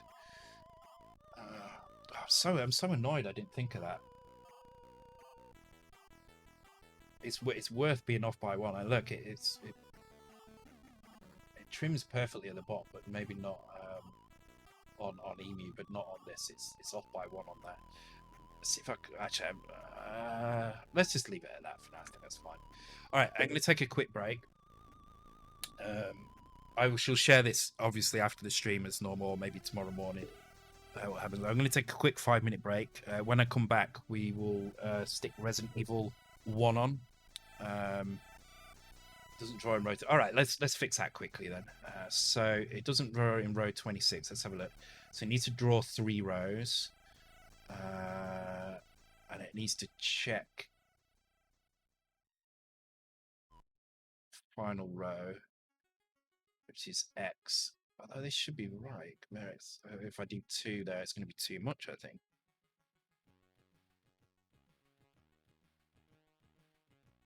I'm increasing X, aren't I? Yeah, okay. Oh no, there you go. It's fine. There we go. Fixed. Okay. Take care, Paul. Thank you for all your help. Very much appreciated. Hopefully we've got some nice issues to sort out on XEMU, which is going to make this even better. But yeah, thank you for joining. Cool. All right, so I'm going to take a quick break. I shall be 2 or 3 minutes. When I come back, we'll do some Resident Evil. Going to play for about an hour, I think. Good night, Skunk Monkey. Thanks for joining. Okay, so be right back, guys.